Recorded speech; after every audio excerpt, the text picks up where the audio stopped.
This is Audible. Tantor Audio, a division of Recorded Books, presents Death by Vanilla Latte by Alex Erickson, narrated by Melissa Moran. 1. A contented sigh slipped through me as I finished the last page of the book I'd spent the entire morning reading. My orange cat Misfit was curled up in my lap, purring softly. A now cold mug of coffee sat just out of reach on the coffee table, where I left it about 2 hours ago. The soggy cookie inside would end up in the trash, but I was okay with that. This was about as close to bliss as I could come. My eyes strayed to the wall clock, and I sighed. "I'm sorry," I said, running a hand down the soft length of my cat. He glanced up at me and gave me a silent, "Please don't" look. "I wish I could stay forever," I told him, "but I have to work." I picked him up, causing him to make a meow of protest, and then I deposited him on the warm spot on the couch where I'd just been sitting. He glared at me once, swished his tail, and then jumped down. He then stretched, gave me one last angry look, and padded his way to the bedroom where he'd pout for the rest of the day. I didn't let his sour grapes shake my good mood, however. Whistling to myself, I rinsed out my coffee mug, put it upside down in the sink, grabbed my purse, and headed out the door. Afternoon sunlight warmed the inside of my car on a day that was just shy of being chilly. I drove, music blaring, and sang along like a fool, even when I really didn't know the words. I passed by Fantastic Candies and waved to Jules' fan, who'd poked his head out the door to see what all the ruckus was about. He returned the wave with a bemused smile. A few minutes later, I was parked down the street from Death by Coffee, having struggled to find a spot closer. I wondered if there was any way we might buy one of the nearby lots and turn it into a parking lot, but after only a moment's thought, I decided it would probably cost too much.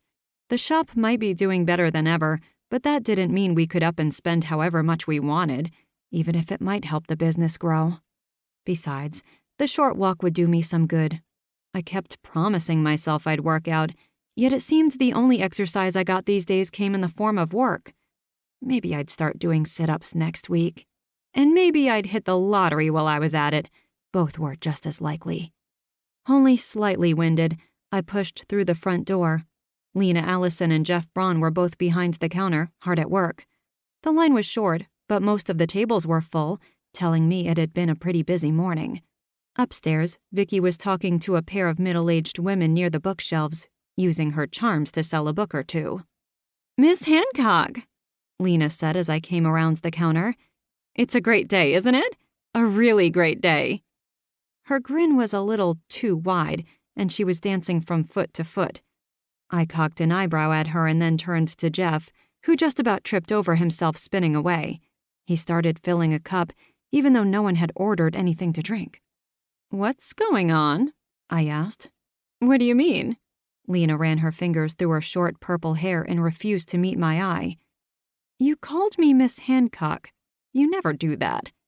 She shrugged. "Thought I'd try it out. A little much?" "A little." As a customer came to the counter, Lena spun around and let out a big sigh before saying, "Welcome to Death by Coffee. What can I get you?" I watched her a moment, perplexed, and then with a shrug of my own, I went into the office to deposit my purse. I snatched the apron off the wall by the door and then headed back to the front to start what was beginning to look like a very peculiar day. "How did opening go?" I asked Jeff, who was still standing by the coffee pots. Today was the first day he'd opened with Vicky, and I was curious to see how he liked it. "It was okay, ma'am," he said, lowering his gaze. "Chrissy," I reminded him. "Call me Chrissy." He nodded, still not meeting my eye. "Sorry." I patted him on the shoulder. "Go ahead and clock out."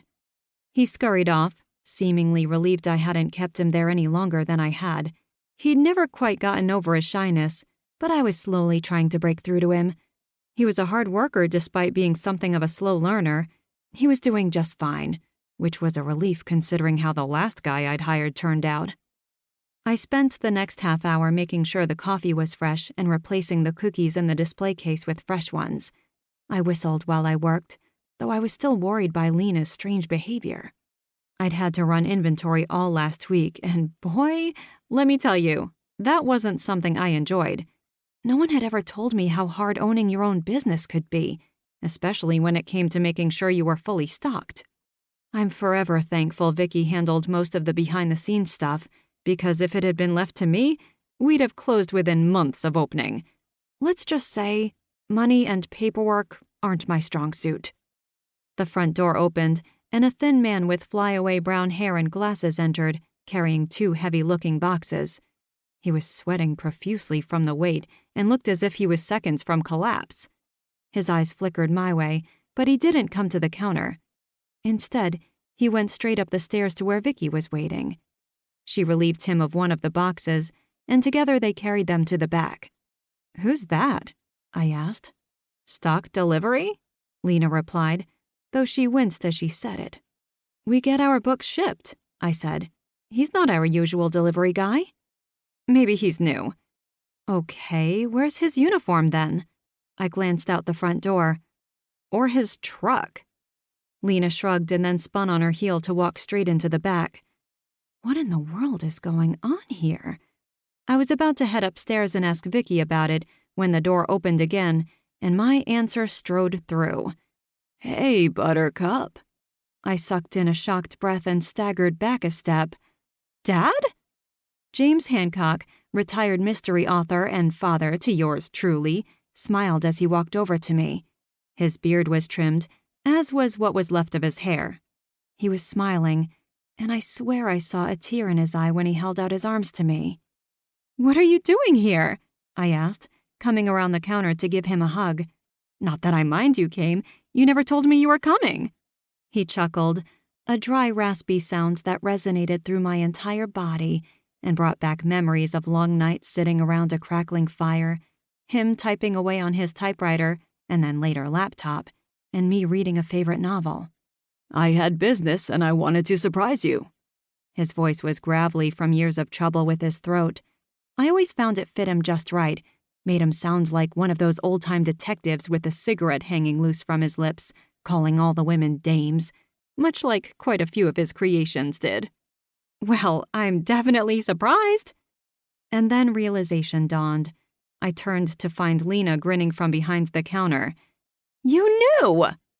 She rolled her eyes. "Of course I knew." She was practically beaming. I turned back to Dad, not quite believing he was actually there. When I'd moved to Pine Hills, I left him behind, knowing how much it would hurt to be away from him, but needing the fresh start. It was surprising how good it felt to have him here now, even though I'd been blindsided by his sudden appearance. "Why are you here exactly?" I asked, suddenly worried something was wrong. "Are you sick?" He looked surprised for an instant before his smile returned. "No, I'm not sick." He cleared his throat, rubbed at his beard. He looked down at his hands for a second before looking up and giving me a sideways smile. "I sort of have a new book coming out." "You what?" I blinked at him. "But you're retired." "Semi-retired," he countered. "You know I couldn't just up and quit. The story was burning in me for a while now, so I decided to go ahead and write it down." He took me by the arms and looked me in the eye. "I swear I took care of myself this time. No fasting or skipping showers just to finish up a page." His health was part of the reason he'd retired in the first place. I got my obsessiveness from him. He would forget to eat, forget to change clothes or sleep, just so he could finish one last chapter. He never mistreated us or totally abandoned his family, though there were some days you could tell he wanted to get back to writing. His dedication is what made him such a good writer, though it definitely took a toll on his well-being. "When's it coming out?" I asked, and then remembering the boxes that had come in a few minutes before, I added, "Is it out now?" "No, not now," he said with a laugh. "I'm going to do a reading from the new book and then sign some of my old novels. Rick thought it would be a good idea to make an event of it, and where better than right here, in a store that bears the name of one of my books." At mention of Dad's agent, my mood darkened just a little. "Rick? Is he here?" As if he'd been summoned, the door opened and in walked Rick Wiseman. He was wearing a suit that looked as if it had come off a bargain bin rack, though he wore it well. His hair was much thinner than when I'd last seen him, but he'd stopped trying to cover it with a comb-over by cutting it short instead. When he saw me standing next to my dad, he grinned. He was holding a travel coffee mug with his name written on it in big black letters. "Christina," he said, holding out his arms for me. "I'm so glad to see you." "Rick," I said, not budging from where I stood. One glance at my dad, and I forced myself to turn my scowl into a friendly smile. Rick had just gotten here, so there was no reason to sour the festive mood with my distaste for the man. "You've grown up so much," he said, seemingly oblivious to how I felt about him. "I have." I hadn't seen Rick for at least 10 years now, and I'd hoped to go another 10 or 20 before I ever saw him again. "We should get together and catch up sometime." He glanced around the coffee shop. "Somewhere nice." I caught the implication, and my smile grew even more strained. "Want a refill?" I asked, nodding toward his coffee mug. "What are you having?" He shook his head and grimaced. "Vanilla latte. Made it myself. Brought the machine with me so I wouldn't have to drink something from a package." I bit my lip hard enough I very nearly drew blood. "It is quite a quaint little place you have here," he said. "Could use some paint, but I think it'll be fine." His attention snapped over my shoulder. "Cameron, there are 5 more boxes outside and they aren't going to walk themselves in here." I glanced back to find the man who'd carried in the boxes hurrying down the stairs and away from Vicky, who he'd obviously been talking to. "Sorry, Mr. Wiseman." "Don't Mr. Wiseman me," Rick sighed. "Come on, let's make sure you don't mess something else up." He turned back to me. "Nice to see you again. We'll definitely have to talk." Rick strode out ahead of Cameron, who kept his head down all the way out of the store. The poor guy looked as if this sort of thing happened all the time. "Why is he here?" I asked Dad, who was watching the display with a frown of his own. "He wanted to come. When we arranged this with Vicky, I thought we'd have copies of the new book, but production got pushed back. I told Rick it wasn't necessary to come now that I'm only selling older novels, but he'd insisted." That poor man. I hoped Rick wasn't loading Cameron down with all 5 boxes of books at the same time. "Is he Rick's son?" Dad laughed. "No, not his son. I guess you'd call him his assistant. Cameron Little has been working at the agency for the last year now, though I'm not sure what all he does." "Why does he put up with him?" I wondered out loud. Dad gave me a look. "Now, Buttercup, Rick works hard. He can be abrasive, but his heart is in the right place. I'm sure they both get quite a lot out of their working relationship." I wondered about that, but kept my opinion to myself. Rick had always rubbed me the wrong way. His smiles never felt quite genuine, like he was calculating how he could use you while he studied you. And then with the way he'd insult you without really insulting you? I don't know. Maybe he wasn't as bad as I made him out to be, and I should give him a chance to prove it. The door opened, and I braced myself for another interaction with Rick, but instead, I was broadsided by something far, far worse. Rita Jablonski made it all of 2 steps inside before it registered who was standing just inside the door. "Oh!" It came out as a surprised sound as her eyes widened. Then, her hand fluttered to her chest as she realized exactly who she was looking at. "Is it really?" She sucked in a breath, and for a moment, I thought she might let out one of those screams teenaged girls make when they see their favorite pop star. "Rita?" I said, hoping to stem the tide before she started gushing, but it was too late.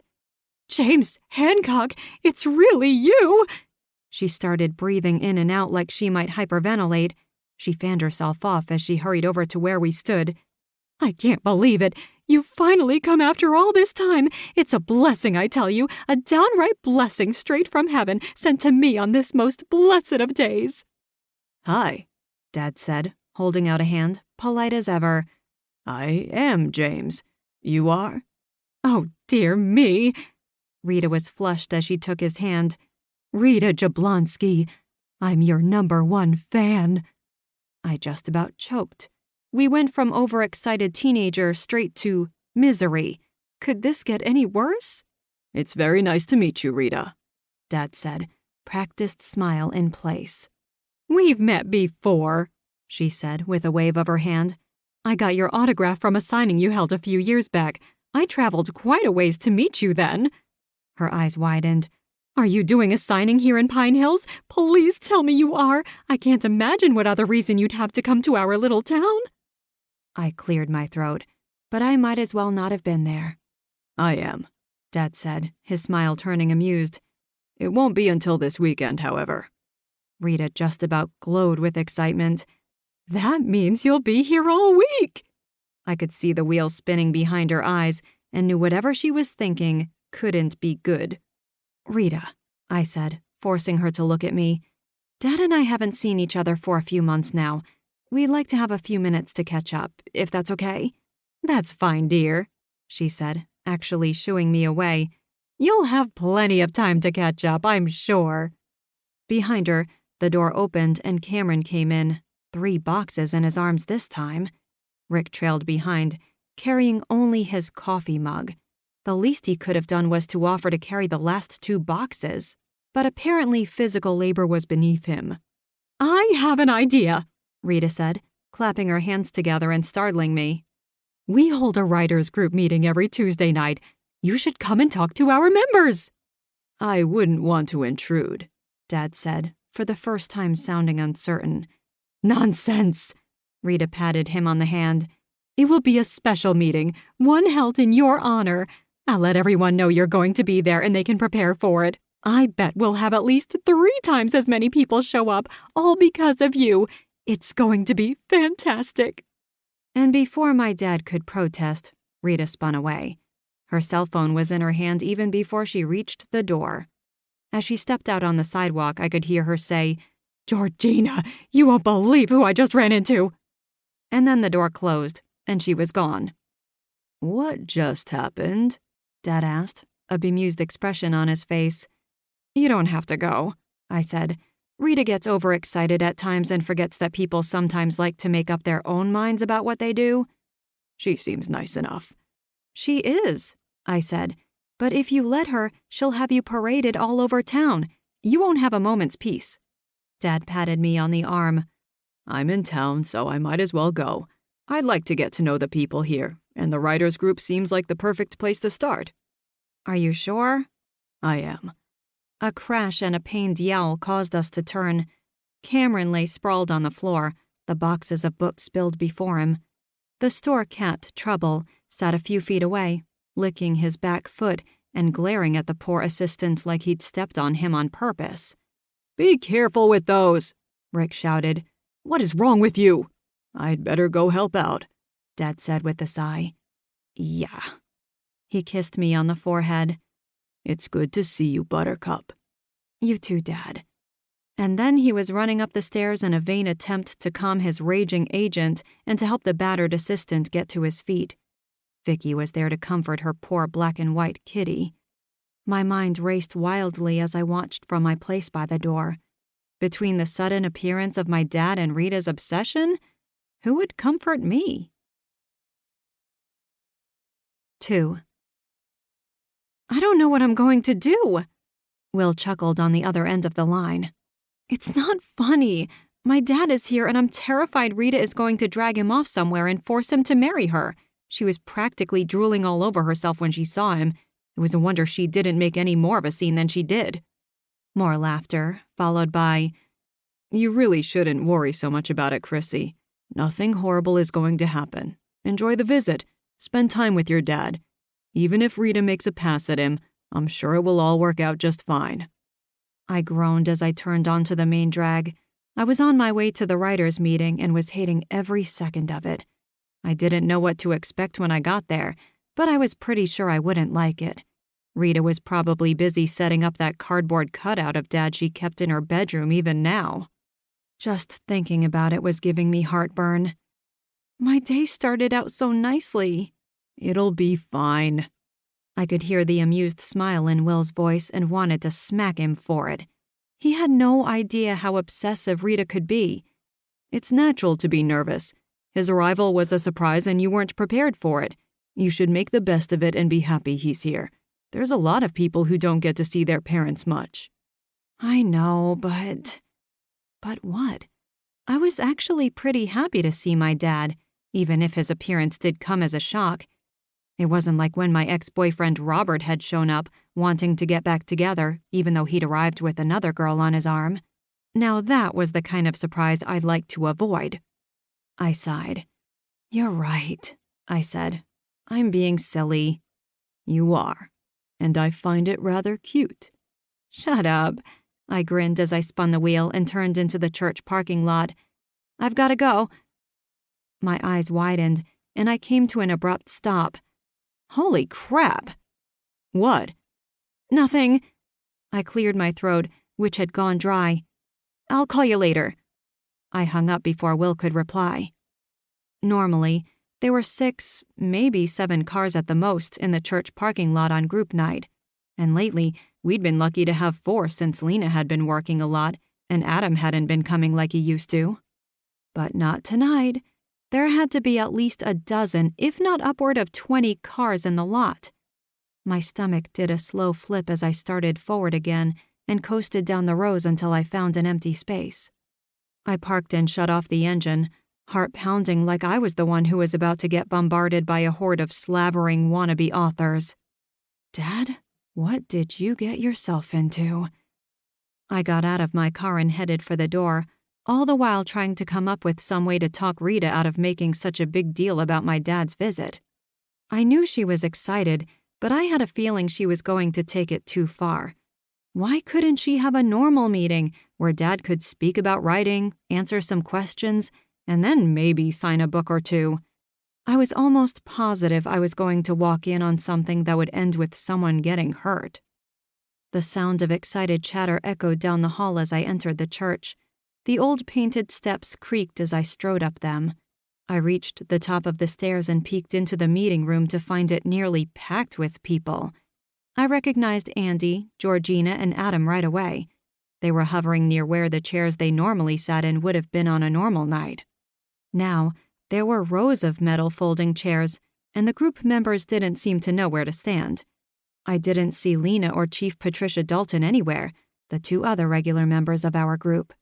"Chrissy!" Rita saw me as soon as I stepped into the room. She rushed over and grabbed me by the arm as if she thought I might turn and flee. I had to admit, it would probably be a wise decision, because I wanted to be as far away from here as I could get. I wasn't a fan of big crowds. "Do you know when James will arrive?" Rita asked, dragging me into the room. "Everyone is so excited. Many of us have brought our best manuscripts with us in the hopes he'll read them and pass them on to his publisher." She abruptly stopped, spun, and hugged me. "This is so exciting!" And then, before I could gasp out that she was squeezing too hard, she released me and hurried off without waiting for me to reply. Composing myself, I glanced around the room in search of more familiar faces. The local librarians, Cindy and Jimmy Carlton, were standing in a corner, Jimmy clutching a thin stack of papers close to his chest like he thought someone might try to steal it from him. Next to them stood a few members of the Cherry Valley Book Club. Albert Elmore glanced my way and said something to Sarah Huffington, who tugged on her pearls while she scowled at me. The elderly Vivian Flowers patted her on the shoulder as if consoling her, and then winked at me. I was actually surprised to see them here. As far as I knew, Albert didn't get along with Rita.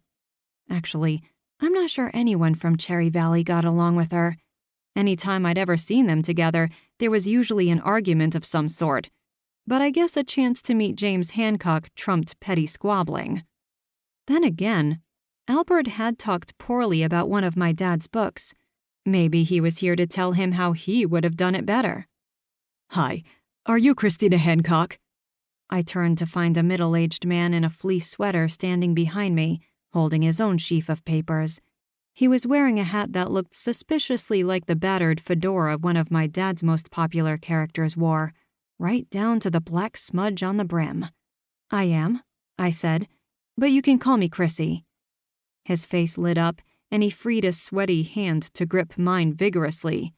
"I'm one of your father's biggest fans." He blinked at me rapidly, like he was trying to keep from crying. "I'm Joel, by the way. Joel Osborne." "It's nice to meet you, Joel," I said, extracting my hand from his own and wiping it on my jeans. "Nice turnout, huh?" "I'm not surprised," Joel said, eyes scanning the room. "When Rita called me, she told me she was going to let everyone know about tonight's festivities. I'm surprised more aren't here already." "Are you from here in town?" I asked, not having seen him before. Since the Cherry Valley people were here, it wouldn't surprise me to learn he'd come from somewhere else close by. "I'm from Pine Hills, born and raised." Joel snorted a laugh. "I don't really get out that much, but this was too big of an opportunity to pass up." He touched the brim of his hat, almost reverently. I glanced around the room then, wondering how many more people were from here in town. There were quite a lot of faces I didn't recognize, including a thin woman who had joined the Cherry Valley group. With the way she talked to Albert, I wondered if he'd started dating again. From what I understood, his wife had left him a while ago. "Do you know when he'll be here?" Joel asked, bringing my attention back to him. "I'm anxious to know what he'll think about my novel." He held the sheaf of papers out toward me, though he clutched at them carefully, as not to let one flutter away. "I don't know," I said, "and I'm not sure he'll be able to look at your novel."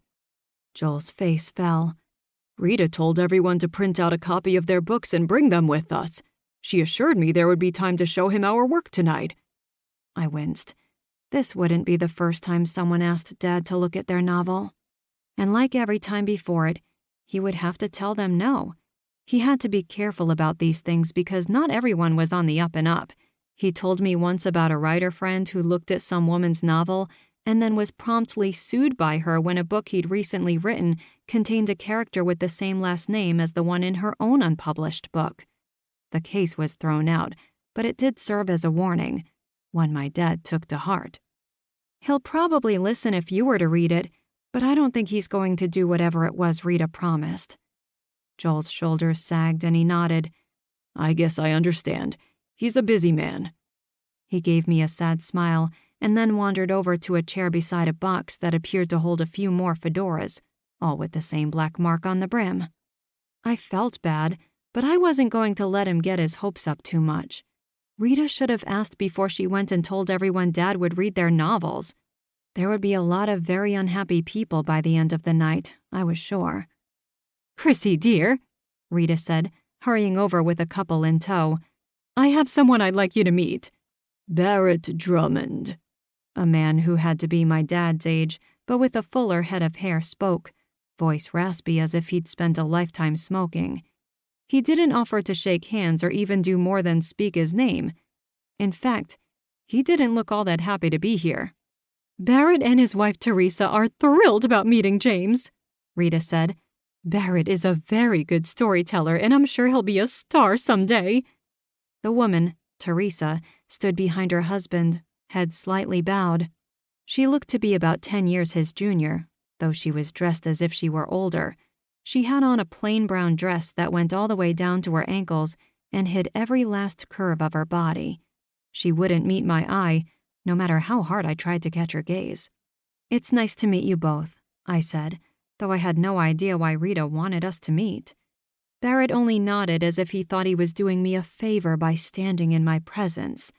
His wife barely even glanced up at me before staring down at the back of her husband's legs again. "I do hope James arrives soon," Rita fussed with her hair. "Everyone is getting restless. I was hoping he would be here already so I could prepare him for tonight's activities. But I suppose I shouldn't be surprised he hasn't arrived yet. He is a very important and busy man." I kept from rolling my eyes and chose to glance at the clock instead. It was still a good 10 minutes before our normal start time, but I refrained from pointing that out to Rita. "There's Amy Goldstein," she said. "I wonder why her husband isn't with her tonight." I caught a glimpse of a woman who looked a little uncomfortable about being there before my attention was drawn to a nearby shout. "The Blind Canary is a far superior Drake story than the Tarred Peacock." "You're out of your mind." A fat man was practically standing on Joel as he shouted at him. "The Blind Canary has got to be the weakest of the bunch. The solution took no effort, whereas Drake had to use every ounce of his detective skills to solve the case in The Tarred Peacock. That clearly makes it a better novel." Joel was clutching at what I was starting to think of as his Bobby Drake hat, his face turning red. Now, Harland," Rita said, rushing over as I followed in her wake. "No need to fight." "He's wrong," the fat man, Harland I assumed, said. "Just because he made those stupid hats doesn't make him an expert." "They're not stupid."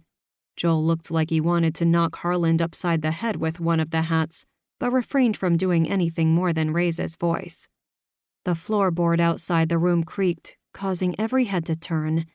James Hancock, followed by both Rick Wiseman and his assistant Cameron Little, entered the room.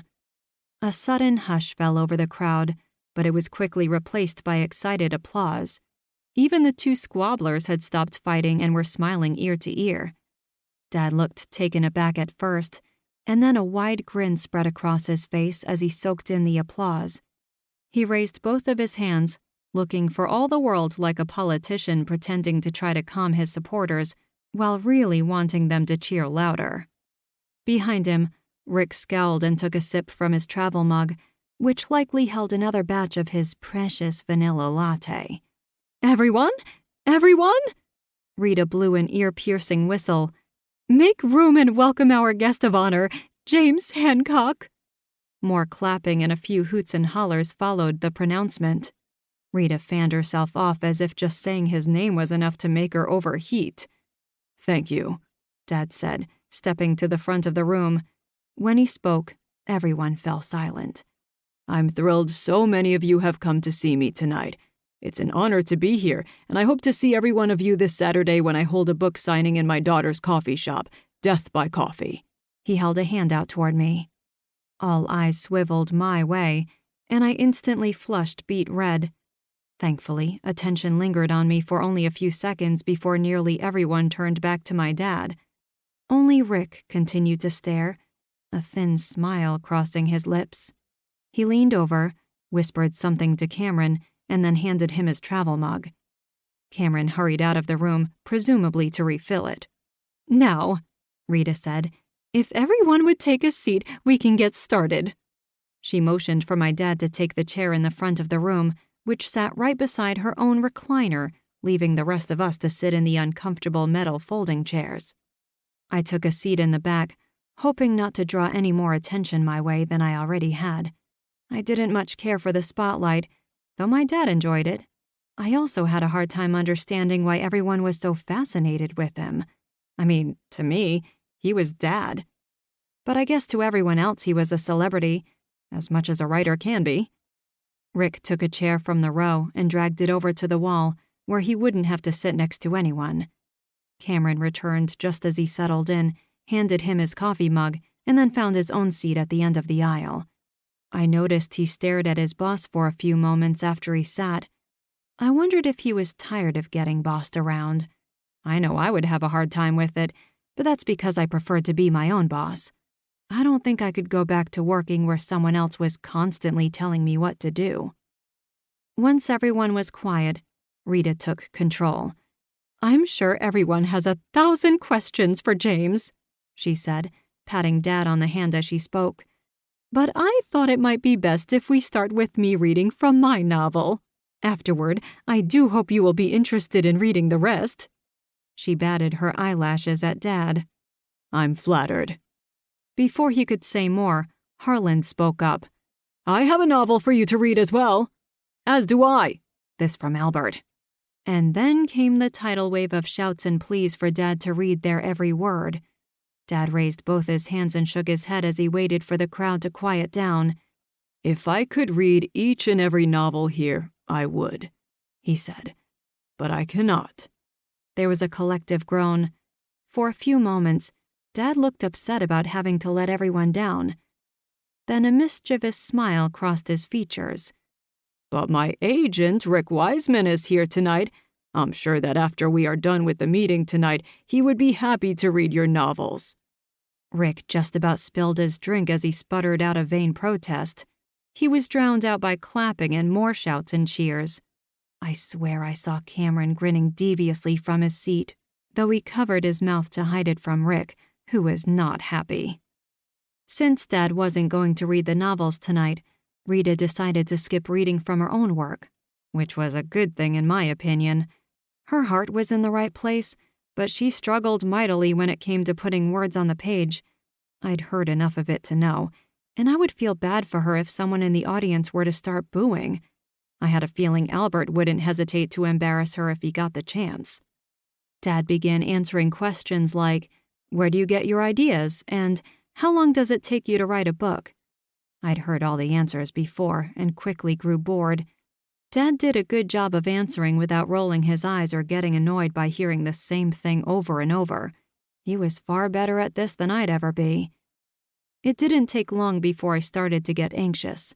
I shifted in place at least a dozen times in less than a minute, and the constant creaking of my chair caused a few annoyed eyes to turn my way. I stood and ducked out of the room with muttered apologies. I desperately needed fresh air. The night had grown chilly, and I hugged my arms around my chest as I left the church. I was trying hard to take Will's advice and enjoy myself, but so far, I'd barely gotten a chance to speak to Dad. I was afraid that he'd be mobbed this entire visit, leaving me to watch him from afar. It actually made me a little sad to think I might not get to sit down and have a real conversation with him without someone else, likely Rita, hovering around. "You look cold." I jumped up as Rick put his arm around me. "I'm fine." I stepped away, pulling from his grip with a shudder. "Shouldn't you be inside?" I asked. It came out a bit more accusatory than I'd intended, but I wasn't sorry for it. I didn't like people touching me uninvited, especially when it was someone I didn't like all that much. "I saw you leave and thought I'd come check on you. Are you okay?" "I'm fine," I repeated, looking toward the church door and hoping someone else would step outside. The door remained stubbornly closed. I needed some fresh air. I'm going back in now. "Wait a few moments, would you?" Rick stepped in front of me, keeping me from the door. "I'd like to talk to you for a minute, if that's okay." It wasn't, but I decided to play nice. "Okay," I said. "I have a minute or two." "Good." Rick's smile was so slimy, it made my stomach churn. "You know, I've always known you'd grow up to be pretty. You were good-looking back when you were this high." He held a hand up to his waist. "Excuse me?" I took a step back from him, surprised by his directness. He didn't seem to notice how uncomfortable he was making me. "You were definitely always a very pretty girl, if not a little nosy for your own good. If I'd been your age, then well." He shrugged and then laughed it off as if it were all a big joke. "It's just nice to see you've done well for yourself." "Thank you," I said hesitantly, still not sure I wanted to know where this was going. Rick took a step toward me, glancing toward the church doors as he did. "You know, if you have a novel you'd like me to look at, I'd be happy to take a gander. I'm staying at a local B&B and figure you could, I don't know, stop by and drop it off in person." His eyes moved from my face down my body. "See where it goes." His gaze was like a million spiders crawling over me. "Sorry," I said, taking another step back from him. "I don't write." Rick reached out and put a hand on my arm. "I'm sure you have something I could look at." He practically cooed the words. "I'd really like to see it." The church doors blessedly opened then. Rick's hand jerked back like he'd been burned. His ever-present scowl returned as Dad led a procession of authors out the doors. A Bobby Drake hat pulled rakishly down over one eye. He hesitated a moment before moving down the stairs. At least a dozen of the prospective authors following saw Rick and immediately started his way, waving their manuscripts at him. "Not interested," Rick barked. "Cameron, let's go, now!" He spun and went straight for his car, not looking back at the mob, who were pleading with him to at least take one quick look. "What was that about?" Dad asked, coming to my side. "What do you mean?" "With Rick. What were you two talking about? I bit my lower lip. I didn't want to ruin their working relationship, but honestly, the guy gave me the creeps. He wanted to know if I had a novel for him to read, I said slowly, trying to figure out how to work into it. And he suggested I come to where he's staying to show it to him. My dad looked at me, a frown creasing his features as he realized what I really meant. He did what? I'm sure it was nothing, I said, knowing it was the exact opposite. He's always made me uncomfortable ever since I was a kid. I was probably reading too much into it, though I knew I wasn't. He'd been pretty darned clear. Dad frowned, gazing toward where Rick had gone. He had a contemplative look on his face, one that was slowly turning to anger. "Thank you so much for coming," Rita said, coming our way. She was flush with excitement. No problem. Dad plastered on a smile as he turned to her. I'm glad you had me. He leaned over to me and whispered, Don't worry about Rick. I'll smooth things over. And then he went to join Rita, leaving me to wonder if I'd done the right thing, or if somehow this was all going to blow up in my face. 3. Needless to say, I didn't sleep all that well that night. I kept thinking about how Rick had touched me, of the things he'd said. I'd never liked the guy before, but never once did I think of him as someone who was interested in me that way. I mean, I knew him from before I was a teenager. I kept hoping I'd taken his words the wrong way, yet no matter how I looked at it, I kept coming to the same conclusion. When I got up in the morning, I was tired and not looking forward to going into work. I wasn't due to open, thankfully, but I told Vicky I'd come in bright and early so I could help my dad start to set up for the book signing that weekend. Apparently, there were displays, and the books were going to go on sale before the event, so anyone interested in one could buy it ahead of time to speed up the lines. I dreaded having to see Rick, so imagine my pleasure when I entered Death by Coffee and he wasn't there. Dad was upstairs with Vicky, pointing toward the corner where we kept the couch and chairs for people so they could sit and read. After a brief hesitation, I joined them. If we set up there, I'll be out of the way, Dad said as he picked up Trouble, who was winding in and out of his legs. The cat immediately started purring. I can always move some shelves, Vicky countered. Put you right up front and in the middle so no one misses you. Then I'd just be in the way of your normal shoppers. The corner is fine. I could do the reading downstairs so you don't have to move any chairs. If you say so. Vicky turned to me and hit me with her 1,000-watt smile. Isn't this fantastic? I lowered my voice so only Vicky could hear and said, Wait until I invite your parents to town without your knowledge. I followed it up with a playful wink. She narrowed her eyes at me, but continued to smile. Now, that isn't very nice. She motioned toward the corner. What do you think? Should we set him up there, or should we move the shelves around and put him front and center? You're the deciding vote. I eyed the bookshelves. They weren't heavy themselves, but that was a lot of books to relocate, and once the signing was done, we'd have to move them all back again. My back ached just thinking about it. I think the corner works fine. You can still see him from the door, and it would allow our normal shoppers to still look for what they want. Vicky tapped her chin with a perfect nail and then nodded. All right, corner it is. Let me go back and check on the signs. I'll have Lena hang them up around town so people know where to find you. She gave my dad a quick hug. I'm so glad you decided to do this here. I couldn't imagine doing it anywhere else. Vicky spun on her heel and went to the back where we normally kept our stock, but which had now become a storage space for everything we needed for Dad's signing. I'm sorry about last night, he said as soon as she was gone. I didn't know Rick would do that. He stroked Trouble, who had his eyes closed, clearly enjoying the attention. Actually, I should be the one to apologize. Dad raised his eyebrows at me. Oh? Rita can come on strong. And that was putting it mildly. I should have warned you about her the moment I saw you. No, she was fine. Dad smiled. Actually, it was kind of nice to have someone who seems genuine in her enthusiasm about my books. There were people there who only wanted me to take a look at their manuscripts, but who didn't know much of anything about me other than I am a writer. Maybe I'm getting conceited in my old age, but I didn't like it. At least you sixed them on Rick, I said, not without a little malice. Yeah. Dad's face darkened, which hadn't been my intent when I'd mentioned his agent. I glanced around the room. Where is he, by the way? I figured he'd want to be here to tell you how to set everything up.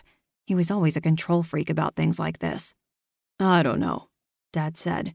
And really, I don't care. You won't have to worry about him anymore. I started to ask him what he meant, but he waved me off. Don't want to talk about it.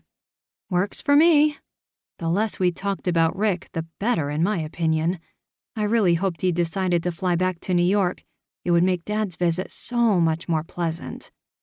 Dad set Trouble down, much to the cat's chagrin, and we spent the next 20 minutes discussing the best way to set up the corner for him. Dad wanted to make it as small and unobtrusive as possible, whereas Vicky insisted on making him as visible as she could. If she could get away with flashing lights and arrows pointing at the top of his head, I'm sure she would have done it. I was fine with something in the middle. Dad was something of a celebrity, albeit a small one. He was no Brad Pitt or even Stephen King, but he was a far stretch more well-known than anyone in Pine Hills. People would want to know where to find him, and honestly, he deserved the attention. He was a good man who'd worked very hard for what he'd accomplished. He should enjoy it. The door opened while we were moving the couch to the back of the room, and Cameron came in, looking harried. His eyes fell on my dad, and he practically ran over a customer to get to us. Have you seen Mr. Wiseman? He asked, panting the words like he'd run all the way there. Not since last night, Dad said. I nodded in agreement. Cameron ran his fingers through his hair. This can't be good. He looked around the store like he thought Rick might be hiding behind one of the bookshelves. What's wrong? I asked, figuring it was the polite thing to do, though I was hoping Rick was long gone. I haven't been able to reach him all day. Cameron made it sound like not talking to Rick was a tragedy. In fact, I haven't heard from him since I left him last night. He was pretty angry and would barely talk to me. I'm afraid he blames me for everything. I wouldn't worry about it too much, Dad said. If anything, he's angry at me. I'm the one who told everyone to bother him with their novels, and... He trailed off with a frown and shook his head. I can't lose this job. Cameron practically whined.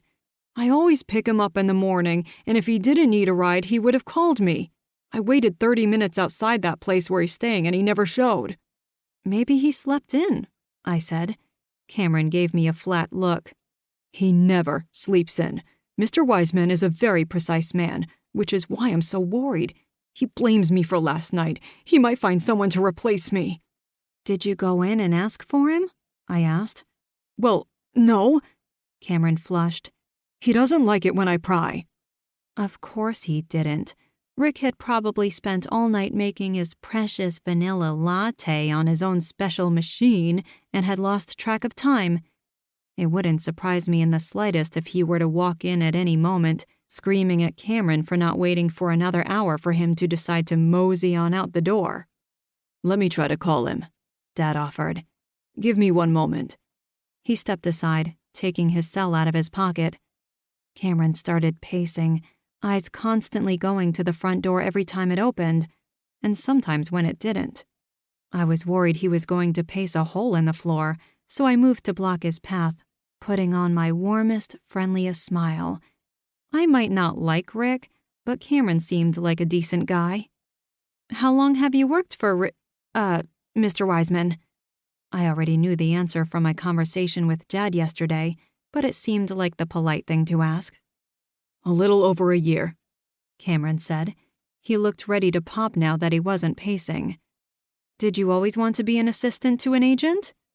Cameron gave me one of those, seriously, looks. I went to college for literary theory. Didn't know what to do with it once I got out, so I figured I might try my hand at agenting the next big novel. I like books, and it seemed like a good job. I had to start somewhere, so I thought I'd intern with the Wiseman Agency to learn the ropes. I caught something in his voice.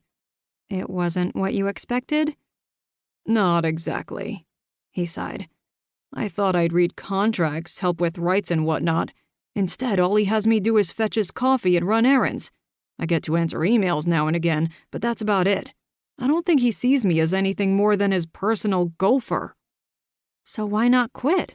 I'm sure you could intern somewhere else. Cameron shrugged. There's no guarantee anyone else would take me on.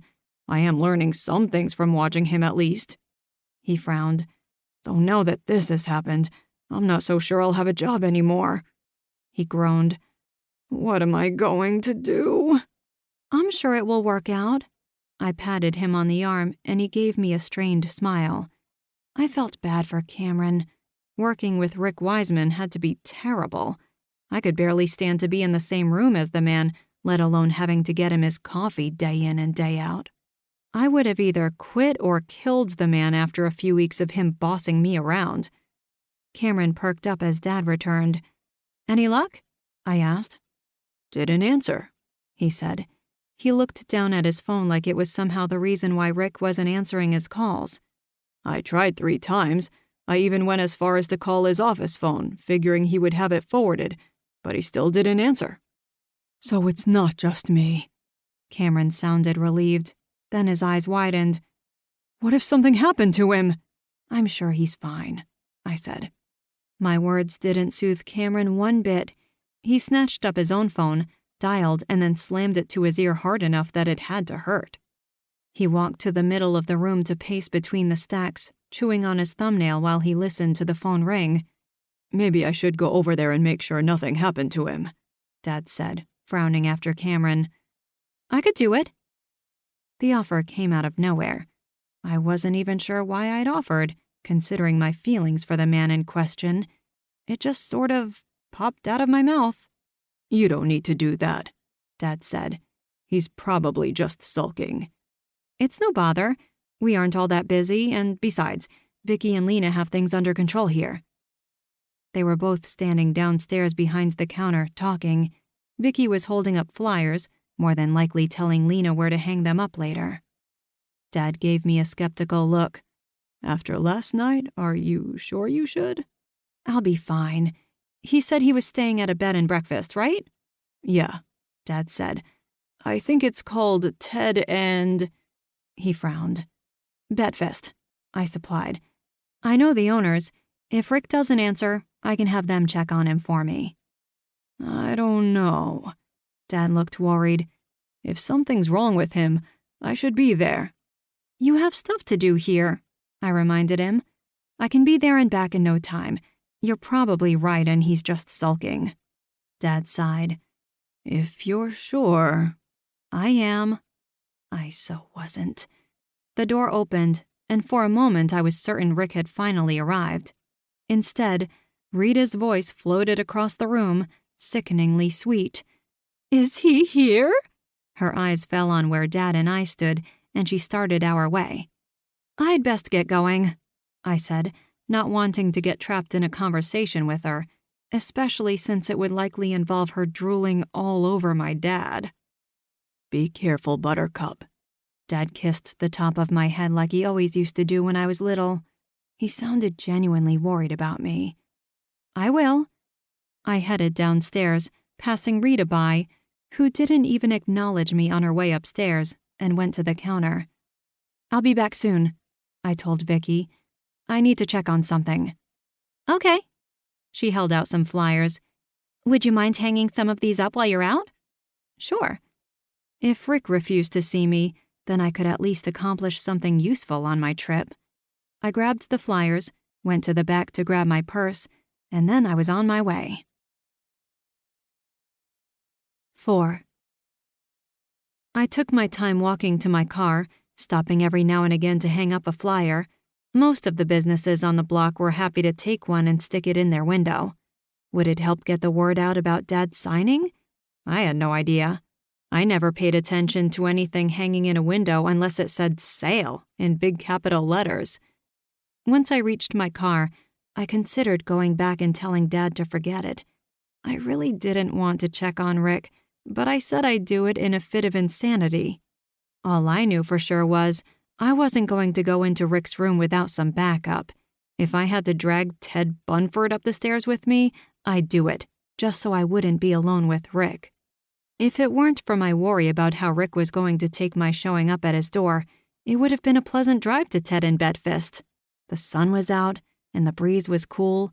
Maybe once I'd finished working for the day, I'd see if Dad wanted to go for a walk. It would give us a chance to talk without other people, Rita, namely, butting in.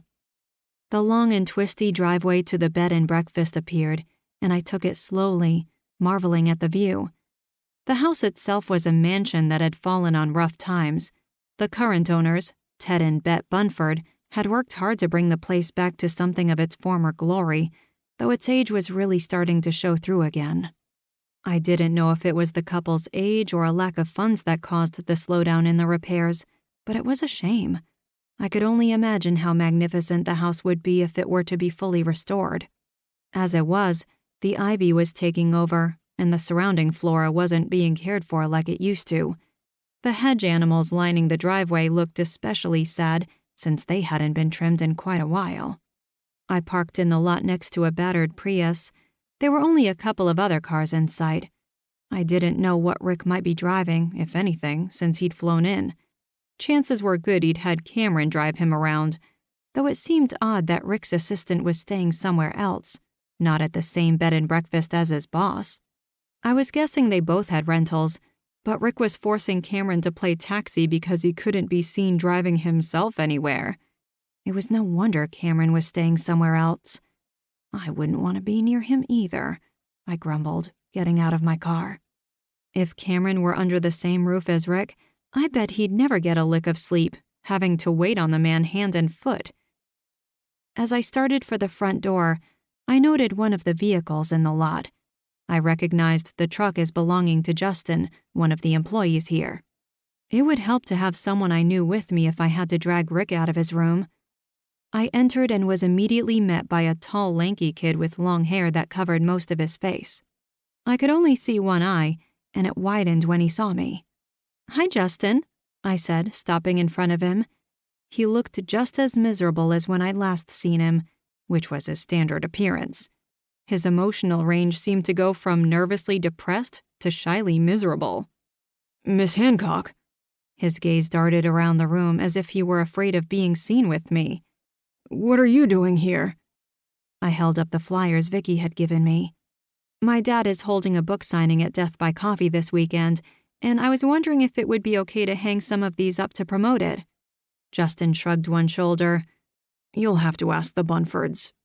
"Thanks, I'll do that." I smiled. "So, how have things been at work since—" I shrugged. The last time we'd talked, Justin had given me a piece of evidence that helped crack a murder investigation wide open.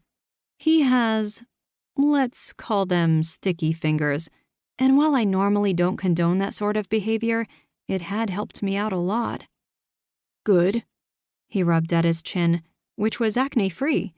Apparently, it had cleared up since our last interaction. "Nothing bad's happened since then, and I've stopped. You know." His gaze darted around the room. "I don't do it no more." "I'm glad," I said, and I really was. Justin seemed like a good kid. He'd stolen from the guests in order to help support his little sister, which is why I hadn't turned him in. I was hoping he'd stopped because he'd found a better, legal way of earning more money, not that he'd moved on to major crimes instead. "It's been tough." He scuffed a sneaker on the floor. "But I'm getting by. I was afraid you'd tell on me." "Hey, you helped me out. I wouldn't rat on you after that." His lips moved in a way that I thought was supposed to be a smile, but it was hard to tell. "Cool." I heaved a sigh. I knew I was procrastinating, but I really didn't want to go up and see Rick. A part of me hoped he'd already left and I would find an empty room. I had a bad feeling I wouldn't be so lucky. "Hey, Justin, do you know if Rick Wiseman is here? He's my dad's agent, and I heard he was staying here. No one has been able to reach him all day, so I thought I'd stop in and check on him." Justin looked down at his shoes. "I don't know. He doesn't want anyone to clean his room while he's here." I nodded. That sounded like Rick. "Did he come down for breakfast?" A single shoulder shrug. Have you talked to him at all? It might have come out a little exasperated. I knew Justin didn't like to get involved with the guests, other than his past thieving ways, but he should at least know whether or not they were still around. He did work here. Not really. He glanced around again and then lowered his voice. Mr. Wiseman isn't exactly well liked around here. I heard Mr. and Mrs. Bunford talking earlier. They were thinking of asking him to check out early. Really? Why would they do that? He doesn't get along with anyone. Justin chewed on his lower lip a moment before going on. He sent one of the girls who works here home crying because she said something to him he didn't like. What did she say? I don't know. I was cleaning up another room at the time. All I know is he called her up to his room, spoke to her for a few minutes, and then she said something that caused him to start yelling. He slammed the door in her face and then called Mr. and Mrs. Bunford to complain. Sheesh. I shook my head sadly, but wasn't surprised. Did you have any encounters with him like that? No. He sounded relieved. Don't think I ever want to. He isn't a nice man. It sounded like Rick wasn't just mean to his assistant, but was an all-around jerk. It made me wonder if he treated anyone with respect. Do you think Rick is still in his room? I asked. You didn't see him leave or anything, right? As far as I know, he's still there. He usually calls down and has someone bring up something for breakfast, but not today. I lowered my voice conspiratorially. Would it be okay if I went up and checked on him?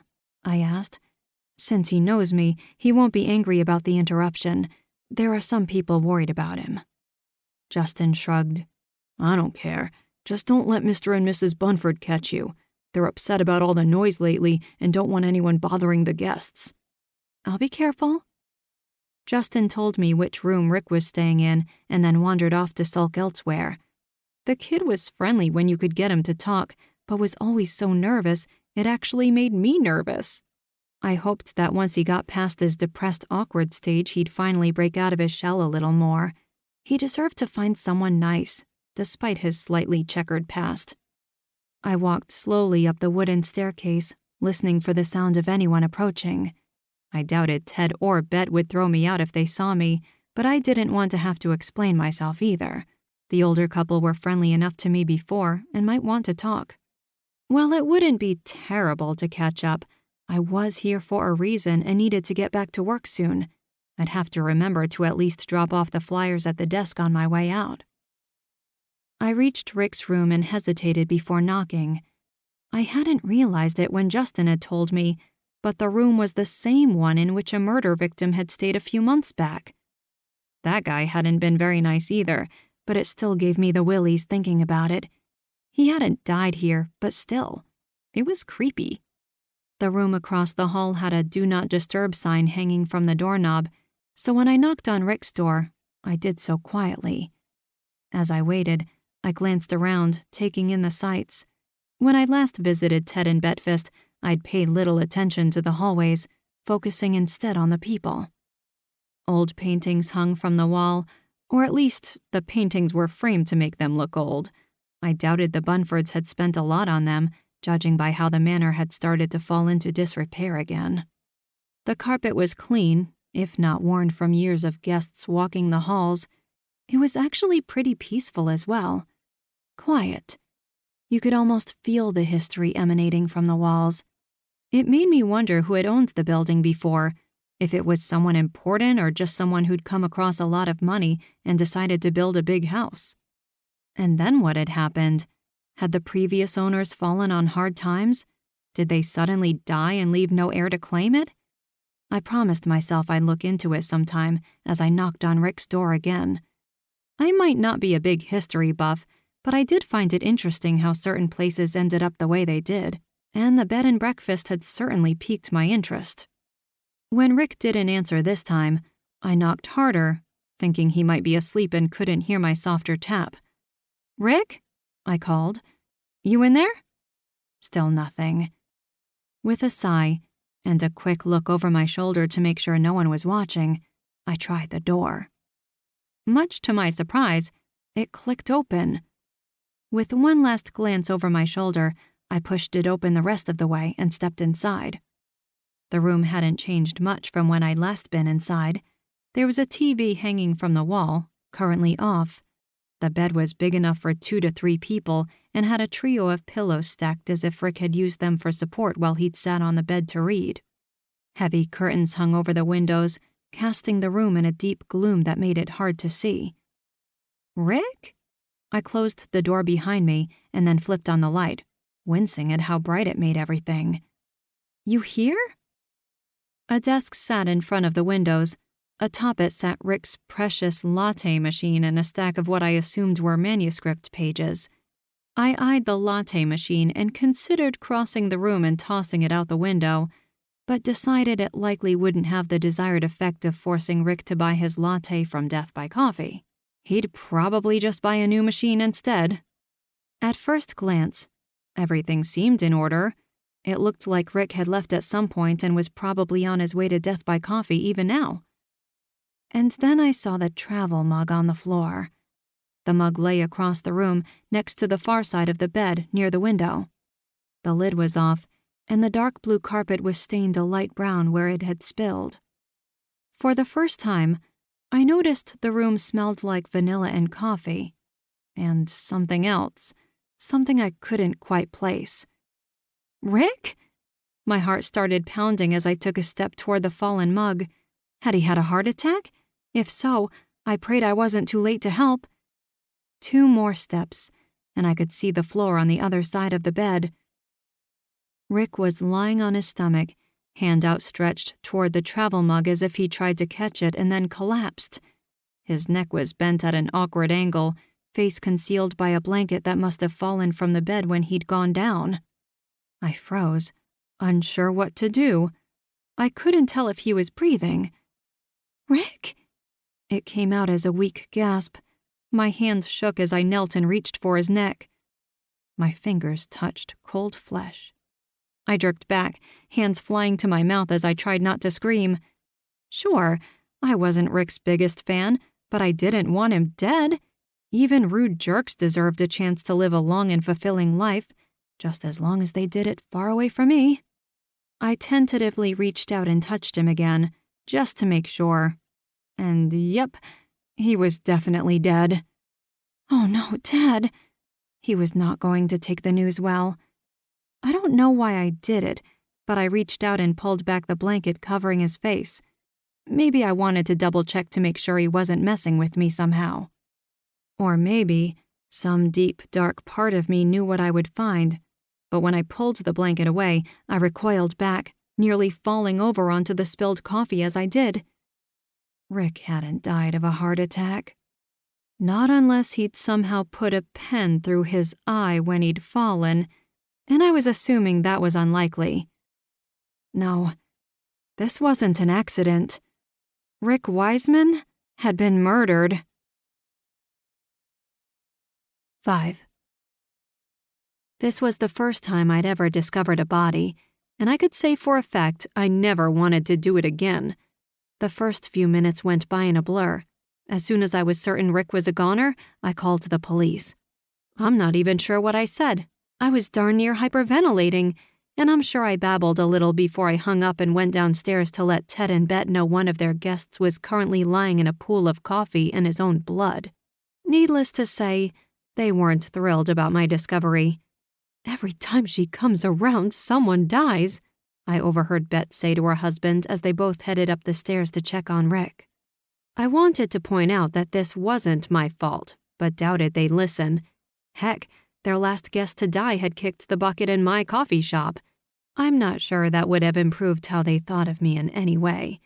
It might just reinforce the idea that I was responsible for all the deaths in Pine Hills, something I was beginning to wonder about myself. I mean, how many people could die near me before it started to become a fatal pattern doomed to repeat over and over again until I packed my bags and left?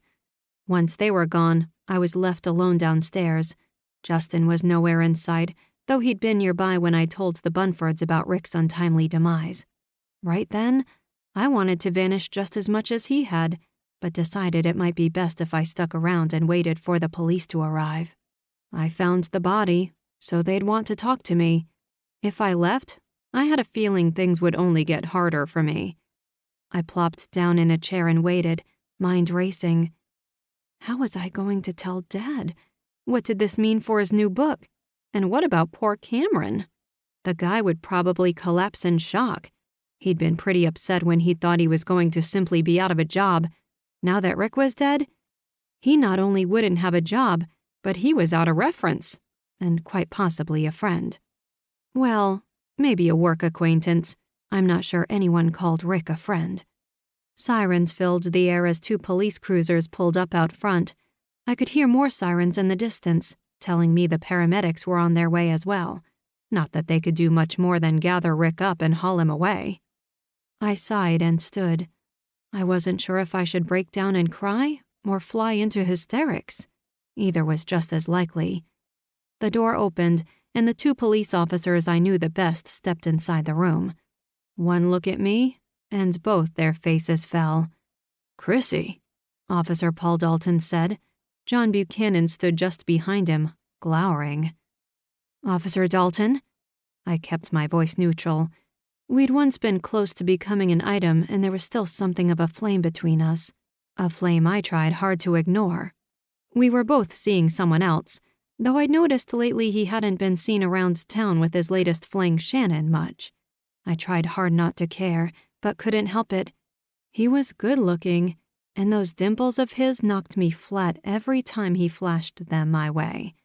Of course, I saw no dimples in my future. Now was definitely not the time for smiling. "Where is he?" Buchanan asked. He had on his cop face, and as usual, it was trained on me.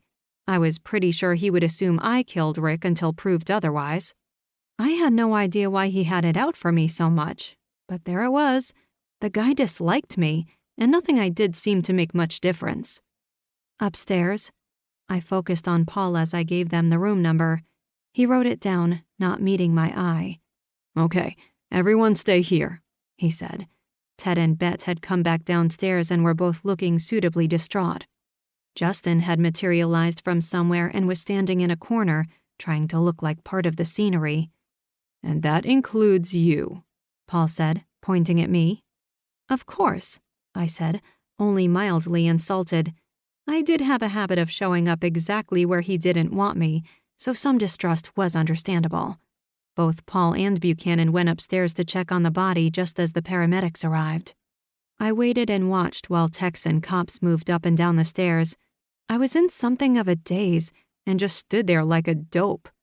A cop I didn't know arrived and took Ted and Bet aside and asked them a few questions. They kept looking over at me like they thought I might go and kill someone else if they didn't keep an eye on me. I was itching to tell someone I had nothing to do with Rick's death, but it wasn't until Paul came back downstairs and took me aside that anyone asked me anything. "He's dead," he said as we came to a stop in a quiet part of the front room. "I know that," I said with a little heat. Now that I'd been mostly ignored and had gotten over the initial shock, I was a little peeved that someone hadn't said anything to me before now. "I'm the one who found him." Paul frowned. "What were you doing in his room? Do you know the victim?" "His name is Rick Wiseman. He was my dad's literary agent. They're in town to have a book signing, and I was told no one could reach him. Since I knew the place and the owners, I offered to come over and check on him. And, well," I shrugged. "I found him." Paul tipped back his hat, revealing his sandy brown hair, and scratched his head. "Was his door unlocked?" It was, which should have been my first clue that not everything was okay, but at the time, it didn't even cross my mind. "Did you see anyone before you went in to see him?" "Just Justin." I nodded toward where he was talking to the cop I didn't know, who'd apparently moved on from Ted and Bet. "He met me just inside the door. He works here." Paul's frown deepened. "When was the last time you saw Mr. Wiseman alive?" "Last night. He came to the writers' group meeting at the church. We talked after it was over. He left shortly after, and I believe his assistant drove him back here. But I can't be sure they didn't stop somewhere else first." "What is this assistant's name?" "Cameron." I paused and frowned. I can't remember his last name. My stomach did a little flip, and the entire world started to wobble. I staggered back a step and found myself leaning against the wall, with no idea how I'd gotten there. Paul was immediately at my side, hand on my upper arm. "Are you okay?" he asked. His cop voice was gone, replaced by concern. "Do you need to sit down?" "I think that might be a good idea." He led me across the room to a chair. I sank down heavily and buried my head in my hands. Apparently, the shock hadn't worn off quite yet. "Did you know him well?" Paul's tone was soft, consoling. "Kind of, I guess." I sucked in a deep breath and let it out slowly. "He's been my dad's agent since forever. I never really liked him, but I knew him. I hadn't seen him for years until yesterday when he arrived in town for the signing." "You didn't like him?" Some of the police officer was back in Paul's voice. "I don't know many people who did," I said. I was too upset to take offense at what might not have been an actual accusation. My stomach had calmed somewhat, but I still felt sick. "He wasn't a very nice man." "I see."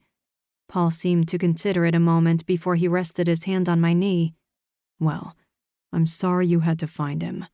"It's terrible," I said. "I might not have liked him, but that doesn't mean I wanted him to die." Tears threatened. I couldn't believe I was actually about to cry over Rick Wiseman, but here I was, fighting back snuffles. "You should take some time to clear your head. Get some rest. I could call one of the paramedics over to check on you if you think it will help. They might be able to give you something to calm your nerves." I shook my head. "I'll be okay. I just need a few minutes." "Officer Dalton."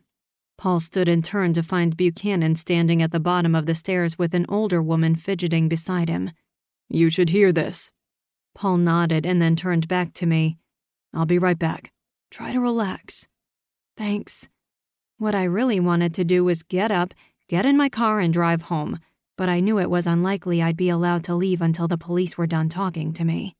I also should have called Death by Coffee to let Vicky know I was going to be out longer than I'd planned, yet I couldn't bring myself to pick up the phone.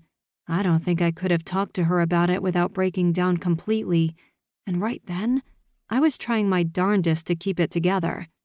So, I just sat there and watched as Buchanan introduced Paul to the woman next to him. She seemed excited about the prospect of talking to the police because the moment Paul looked at her, she was off, gesturing and pointing and talking a million miles a minute. At first, I was happy. If she saw who killed Rick, then things would get back to normal far more quickly. Paul could chase him or her down, arrest them, and I wouldn't have Buchanan giving me the stink eye every 5 minutes. But then Paul glanced over at me, and my happiness fled. He was frowning as he listened to what the older woman said. Buchanan kept sneaking glances my way too, though he didn't stare outright. "Who is that?" I asked, not expecting an answer, but Justin had moved to stand near me, possibly because I was one of the few familiar faces in a room full of strange people. "Iris McDonoghue," he said. The name meant nothing to me. "She's staying here?" Justin nodded. "She usually stays for a week once every 2 months. She's only been here for a few days now." "She from out of town?" He shrugged, looking disinterested. "I suppose." I wondered vaguely if she was from Cherry Valley, since their book club stayed here when they were in town. Thinking of them made me wonder if Albert, Sarah, and Vivian were staying, and if they might have seen something. I asked Justin about them. "No, I don't think they're staying here," he said. "I haven't seen them." I suppose it shouldn't have surprised me. They'd only come to Pine Hills to see my dad. There was no reason to stick around afterward. Realizing I wasn't going to get much in the way of conversation out of Justin, I turned my attention back to watching Iris talk to Paul and Officer Buchanan. The more she talked, and the more the 2 cops kept looking my way, the worse I felt. Dread pulled in my gut and I wanted to be sick. Whatever she had to say wasn't going to make me very happy. Finally, Paul thanked her and made the long walk back to where I sat. He had a look on his face like someone had just told him ghosts were real. He looked pale, worried, and I didn't like it one bit. "Chrissy," he said, voice heavy with concern. He licked his lips and fell silent. "Paul?" I tried to keep the worry out of my voice and failed miserably. "What did she say?" He glanced at Justin, who took the hint and slunk away without having to be told. "Paul?" My voice rose a pitch, and I just about rose from my seat with it. "What did she tell you?"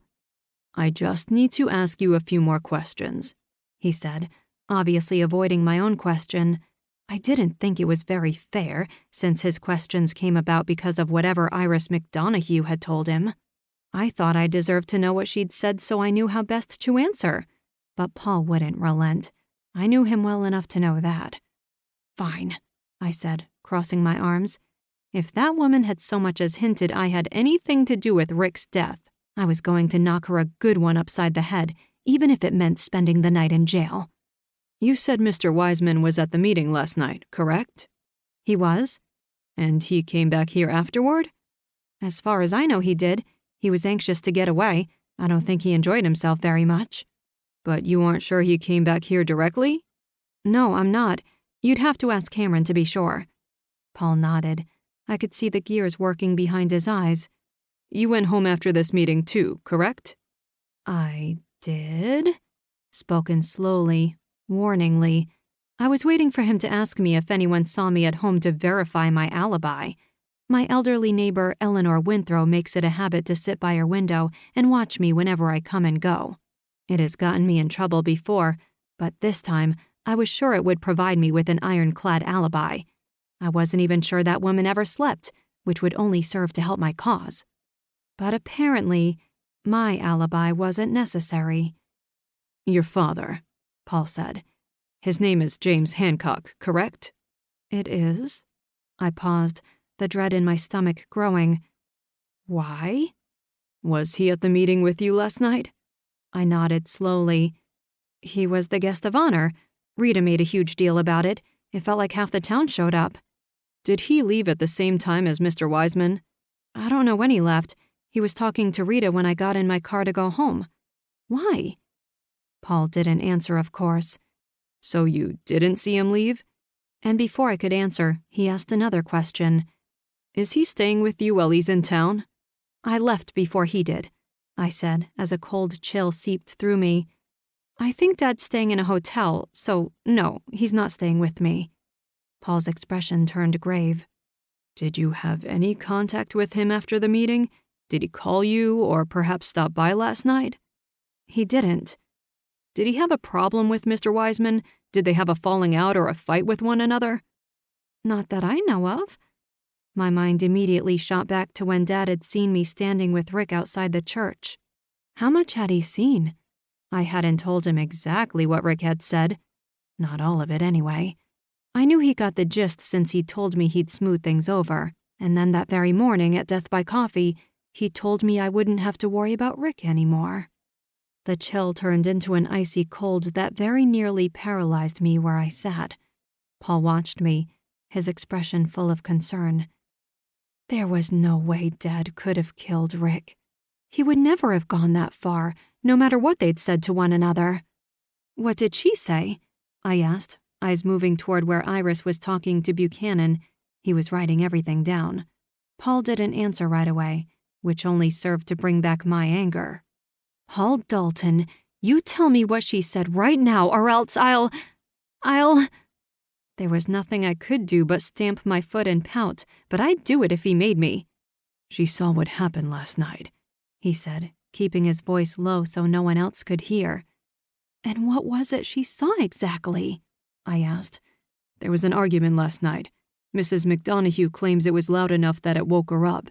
She went to her door and listened and said she heard someone shout, 'You're fired,' before there was a thump, followed by what sounded like a scuffle.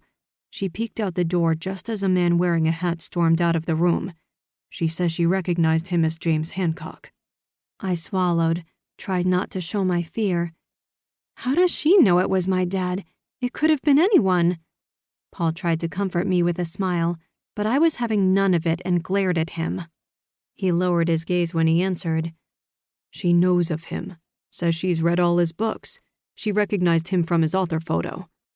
I wanted to argue that those pictures of him were old and that he never wore a hat, but then I remember the fedora he'd come out of the meeting wearing, the one obviously given to him by Joel Osborne. There were others wearing them by the end of the night as well, but I hadn't paid attention to exactly who.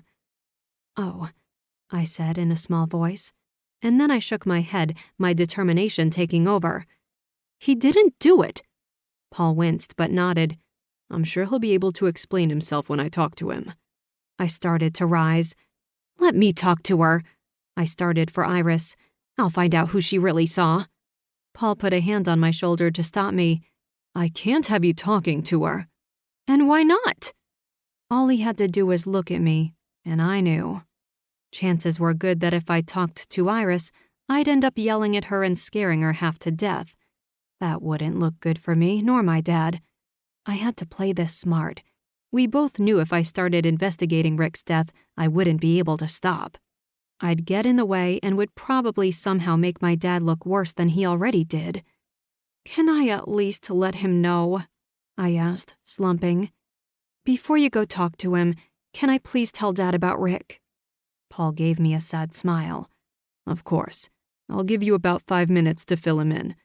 I know I shouldn't, but I trust you won't do something you shouldn't." He gave me a warning look before going on. "I'll follow you over." "Thank you." 5 minutes wasn't much time, but it was more than he owed me. Paul backed up and let me pass. My legs were shaking, and my stomach was back to doing somersaults, but I refused to let it stop me. I wasn't going to let Dad hear about Rick from anyone else but me. 6. I spent nearly the entire drive back to Death by Coffee trying to decide how to tell my dad that the man he'd worked closely with for at least 30 years was dead. Even if he had just fired him like Iris claimed, there was a history there. You didn't just turn that off. It was going to hurt, and it was going to be hard. I decided somber and delicate was the way to go, and it would be far better if it was only the two of us. I didn't need the entire town listening in when I told him the bad news. It would be all over Pine Hill soon enough, I was sure. Rita and her gang of gossips would latch on to the news and have it whispered in every ear within 10 minutes. But I refused to let that happen until Dad knew. This was going to be just as hard on me as it would be on him. I checked my rearview mirror as I neared Death by Coffee. Both officers, Buchanan and Dalton, were in their respective cruisers following me. I wasn't sure why they both needed to be present, and honestly, it bothered me that Buchanan had decided to come, but there wasn't a darn thing I could do about it. Not unless I wanted to make a scene. Curious faces lined the sidewalk as I pulled to a stop. The cruiser sirens weren't blaring, but it wasn't every day 2 patrol cars escorted someone across town. Even though I hadn't done anything wrong, I felt like a criminal when I got out of my car and joined Paul on the sidewalk. 5 minutes, he said, and then we'll come in. I nodded, hating every second of this. Just talking to my dad was going to be more than I could bear. Seeing him talking to the police after learning about Rick's fate was going to be heartbreaking. I didn't know if he'd cry or if he'd put on a strong face, though I was guessing the latter. No man wanted others to see him cry. "Chrissy," Paul said as I started for the store. I paused, looked back at him, but couldn't find it in myself to say anything. "It'll all work out, I promise." I gave him a weak smile. I wish I could believe that. I turned and silently headed inside. Dad was upstairs by the pair of tables he'd used for his signing. While I'd been gone, they'd been set up and Dad was working to place stacks of books on top. He was surrounded by quite a few people I'd seen at the meeting last night, including Rita. A few I'd recently met, like Joel Osborne and the Drummonds, were there as well. They didn't notice me as I entered the shop and slunk my way to the stairs, dragging my feet like I used to when I was little and was told to go upstairs and brush my teeth. "Is everything okay?" Vicky came to my side just as I reached the bottom of the stairs. "That man Cameron has been beside himself all day." I glanced to where she pointed. Cameron was sitting at a corner table, head in his hands. His cell was sitting atop the table, his eyes affixed to it like he thought it might ring at any moment. Somehow, that made me feel even worse. "Not really," I said, keeping my voice low. Dad was laughing at something Rita said, and he rested a hand on her shoulder. He didn't move it right away, which only served to make her beam around the room like she'd just been anointed queen. I shook my head. I couldn't tell her. Dad first. Vicky seemed to understand. She could read me pretty easily, which was what made her such a good friend. Not everyone understood my quirks. Lena and I will hold down the fort, she said. Do what you have to do. Thanks. I glanced back toward the big plate glass window that looked out onto the street. Paul and Buchanan were leaning against Paul's cruiser, watching me. A few of the customers inside had noticed them and were looking back and forth from me to the two officers, waiting for the excitement to start. Paul glanced at his watch, a gentle reminder I was running out of time. With a sigh, I headed up the stairs, shoulders hunched. I wanted to crawl into a hole and hide until all of this blew over. Yet here I was, right in the middle of it again. My life always seemed to revolve around someone dying, and my having to deal with it. This kind of thing didn't happen to normal people, so why me? Guilt made me flush. This wasn't about me. A man had died. It was sometimes hard to remember that just because it always happened around me, it didn't mean I was responsible in any way. I stopped a good 5 feet from the small gathering. "Dad?" I said, voice coming out small and weak. Everyone turned my way, and my flush deepened. "Yeah, Buttercup?" I winced at my pet name becoming public knowledge, but plowed on. I didn't have time to fuss over little things. "I need to talk to you for a few minutes." He must have detected something in my voice or demeanor, because his face went suddenly serious. "Yeah, sure. I'll be right back." He patted Rita on the shoulder and then slipped past everyone to join me. I led him to the far corner of the stacks where no one could hear us, dreading every step. How was I going to do this without breaking down myself? "What is it, Buttercup?" he asked, thankfully keeping his voice low. I knew I should have led with the bad news, but I needed to make sure he couldn't possibly have had anything to do with Rick's death first. I didn't believe for 1 second he murdered his agent, but accidents did happen. "Where did you go last night after the meeting?" I asked, heart pounding in my ears. "I went back to my hotel room." He paused, frowned. "Why?" I breathed a sigh of relief. "The police think you went to Ted and Betfist, the bed and breakfast where Rick was staying. I knew you didn't have a reason to go there." His frown deepened. "Well, I did stop by there later last night. I called Rick once I got to my room, wanting to talk to him about what happened in the parking lot. He was pretty upset about what I'd done, saying the local authors were harassing him. He wouldn't listen to a thing I said, so I went over to confront him about what he said to you in person." I groaned. "So you did go there last night?" "I did." His gaze moved past me, to the front of the store, where Paul's head, including his police hat, were just visible. "Why are the police involved? Did something happen last night?" I swallowed back an urge to scream at him to run. "It's Rick, Dad." I licked my lips with a tongue that had gone sandpaper dry. "Someone killed him." "Mr. Wiseman's dead?" I jumped about 3 feet straight up in the air at the sound of Cameron's voice. He must have come upstairs to see what I learned. He was leaning against a bookshelf, face gone deathly pale as he stared at me. "Who died?" This from Rita, who must have heard Cameron's exclamation. "I think he said the agent died," Joel said, sounding stunned. I grabbed Dad's arm and walked him a few paces away. He looked just as pale as Cameron, but was doing his best to hide his shock. "Someone says they saw you there last night, that you were arguing with Rick before he died." "Are you sure?" he asked. "That someone saw you? That's what she said." "No." He shook his head, brow crinkling. "That Rick's dead." I nodded. "Found him myself." I shuddered. "The police are here to talk to you, but they let me come in and break the news first." He looked past me again and then straightened.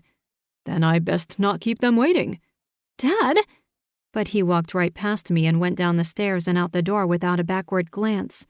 I felt like passing out, which would have probably been a blessing. If I could sleep through the next few days, it would save me a lot of heartache and stress, I was sure. "What am I going to do?" Cameron said, sounding much like I felt. He was looking at me as if I might hold all the answers. "I don't know," I told him. I didn't even know what I was going to do. Death by Coffee was now buzzing with the news of Rick's death.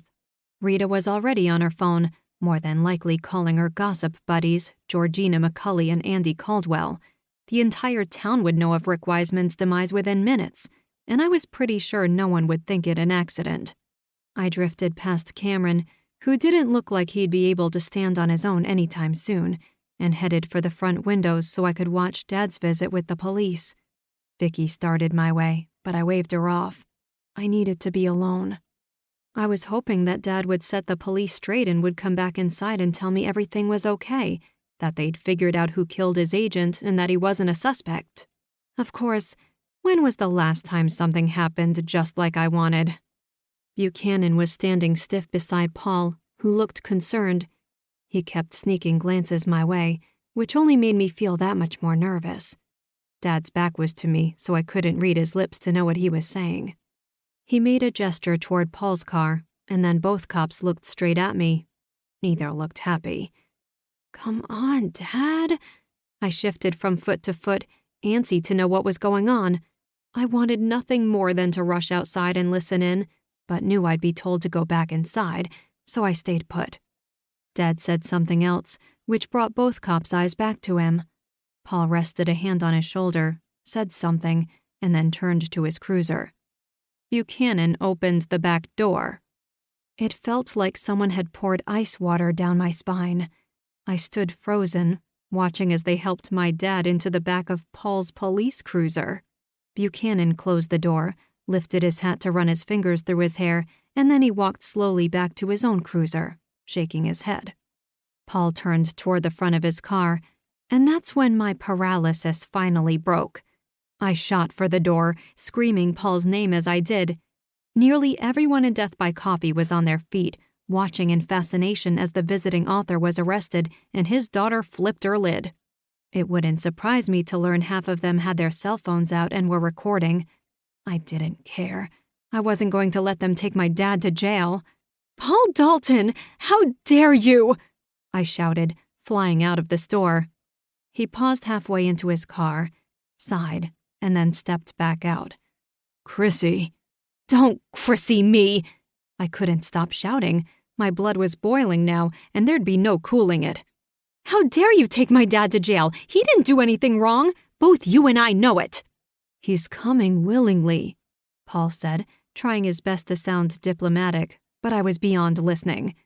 "Let him out of your car right now, or well, I don't know what I'll do, but you can darn well imagine that it won't be pleasant." Paul raised a hand, and I noticed Buchanan had started our way, a stern look on his face.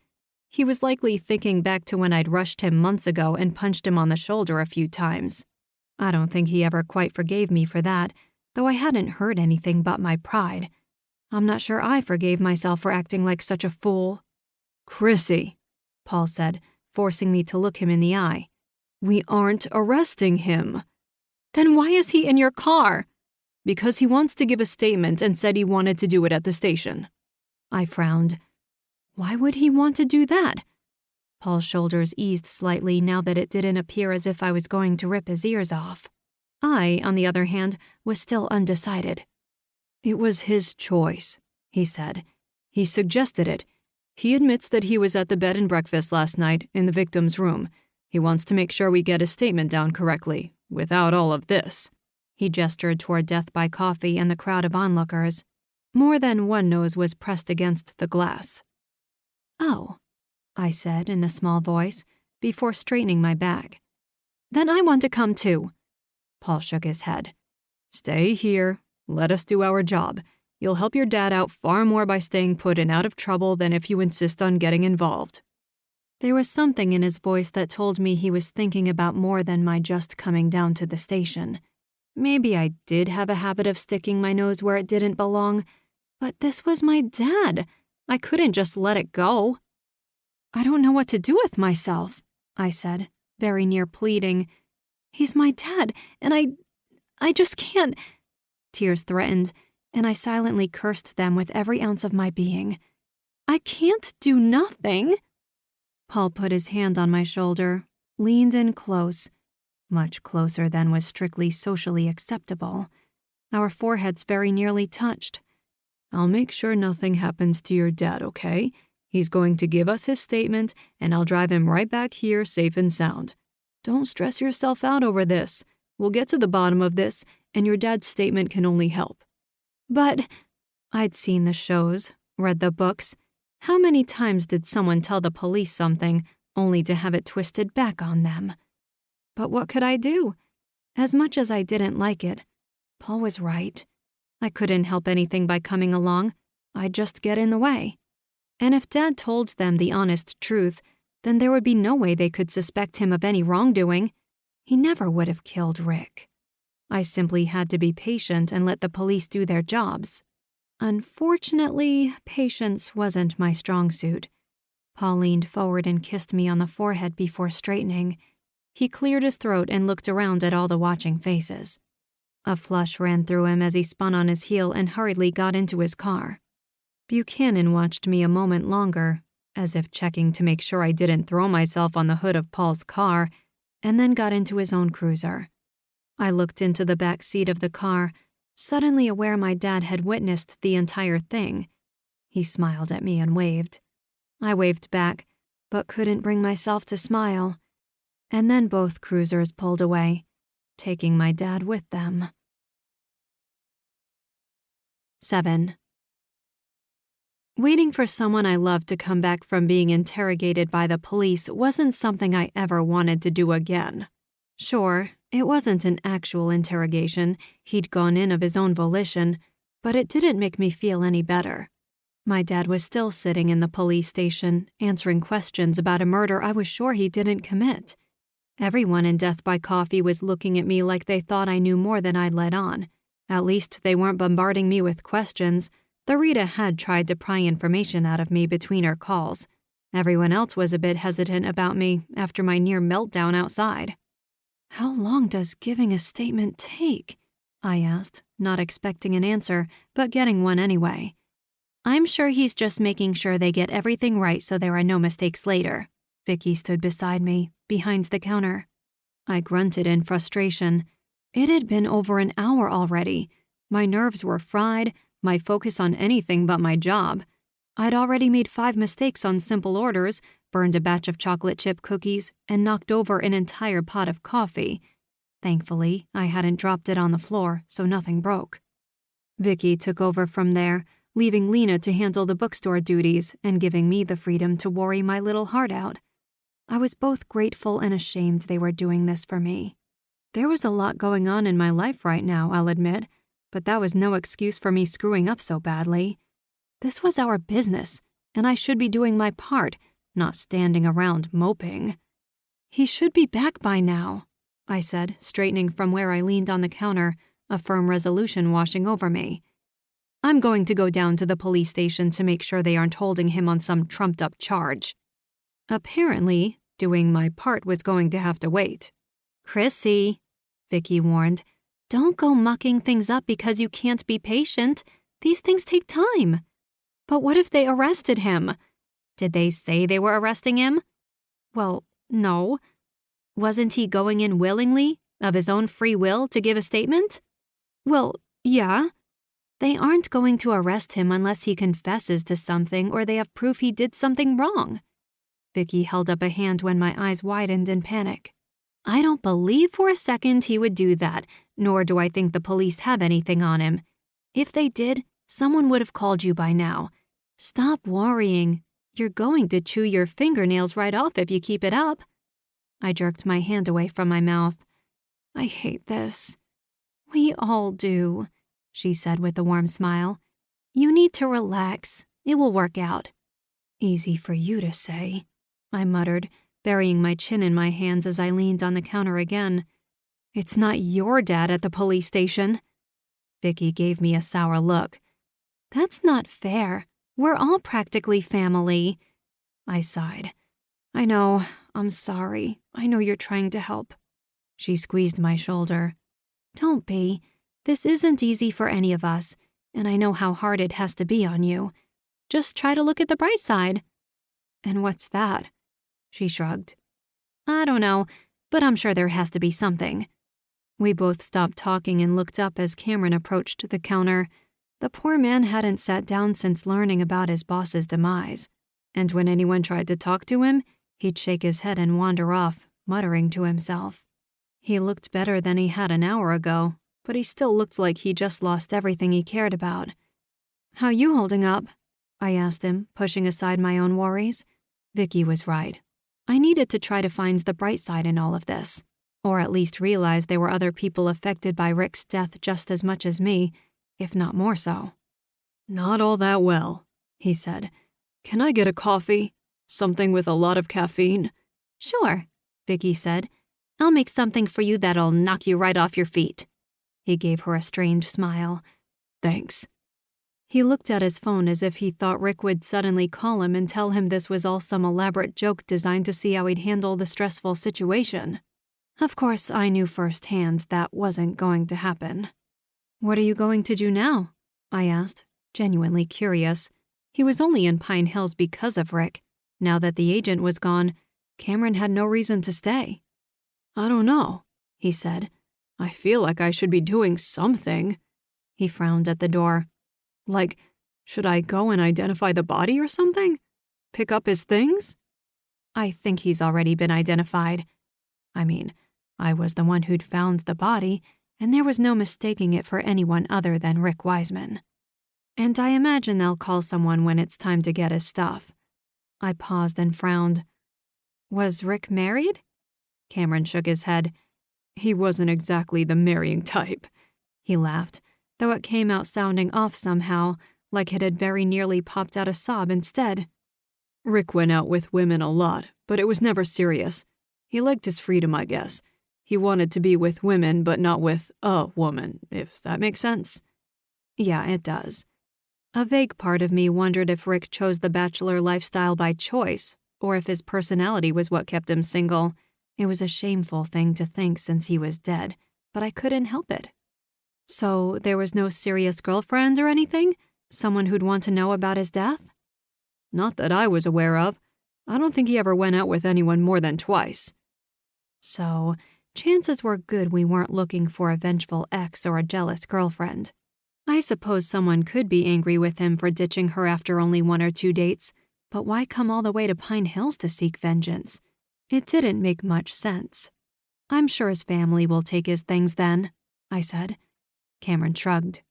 "I guess. Though I don't think he was on good terms with any of them. I never heard him talk about anyone anyway. No photographs of his parents or a sister or nephews on his desk." He frowned.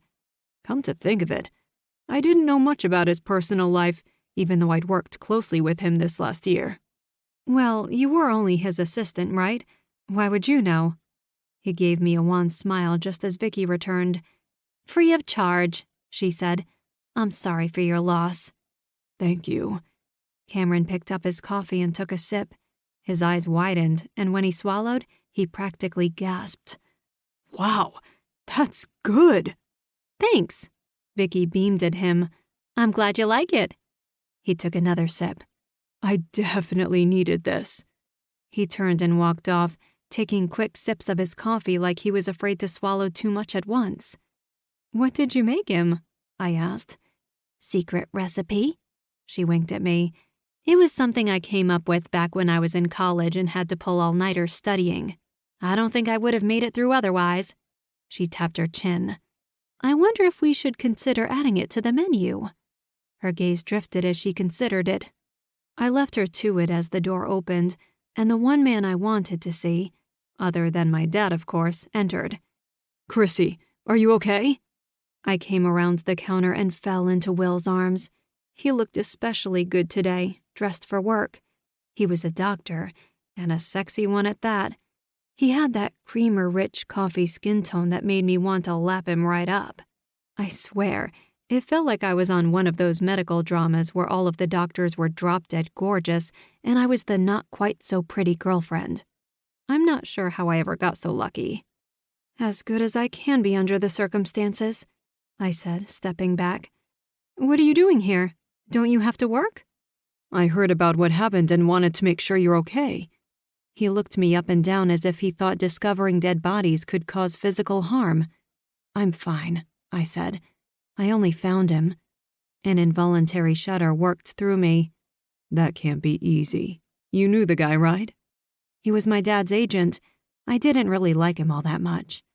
I wasn't sure why I added the last. It wasn't something you wanted to admit when the man in question was murdered, yet it kept popping out of my mouth anyway.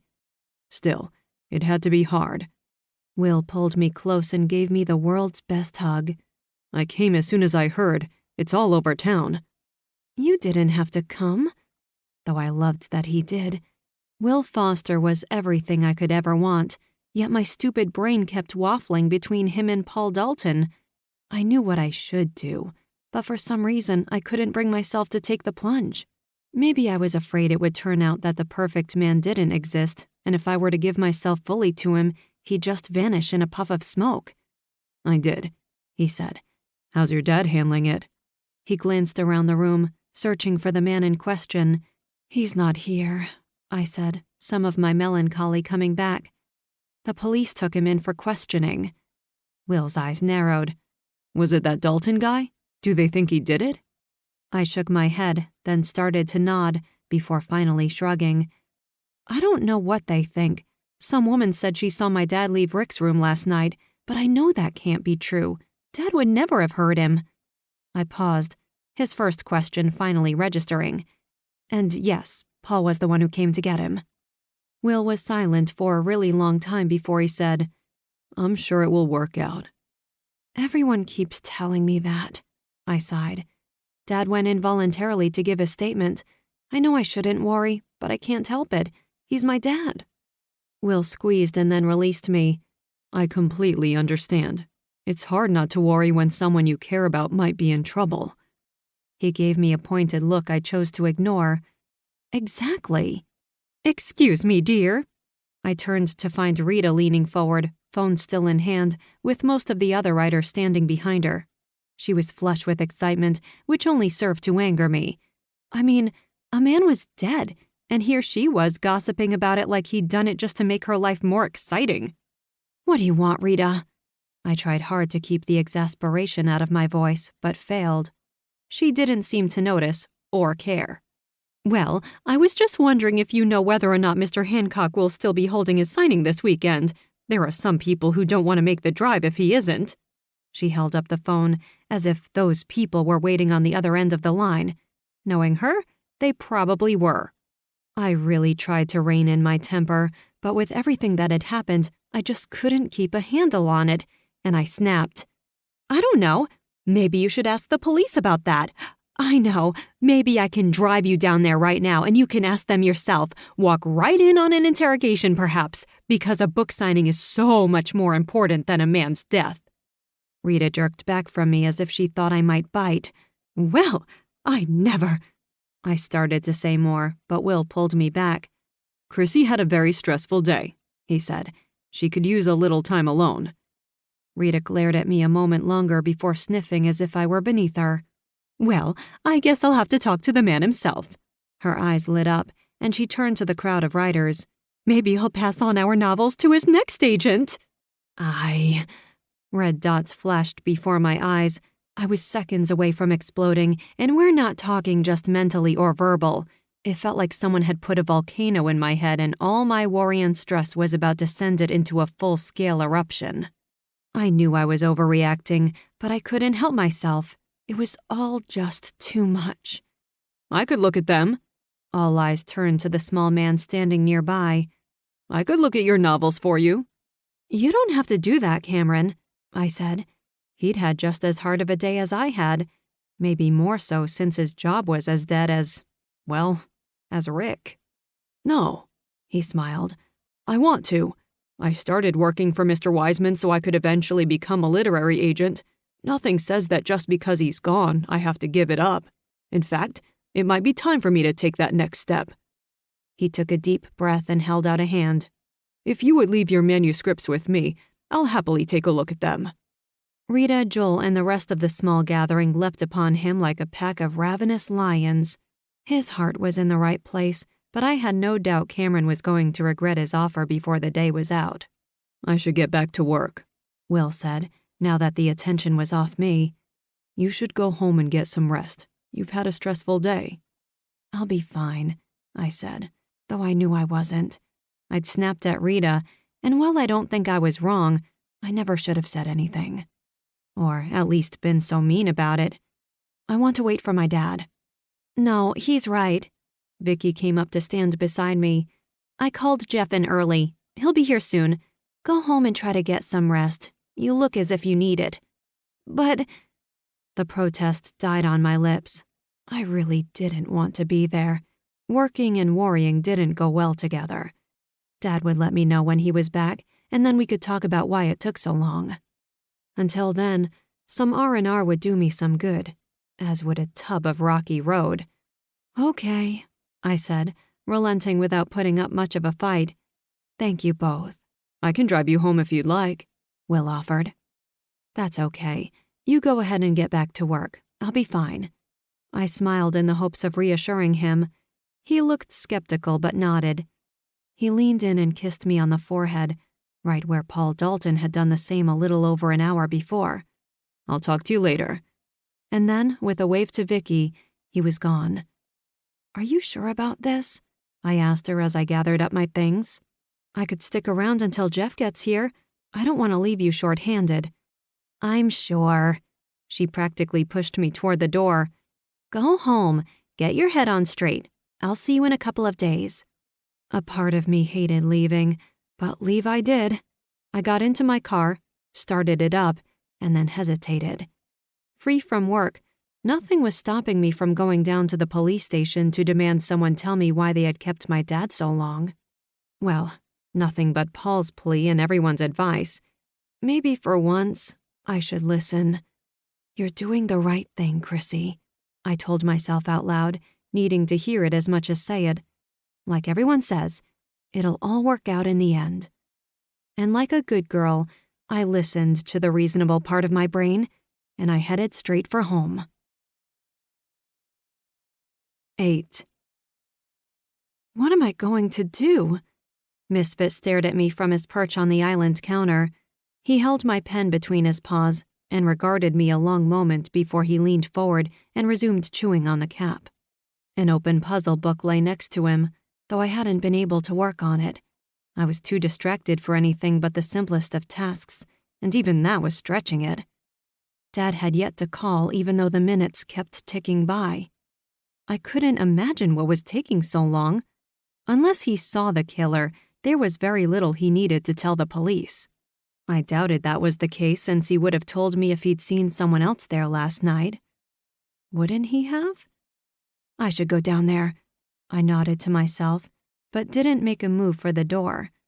I paced back and forth in the kitchen instead. Dad would have warned me about wearing a hole in the floor if he were here, though it was a habit I'd picked up from him. Anytime he was stuck on one of his novels, he'd pace in his office, sometimes for hours on end, and here I was doing the exact same thing. Misfit managed to work the cap from the pen. It dropped to the floor and bounced beneath my chair. Before he could stab himself in the roof of the mouth with the pen, I snatched it up, as well as the cap so he wouldn't decide to snack on it later. After recapping the pen, I shoved it into my purse and moved it out of reach of his prying paws. He glared at me before rising, taking 2 steps and plopping down on my open book. Go ahead, I told him. I can't work on it anyway. He closed his eyes and put his head down for a nap. I sighed and rubbed at my temples. I was beside myself, and I knew of no way to make things better. Puzzles were my way of working through problems, of relaxing and getting my head on straight. Yet I'd taken one look at the crossword and knew I wouldn't be able to do it. My brain was stuck on one track, and until I was certain my dad was safe and out of jail, it wouldn't unstick. A knock at the door caused my heart to leap into my throat. "Dad?" I gasped, rushing over to the door. I hadn't heard a car, but I'd also been pretty distracted with my own worrying thoughts.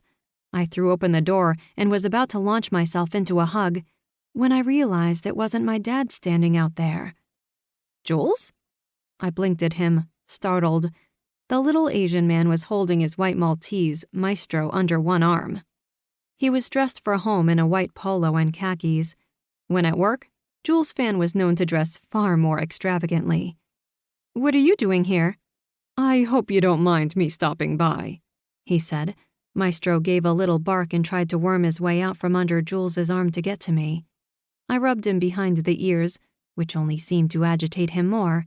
He was panting non-stop, eyes eager for freedom. "No, it's no problem," I said. "I thought you'd be at work." "I closed a little early today," he said. "Maestro had to pay a visit to the vet, didn't you, boy?" The dog barked in affirmative. "I hope he's okay." "Just a checkup." Jules hugged the dog close to his chest. "Everything's fine." "Good." I stepped back. "Do you want to come inside?" "I'd better not. Maestro is excitable today. He always gets this way after a trip to the vet. Unlike most animals, he seems to actually enjoy it." I couldn't say the same for Misfit. I had to dress in thick padded clothing and wear gloves just to get him into his cat carrier. And then once we were there, he'd often refuse to come out, swiping at anyone who attempted to touch him. "I'm sure he'll be fine," I said. "Please, come in." Jules bowed his head in thanks and then stepped inside. He took a quick look around before following me into the living room. I was a little self-conscious about the state of my house, knowing how clean and orderly Jules kept his own place. He didn't seem to mind my mess, however, or at least he was kind enough not to say anything. Maestro was nothing but churning feet and a panting tongue by now. Jules was struggling to keep hold of his little dog, and in a way, it was cute. "You can put him down," I said with a smile. "I don't know." Jules was looking at Misfit, who was now standing on the island counter, hackles raised, but he hadn't hissed or made a sound as of yet. "I don't want him to mess with your cat." "Don't worry about him," I said.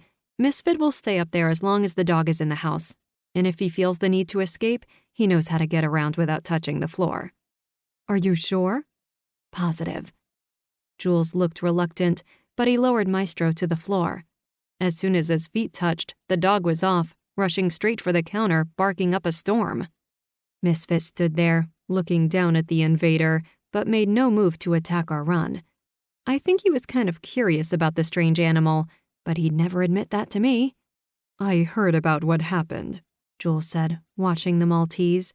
"It's absolutely terrible that horrible things keep happening to you. Are you holding up okay? I heard you found the body." I sighed.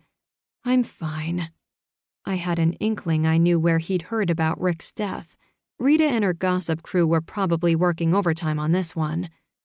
My dad's at the police station giving a statement, so I'm a little frazzled at the moment. Jules's eyes widened. "They don't think he did it, do they?" "I don't know. No sense in lying. A witness places him at the bed and breakfast near the time of Rick's death. I know he didn't do it, and I'm pretty sure Paul Dalton does as well, but I wouldn't put anything past Officer Buchanan."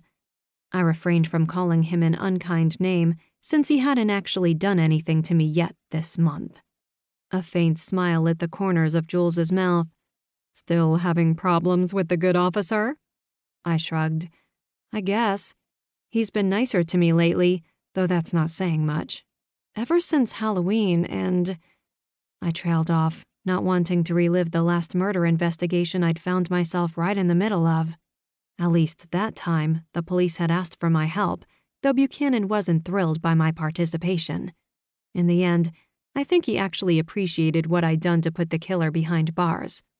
"That was a terrible business as well," Jules said. "I think Buchanan's coming around and is starting to realize I'm not the bad guy. He hasn't come over for dinner or anything, but at least he doesn't come running at me with handcuffs at the ready every time something illegal happens." "That's good. I've always felt he was too critical of you," Jules said, taking my hand and giving a squeeze before dropping it. "You're a good person." "Thank you." I felt myself blush. "Where's Lance, by the way?" I asked, redirecting. "I haven't seen him in a few days." Lance Darby was Jules's live-in boyfriend. Or husband. I wasn't actually sure whether or not they'd ever tied the knot, and had never asked. Either way, they were perfect together. "He's out of town on one of his trips," Jules said, sounding a little sad. "He's not due back for another week." "That has to be hard." "It is sometimes. The house feels so empty when he's not around." His eyes strayed to where Maestro had given up barking and was now sitting down, staring up at Misfit, who stared right back. I think they were starting to like one another. "You know, you could always stop by here if you ever feel lonely."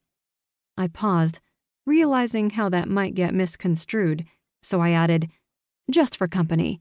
We could talk." "I wouldn't want to intrude." Jules looked embarrassed, like he didn't want anyone to think he might actually get lonely sometimes. "I'm just being melodramatic. Time apart is nice. I can sit back and read or catch up on a few shows Lance doesn't especially care for, and it does make the time we have together that much more special." His eyes twinkled at that. I gave a little wistful sigh. What I wouldn't give to have someone like that, a partner who could make my every day that much brighter. I guess it's true what they say about absence making the heart grow fonder. It was definitely working with Will, who I didn't get to see nearly as much as I'd like. "Well, don't hesitate to stop by if you need to talk," I said. "I don't have many guests visiting, so I'd welcome the company."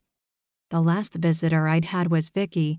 She'd stopped by so we could binge watch Making a Murderer on Netflix, and that had been over 2 months ago. "I'll keep that in mind." Jules took my hand again.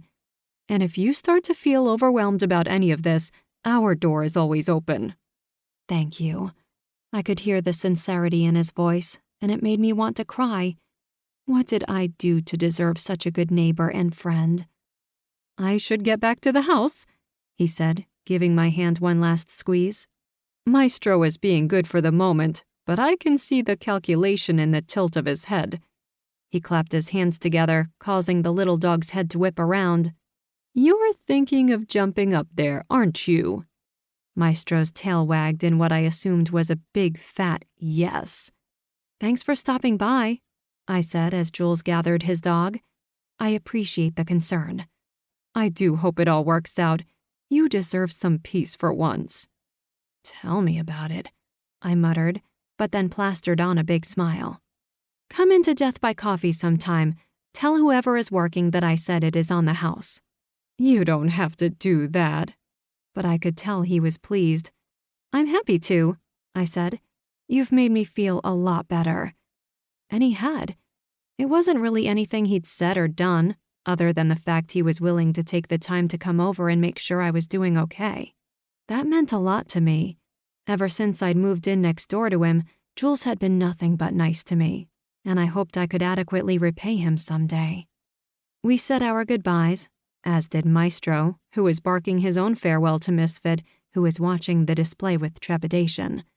I walked Jules outside and waved as he cut across the yard to his own home. I waited until he entered his house before turning to go back inside.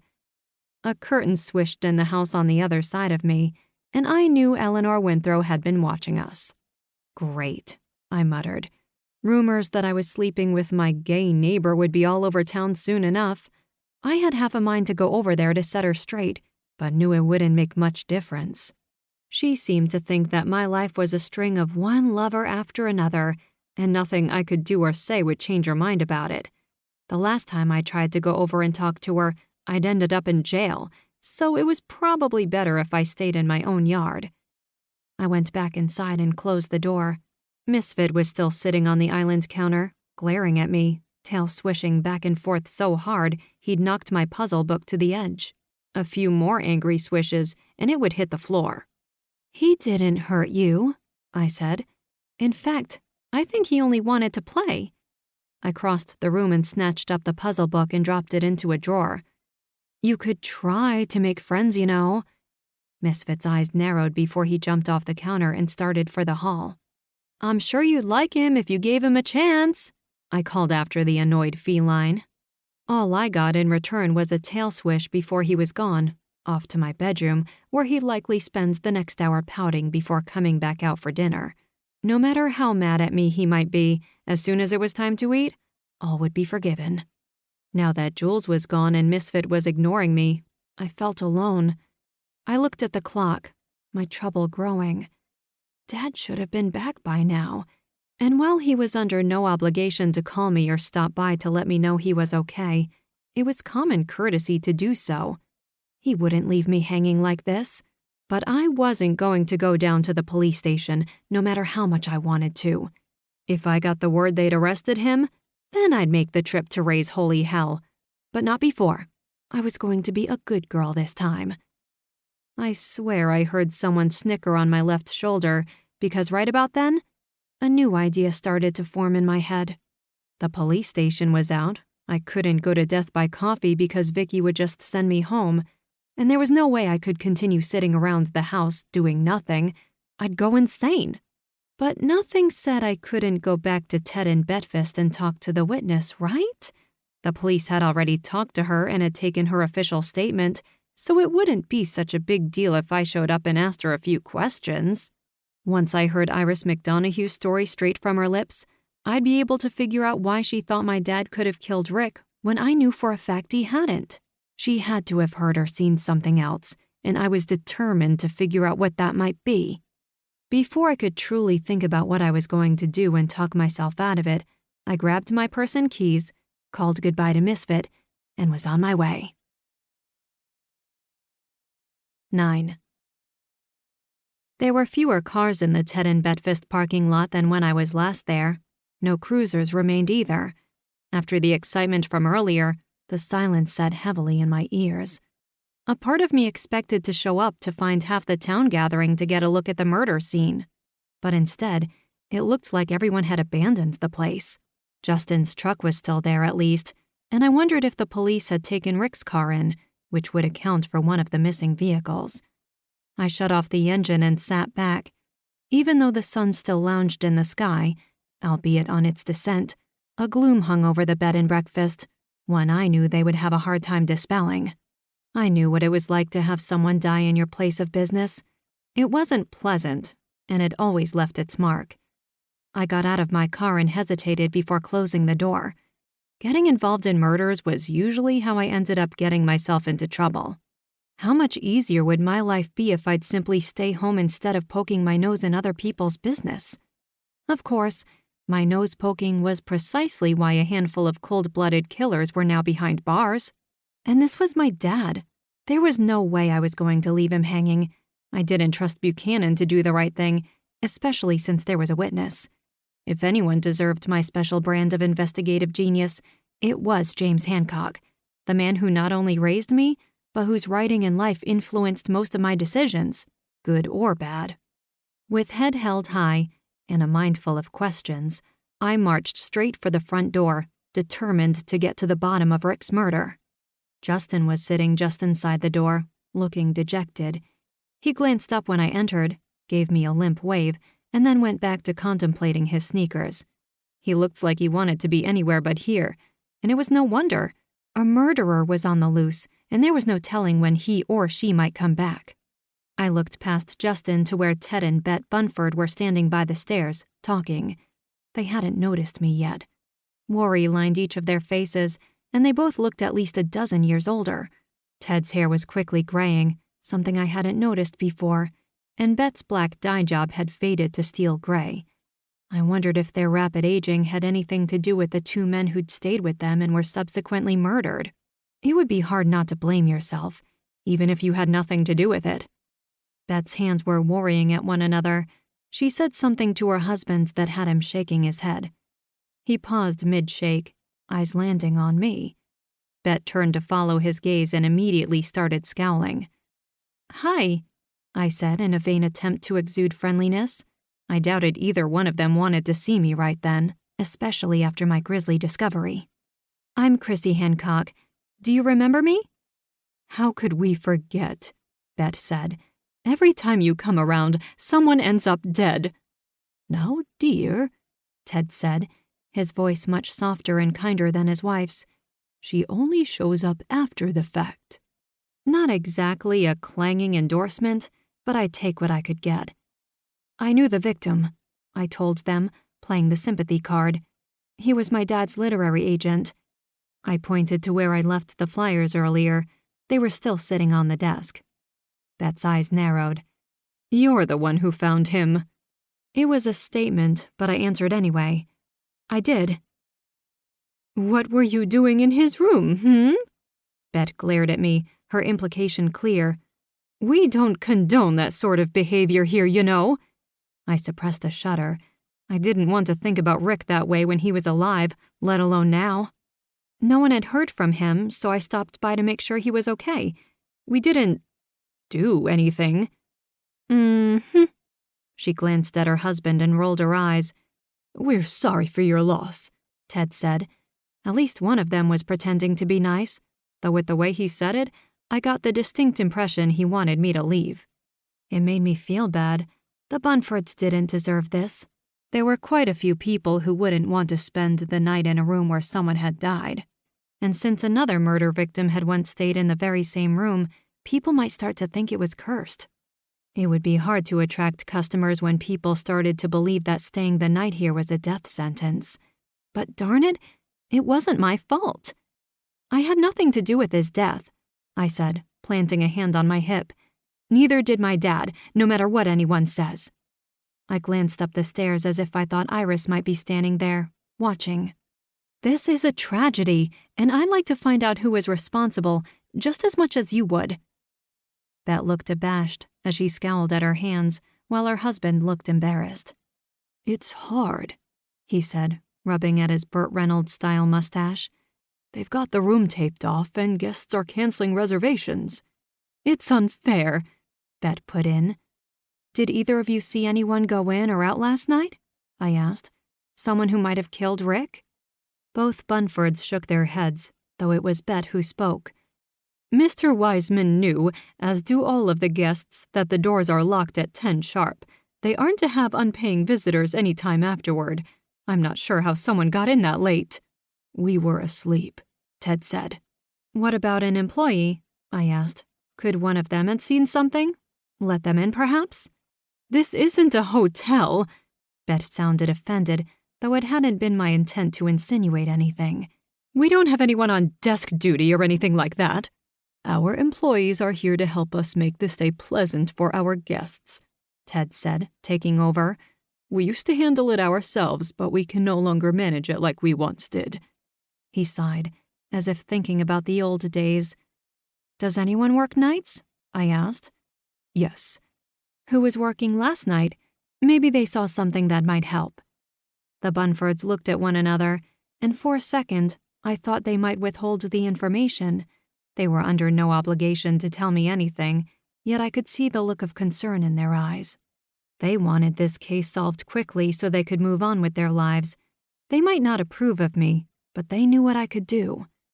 "Carrie Collins," Ted said after a moment. "She's our night lady. She cleans up downstairs and makes sure the doors get locked every night." "Will she be in soon?" I asked, hoping to talk to her. "Not tonight. We decided it might be best to take care of things ourselves for a few days. There is quite a mess to clean up." I don't think he was referring solely to the room. I filed Carrie's name away for later. "Do you think she would have let anyone in to see Mr. Wiseman after closing time?" I asked. "I doubt it," Bet said. "She is a stickler for doing things right. She can be—" She glanced at her husband. "Unpleasant. But she works hard. This has never happened before," Ted said. "I don't believe for 1 second Carrie would have let anyone inside without informing us first. It was a busy night, so perhaps someone stuck around who wasn't supposed to be here." I could have continued to grill them about last night, but there was no point. Neither had seen anything, and it was clear their night lady hadn't told them anything. I would just have to talk to Carrie Collins on my own when I got the chance. But for now, there was someone who was here I wanted to see. "Is Iris McDonough still here?" I asked. "Why?" Bet's face contorted in suspicion. "I'd like to ask her about what she saw last night. She claims she saw the murderer." "She did," Ted said, "and she gave her statement to the police." "I just want to hear her side of the story from her own lips," I said, smiling brightly. "I'm not going to accuse her of anything or upset her." Bet sighed. "She's here, though I don't think she will be for long." "She's leaving?" "She says she can't take the stress," Ted said. "She comes here to relax, and this tragedy is about as far from relaxing as you can get." "I could talk to her for you," I said. "See if I can get her to stay?" Ted and Bet glanced at one another before he answered. I suppose it couldn't hurt. If you can talk her into staying, it would help us out a lot. I thanked both the Bunfords and then headed up the stairs.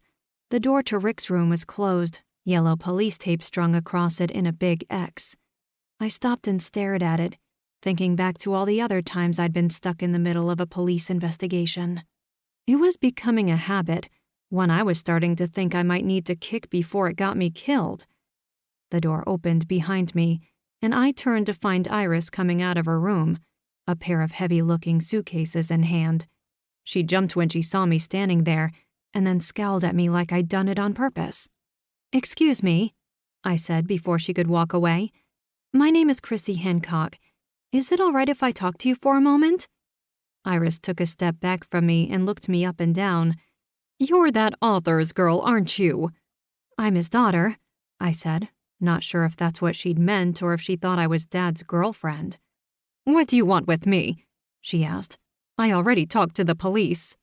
"I know," I said. "I'm hoping to help them find Rick's killer." I jerked a thumb toward the taped-up room. Iris snorted in a very unladylike way. "Uh-huh."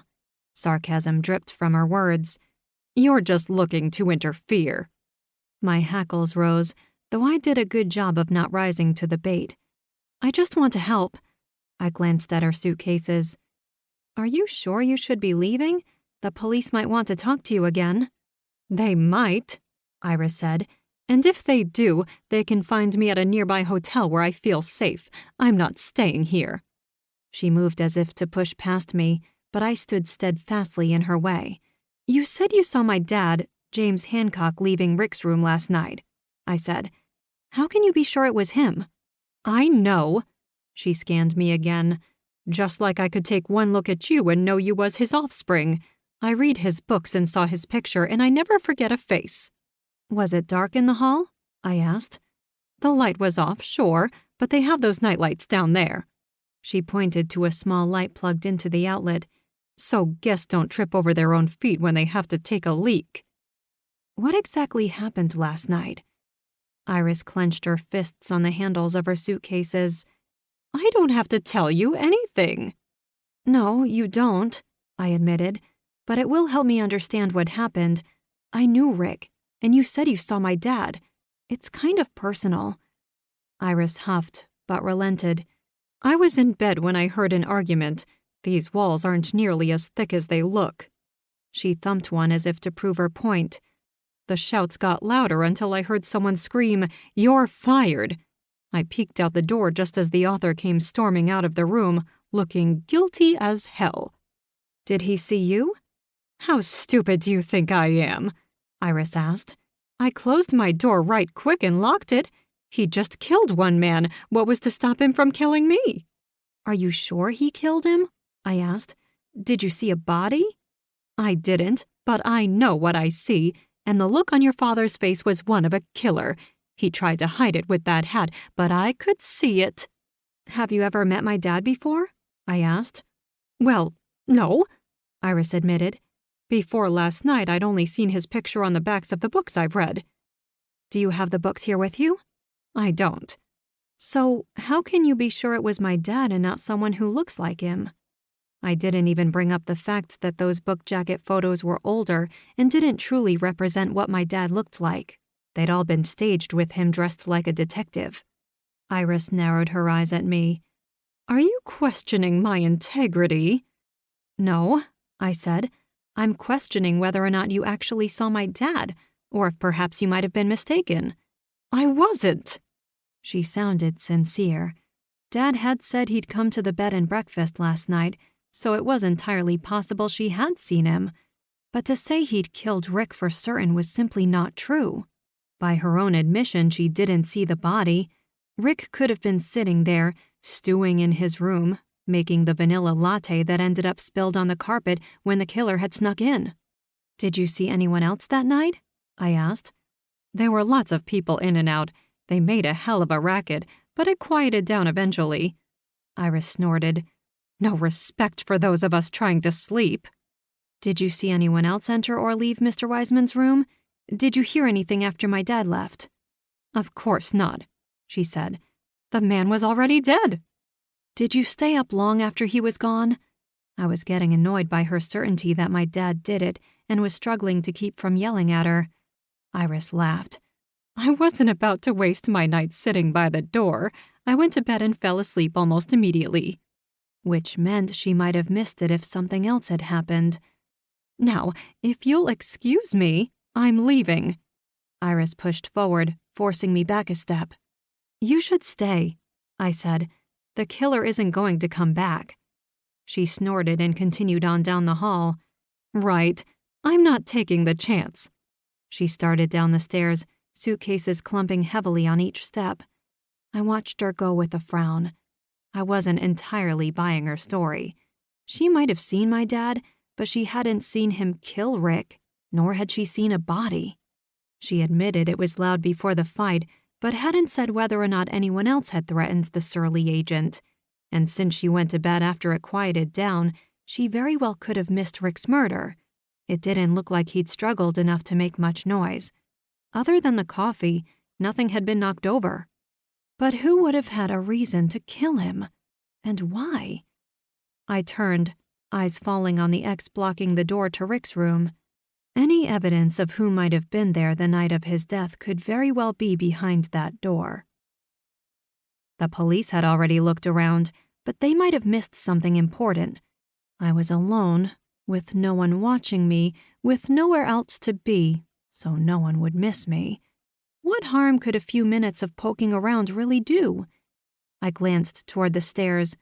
Iris was gone. Ted and Bet were nowhere in sight. They were probably dealing with their fleeing guest, so they might not think to come looking for me. With a quick prayer that I wouldn't get caught, I started for the door. 10. The door to Rick's room was unlocked, which I guessed meant the police were completely done with investigating the space. The police tape was likely still there to preserve the scene, though since I didn't know exact procedure, this was pure conjecture. For all I knew, they were monitoring the room just in case the killer decided to come back. The thought gave me pause, but only for an instant. If they were watching the place, I was already busted, so I might as well take a look before they arrested me. I slipped through the tape and into the room. I managed it without having to touch much of anything, and I mentally reminded myself to be careful about what I did touch. If the police weren't done and the door had been unlocked due to an oversight, I didn't want them finding my fingerprints all over the place. The room looked pretty much the same, other than Rick's body being gone, although I'll admit, I didn't look around too hard the first time I was there.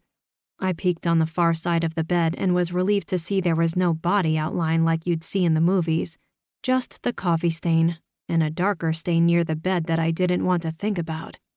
Who would have wanted to hurt you, Rick? A quick rush of sympathy washed through me as I looked at those stains. I mean, the guy wasn't the friendliest man around. In fact, he was a downright self-centered jerk who thought everyone should bow down to him and give him everything he demanded, simply because he'd represented an author who'd done pretty well for himself. His ego had to have been the size of Texas. Still, that was no reason for someone to want to kill him. I tore my gaze away from the stains and instead focused on the latte machine. It might have been the last thing he'd touched before he died. The machine was one of the expensive brands, rivaling what we had at Death by Coffee, but in no way would it make a superior coffee to what I made. Had he been preoccupied with making his latte so that when the killer came in, he hadn't heard him? These machines didn't make that much noise, but I supposed it was possible. Or had he known the killer? I didn't see another mug anywhere, though I doubted Rick would have offered anyone else a drink. Maybe he'd been standing here, drink in hand, when the killer came in. Worry made my stomach clench. Rick would have let Dad in without too much complaint. The only other person in town who wouldn't have been thrown out on his ear was Cameron. I'd much rather think the killer had snuck in and done the deed than to think it had anything to do with Dad's writing life. Glancing toward the door to make sure no one was coming, I moved to the end table by the bed and opened the single drawer there. A ratty Bible and a capless pen lay inside. I picked up the Bible and flipped through it to make sure nothing had been hidden inside before returning it to the drawer. Turning, I started for the closet, but my foot collided with something hidden just beneath the bed. I screamed as I tripped, falling hard on the floor.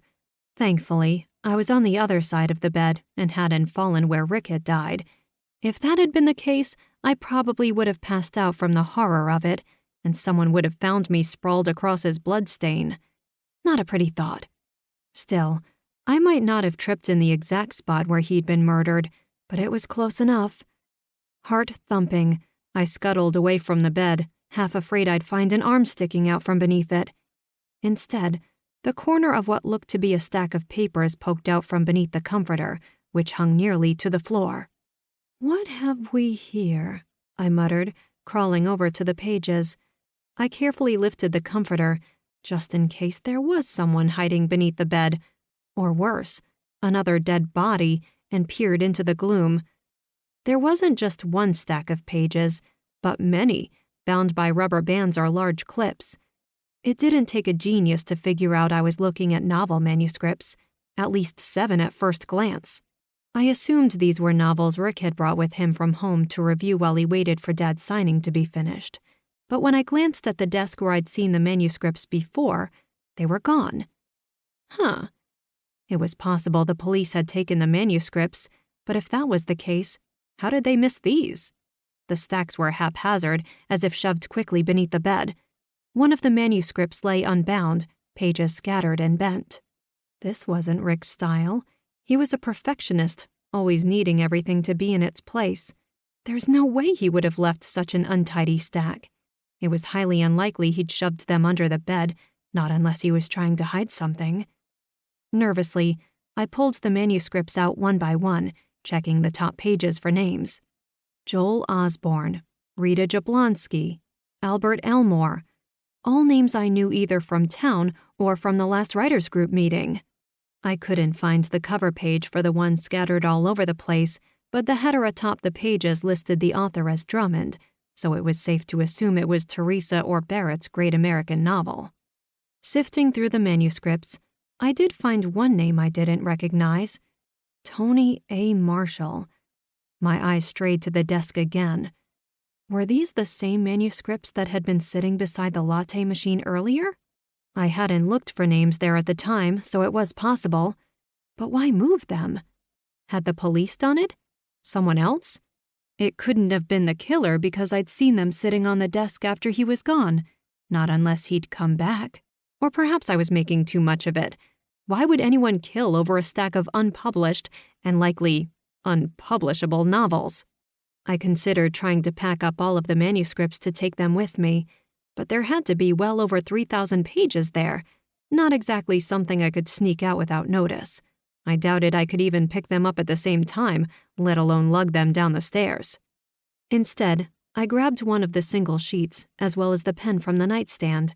I scrawled all of the names on the back of the manuscript page. After a moment's hesitation, I went ahead and added the titles next to each name, just in case there was a plagiarism conspiracy that somehow led to Rick's death. Unlikely? Yeah, but you never knew in this town. Once that was done, I dropped the pen back into the drawer and shoved the rest of the pages back beneath the bed.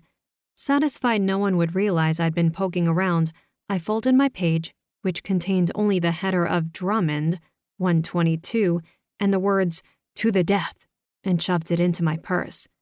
From there, I made a quick check of the dresser and closet, finding nothing of interest, before heading out of the room. I closed the door behind me, checked to make sure the police tape looked secure, and then headed downstairs. Iris was gone, having fled to a hotel where no one had died, leaving only the Bunfords and Justin inside the bed and breakfast. I headed straight for Ted in bed, mind still on what I'd found in Rick's room. While I didn't want to tell them I'd been snooping around, I did have concerns about the door being unlocked and the manuscript pages beneath the bed. If I was lucky, they would go in and check and then contact the police without my having to admit anything. "I saw the room upstairs was taped off," I said as I approached. Bette glanced at me and sighed, clearly not happy I'd come back to bother her. "The police don't want anyone inside."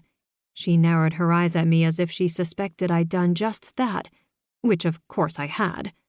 "I wouldn't do such a thing," I said, placing one hand on my heart and the other behind my back so she couldn't see me cross my fingers. But I think someone else did. Both Ted and Bet looked startled. What do you mean? Ted asked. Time for a lie, something I was becoming alarmingly good at. After I finished talking with Mrs. Donahue, I noticed the door across the hall was open a crack and the tape was loose in one corner, like someone had pulled it free and then replaced it. The room was locked, Bet said with a firm shake of her head. No one could have gotten in. Interesting. It sure hadn't been locked when I tried the door. Well, I was worried when I saw it. No one was inside the room, and being the concerned citizen I am, I fixed the tape and closed the door. I forced myself to look suitably concerned. But I'm pretty sure someone had been inside snooping around. Did the police come back sometime recently? Ted shook his head. Once they left, the only people I've seen are here right now. Other than Iris, Bet muttered, obviously bitter about her guest's flight. Neither one of us have gone inside the room, Ted went on, and I can assure you that no one else has either. His eyes flickered toward where Justin was slouched against the wall. He glanced at us, reddened, and looked away. You must have been mistaken. I can only tell you what I saw, I said solemnly. You can check the door if you'd like. It's still unlocked. Bet immediately stormed for the stairs. Ted frowned at me a moment before following after. As soon as they were gone, I turned and made a beeline for Justin. Spill it. I could tell he had something to say. He was nervous by nature, but he became even more so when he knew something. I didn't go in there, he said. I've been down here ever since the body was discovered. But someone else did, didn't they? He looked down at his feet, hair falling into his face, hiding his eyes. I'm not sure. What do you mean you're not sure? A very loud, very blunt curse came from upstairs. Bet wasn't very happy about her unlocked door. Justin cleared his throat, eyeing the stairs like he thought he would get into trouble if they came downstairs and saw him talking to me. Knowing how the Bunfords felt about me lately, I wouldn't be surprised to learn he was right. Come on, Justin, I said, putting on my "we're best friends" voice. You can tell me. I'm not sure I saw anyone, he said. So much was going on, it could have easily been my imagination. I could tell he didn't believe that any more than I did. What did you see? And when was it? Before the police got here? He shook his head. After. The Bunfords weren't out here. They were in the office trying to convince Mrs. Donahue to stay. I went out back for some fresh air, you know. It was crazy in here and, well... He shrugged a bony shoulder. When I came back in, I thought I saw someone come down the stairs and hurry out the front door. Are you sure? I asked, mind racing. It would almost have to have been the killer, wouldn't it? Who else would sneak into a place where a murder had just taken place? Other than me, of course. I don't know. It was bright outside, and when I came in, I had those dark spots you get when you look into the sun too long. Could you at least tell me if it was a man or a woman? Another shrug. A man, I think. It's hard to tell. All I know for sure is he was pretty big. Big as in tall? Big as in big. He held his hands out from his stomach by a good 1.5 feet. The only fat man I knew that might have had any contact with Rick was Harland, though my dad wasn't on the light side these days either. As scrawny as Justin was, anyone would look fat by comparison, so I could be looking for someone of average size. When was this? I asked. If it happened while I was with my dad, then there was no way he could have been the one to sneak in and out of Rick's room, leaving Harland as my only suspect. An hour ago, maybe? My heart sank all the way to my toes. I hadn't heard from Dad for hours now. He'd gone to the police station to give his statement, sure, but it seemed like an awfully long time had passed, more than enough to give a statement and leave. He wouldn't have come here. I refused to believe it. It had to have been someone else. Harland was a big man, though why he'd kill Rick, I had no idea. The door was unlocked, I said. Could someone who works here have gone in? Another shrug.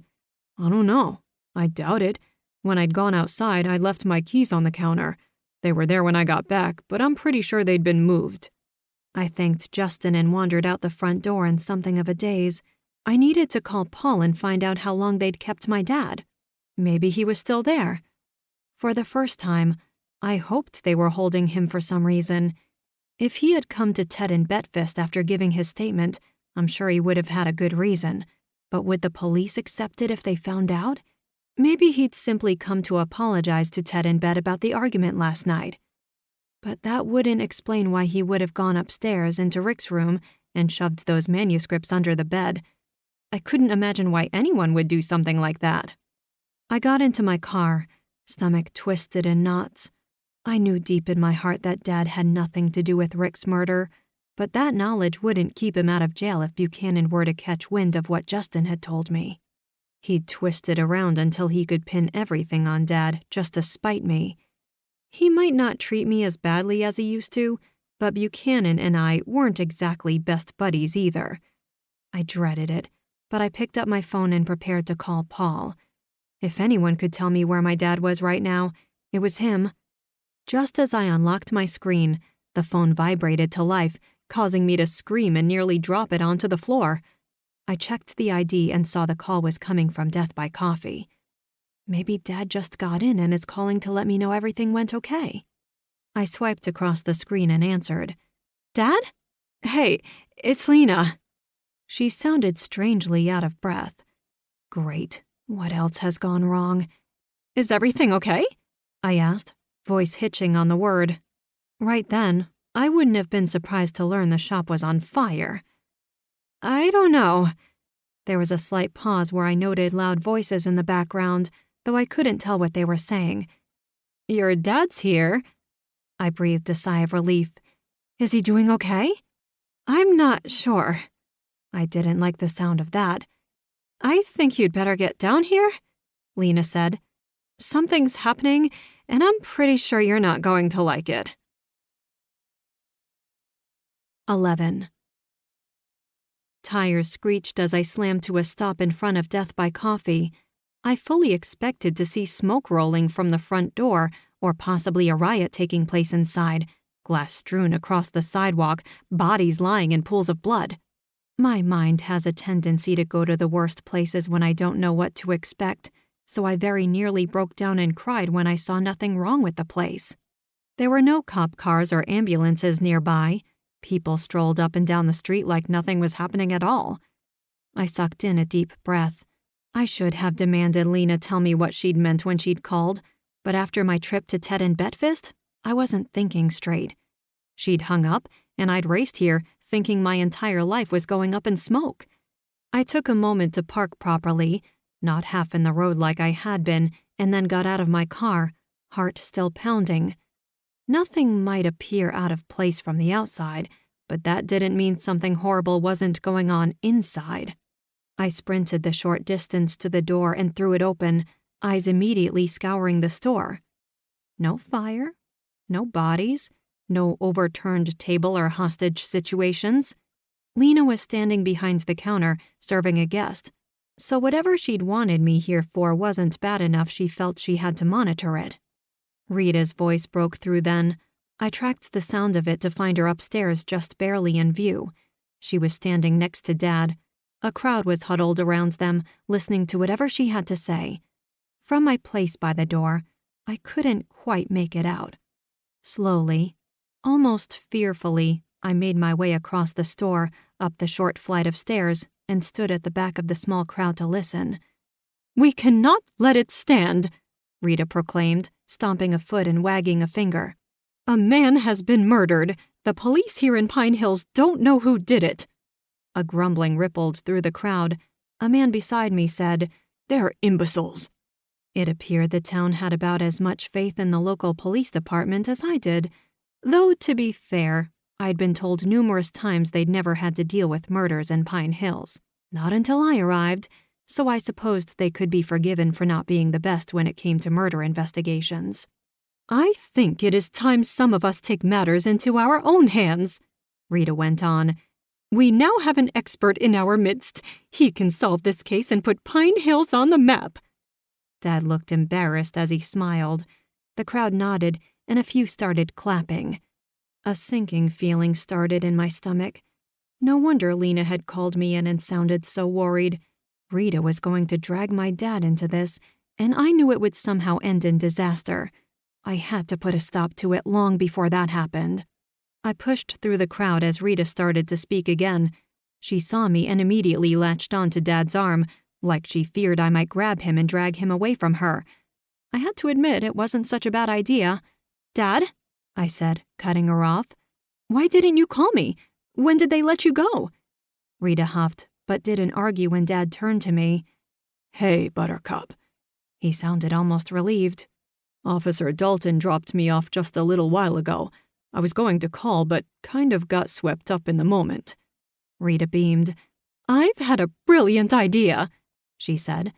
The small crowd was watching us. I gave them a good glare until they started to disperse, then turned back to Dad. "I was worried," I said. "When you didn't call, I thought they'd arrested you." "I'm fine." Dad pulled from Rita's grip to give me a quick hug. "I appreciate the concern, but there was no reason to worry. I had nothing to do with Rick's death, and I'm pretty sure they know that." "Still." I took a deep breath and stepped back. I didn't know what to think. I sat around the house, worrying, and then when Lena called, I was afraid something had happened to you. "I wouldn't have let anything happen to him," Rita said. "In fact, I believe James here can solve Mr. Wiseman's murder in no time. It's what I was telling everyone else when you showed up. It's not often we have a brilliant mind working local crimes." "Hey," I said, mildly offended. Rita flapped a hand at me. "I don't mean just you. I'm talking about the Pine Hills Police Department. They leave a lot to be desired when it comes to brain power, if you know what I mean." She winked at Dad. "Okay, so I might have thought the local police were a little slow on the draw sometimes, but they had come to my rescue more than once when I'd gotten in over my head, and just because I tended to get involved in their murder cases didn't mean they wouldn't have figured out the correct culprit on their own eventually. I just sped things along, usually by getting myself attacked by the murderer."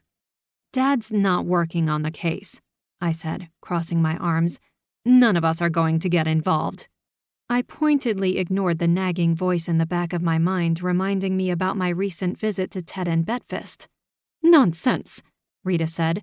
"You've done an adequate job making Pine Hills a safer place, but we have a professional here now. We can't let this opportunity pass." I ground my teeth together. "He's not a professional," I said. "He's an author." "Same thing," Rita said, rolling her eyes. "While I'm flattered that you think I could be of help, my daughter is right." Dad rested a hand on Rita's shoulder. She practically melted at his touch. "I've never worked an actual murder investigation before, and I'm afraid I'd only get in the way if I tried." "Pah!" Another patented Rita hand wave. "Your books speak of your intelligence and capabilities. You know what you're doing." Her eyes lit up. "Maybe you could both work together. Father and daughter solving crimes in our little town." She clapped her hands together. "You could solve the murder, and we could pitch it to someone in Hollywood. It would make a great movie." Her eyes glazed over as she thought about it. Chances were good she was picturing herself in a starring role. "We're not going to get involved," I said. And right then, I was pretty sure I meant it. Normally, I'd have been all over the case, poking into everyone's business like it was my own. But my dad was here. I couldn't put him at risk by sticking my nose where it didn't belong. And there was no way I was going to let him wander around town acting the part of an amateur sleuth, all because Rita thought he was some sort of brilliant detective. He'd only get himself hurt, much like I did every time I started snooping around. "I could be your sidekick," Rita said, clearly not listening to a word I was saying. "I could ask the hard questions of people in town and bring you whatever I found out." She rubbed her hands together in a way that made her look more like an evil mastermind than a detective on the side of good. Dad looked amused as we watched Rita plot what would inevitably be our downfall.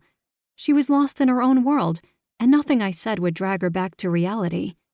I glanced back behind the counter to where Vicky stood, watching us, smiling in a way that told me she knew exactly what was going on. I had no idea how long Rita had been babbling about solving the case before I'd gotten there. "Can I have a moment alone with my dad?" I asked, cutting Rita off, mid-fantasy. She looked startled, like she'd forgotten we were even there. I suppose so. Thanks.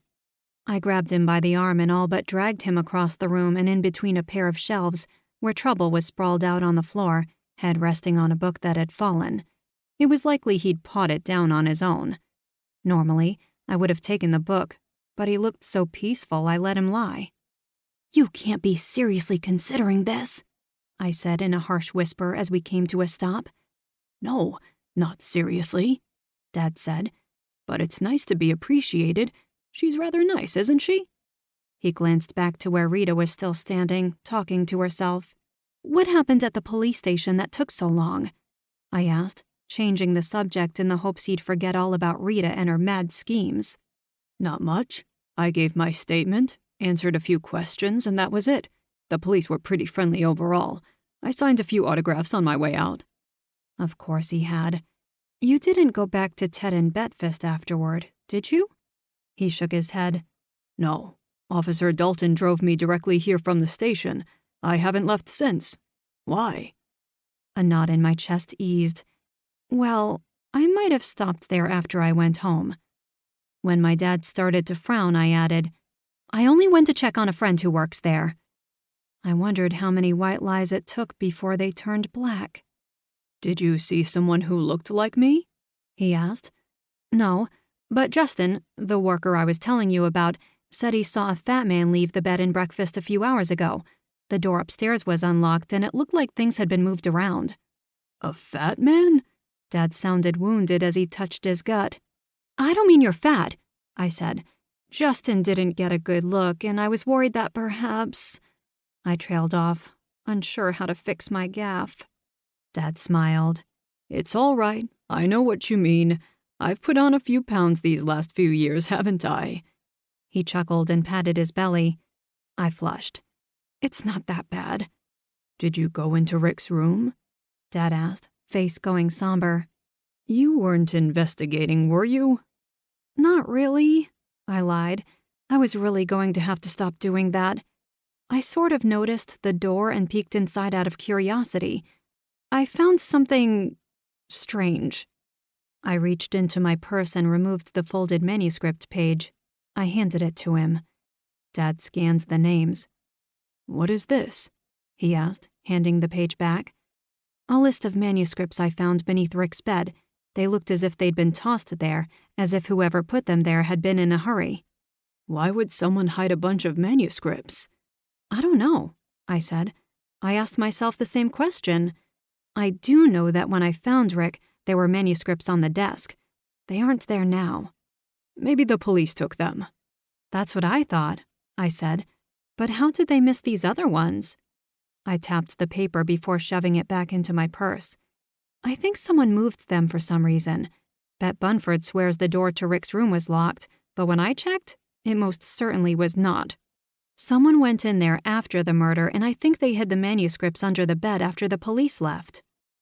But why, I wonder? Dad got a faraway look in his eye, and I immediately regretted telling him anything. I didn't want him involved, and here I was, giving him fuel for an investigation. I'll let the police know what I found, I said. We can let them handle it. Neither of us needs to get involved. It pained me to say it, but I felt I had to. I mean, I'd had a hand in every murder investigation since I arrived in Pine Hills, yet here was one far closer to me than the others, and I was thinking of keeping out of it, all because of my dad. He smiled and nodded. I know, Buttercup. I was just fantasizing a bit about playing the part of the hero. I'd written so many of them, it would be nice to be one for a change. You are a hero to me. Even as it came out of my mouth, I realized how cheesy it sounded. Dad only laughed. Thank you. He sighed. I guess my part is done. I gave my statement and that's all I need to do. A look of sadness passed over him. Rick and I might have had our differences as of late, but he didn't deserve this. I should be focusing on whether or not to continue with the signing, or if I should call it off in his name. Don't let Rita talk you into doing something you don't want to do, I said, not just meaning about the signing. He smiled. I won't, Buttercup. I promise. He started to walk away, but I stopped him as a new thought came to mind. "Hey, Dad, why don't you get your things and stay with me instead of that hotel?" I wasn't even sure why he hadn't asked me before. "I don't want to intrude," he said. "You wouldn't be," I said. "It would be nice having you around, kind of like old times." He smiled wistfully. "I guess it would be nice." He still didn't sound convinced, so I pressed. "Besides, we don't know if Rick was the killer's real target or if he or she was after something else, like your unpublished novel." Rita's name flashed through my mind, but I quickly dismissed it. She might be obsessed with Dad, but not so much that she would kill just to read his novel early. "I'd feel better having you close." Dad sighed and nodded. "I suppose you're right. It's better to circle the wagons and all that." He put an arm around me and hugged me, shoulder to shoulder. "And this way, we'll be able to keep an eye on each other and make sure we both stay out of trouble." "Yeah, great." I forced a smile. Maybe this wasn't such a good idea after all. I mean, I didn't want Dad investigating Rick's murder, and I might have said I wouldn't get involved either, but that didn't mean I wouldn't end up in the middle of it somehow. I had a tendency to find myself exactly where I didn't belong, and I didn't want to drag Dad along with me. But it was too late now. I'd just have to try harder. "Let me get my things from the hotel," he said. "I'll be over afterward." "Sounds good." "See you in an hour or two then." He kissed the top of my head and left. Rita was still standing where we left her, muttering to herself. I had a feeling she wasn't going to be easy to dissuade, and I, for one, didn't feel like trying, at least not yet.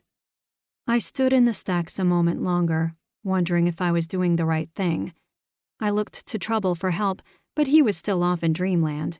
He'd probably stay that way until Vicky came to gather him up for the night, which was going to be soon. "What am I getting myself into?" I asked the snoozing cat. A whisker twitch was all the response I got. With a quick wave goodbye to Vicky and Lena, I put Death by Coffee behind me and headed for home.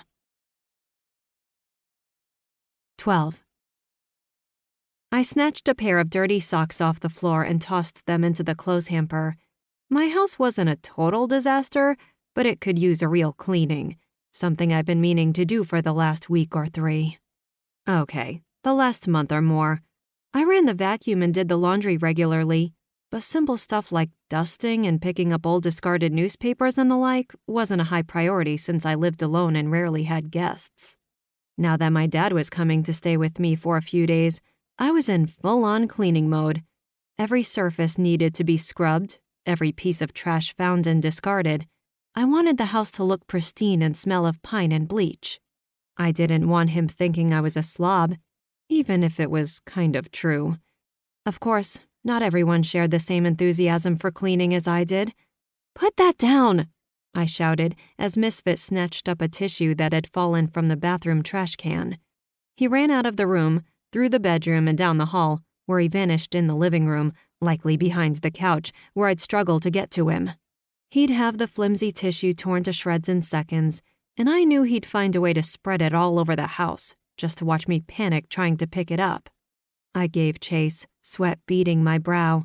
Cleaning is already a workout, so I didn't need to add to it by chasing after a misbehaving cat. To his credit, Misfit dropped the tissue when he heard me thundering behind him. It could have been an accident, but a part of me hoped he was taking pity on me. "Bad kitty," I scolded him. He glared at me from his perch on the armrest of the recliner. I ruffled his fur, picked up the tissue, and then carried it to the trash can in the kitchen. I couldn't be mad at my big fluff ball for long. Normally when I cleaned, I didn't mind what he did, be it stealing stray trash or batting around bra straps.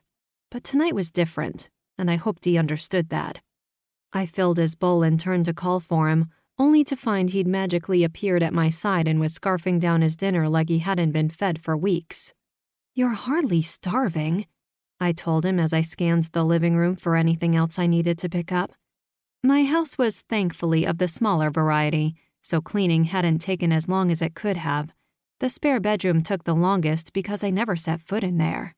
Dust had coated practically everything, And at some point, I must have decided it was the perfect room to toss spare boxes because there had to be 10 of them strewn about. They were now broken down and tucked next to the trash can, and the dust had been knocked free and swept up, though it still smelled like a dusty, unused room. At least Dad wouldn't have to worry about it. I decided I'd take the room, old bed and all. Dad could have my newer, more comfortable bed, as well as the privacy my bedroom provided. The spare bath was small and contained only a stand-up shower, sink, and toilet. I'd have to make do with no long soaks in the tub for the few days he'd be here, but thought I could manage. Satisfied I'd gotten everything picked up, I moved to the closet for the vacuum just as there was a knock at the door. My eyes darted toward the clock, afraid I'd run out of time. I'd been cleaning for well over an hour now, and while Dad had said he'd get his things and be over, I'd kind of hoped it would take him longer. Misfit's back was arched as he stared at the door. I could practically read his mind. "The dog isn't coming back," I assured him. I swear I saw him narrow his eyes at me in suspicion as I headed for the door. The knock came again, this time more insistent. A brief flare of worry worked through me, but I suppressed it. Dad was probably weighed down by his laptop and quite possibly half a dozen books. He was never one to travel light, and I doubted this time would be any different. I plastered on a nervous smile, gave the house one last scan, and then turned to open the door. "Are you okay? I heard all about it." Someone who was most definitely not my dad barged past me into my house uninvited. He looked around, appraising the place before turning back to face me. He held out his arms like he expected me to rush into them. That was so not going to happen. "What are you doing here, Robert?" I asked, not hiding my irritation. Robert Dunhill was my ex, had been for a while now, a fact that seemed to have escaped his attention.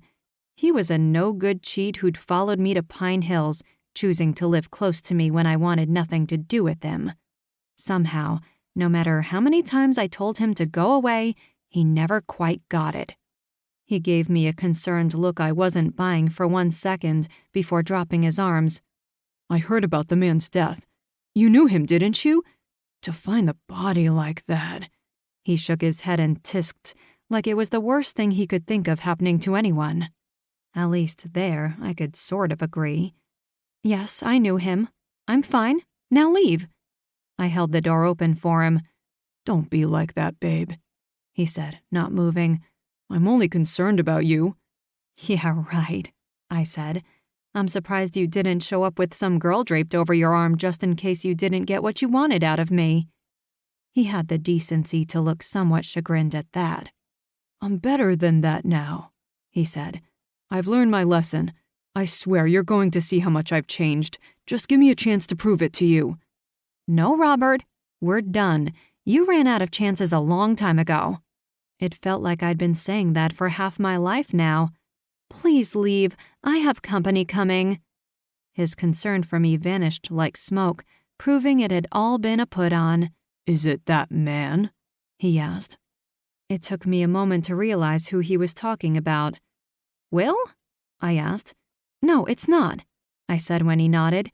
"And even if it was, it's no business of yours who comes over to see me." "He's no good for you," Robert said, crossing his arms. "I would treat you far better than he ever could." "Robert, you—" I shook my head, unable to continue. I couldn't believe he was standing there acting like I'd just up and forgive him for what he did to me. How many ways could I tell him that he screwed up and I was done with him before he'd finally get it? "I'm really hurt here," he said, adopting his poor me pose, with shoulders slumped, eyes downcast. "I came here only to make sure you were okay, and you treat me like this? It's not right. In fact, it's indecent." "The only thing indecent here is your insistence on injecting yourself into my life. It's late. I have things to do. I want you to leave." "You might want to do what the lady says." I just about jumped out of my socks when my dad spoke behind me. I'd been so focused on getting Robert out of my house, I hadn't even heard him drive up. Robert paled. "I was just checking up on her." "Sounds to me like you were harassing her." Dad stepped past me and leveled hard eyes at Robert. I'd been a victim of his angry glare before, and let me tell you, it's not something you ever want to repeat. My dad wasn't a violent man, but boy, could he stare when he wanted to. Robert wilted beneath those intense eyes, nodded, and then scurried past me without another word. I slammed the door right behind him for good measure. "Thanks," I said. "I can't believe he came over." "Don't mention it," Dad said. "I always thought you could do better than him, Buttercup. I don't know what you saw in him in the first place." "Me either," I muttered before perking up. "Do you have everything?" Dad held up a pair of heavy-looking suitcases. "All accounted for. Where should I drop them?" I led him into my bedroom, where he deposited his suitcases by the bed. "You don't have to give up your space for me," he said, looking around the room. "I can take the couch or a spare room if you have one." "No, you're staying here, and that's final." He smiled and nodded. "If you say so." "I do." I took a deep breath to settle my nerves. Now that he was here and hadn't run shrieking into the night after seeing how I lived, I was feeling better. I led him out of the bedroom to the kitchen where I put on some coffee. "You remember Misfit, don't you?" "I do." He scratched the orange furball behind the ears. "He always allowed on the counter?" "I don't think he'd forgive me if I didn't allow it," I said. Misfit had claimed the island counter as his main perch from the moment we'd moved in. Displacing him was completely out of the question. "So, I thought I heard you mention something about a guy named Will?"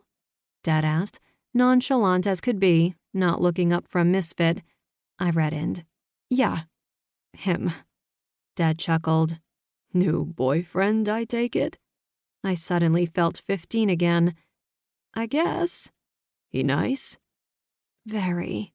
I melted as I said it. "Good." Dad sighed and sat down on one of the counter stools. "I know how hard it can be to date again after a long time with someone else." He glanced toward the door as if he could still see Robert there. I filled 2 mugs with coffee, dropping a cookie into mine. I carried both mugs to the counter, grabbed some cream and sugar for Dad, and then took a seat next to him. After Robert, I wasn't sure I'd ever want to date again. He nodded and stared down into the black depths of his coffee. "It's been a long time since your mother died." He cleared his throat, scratched at the back of his neck. "I was thinking that maybe it was time I got back into, well." He glanced up at me to see how I was taking it before continuing. "I was thinking of trying to date again." Oh. I didn't know what else to say. It had always been Mom and Dad, even after she died. He didn't even have a female friend that helped him through the tough times. A part of me always thought that now that she was gone, he would continue on just the same as always. "I knew you wouldn't approve." "Oh, no!"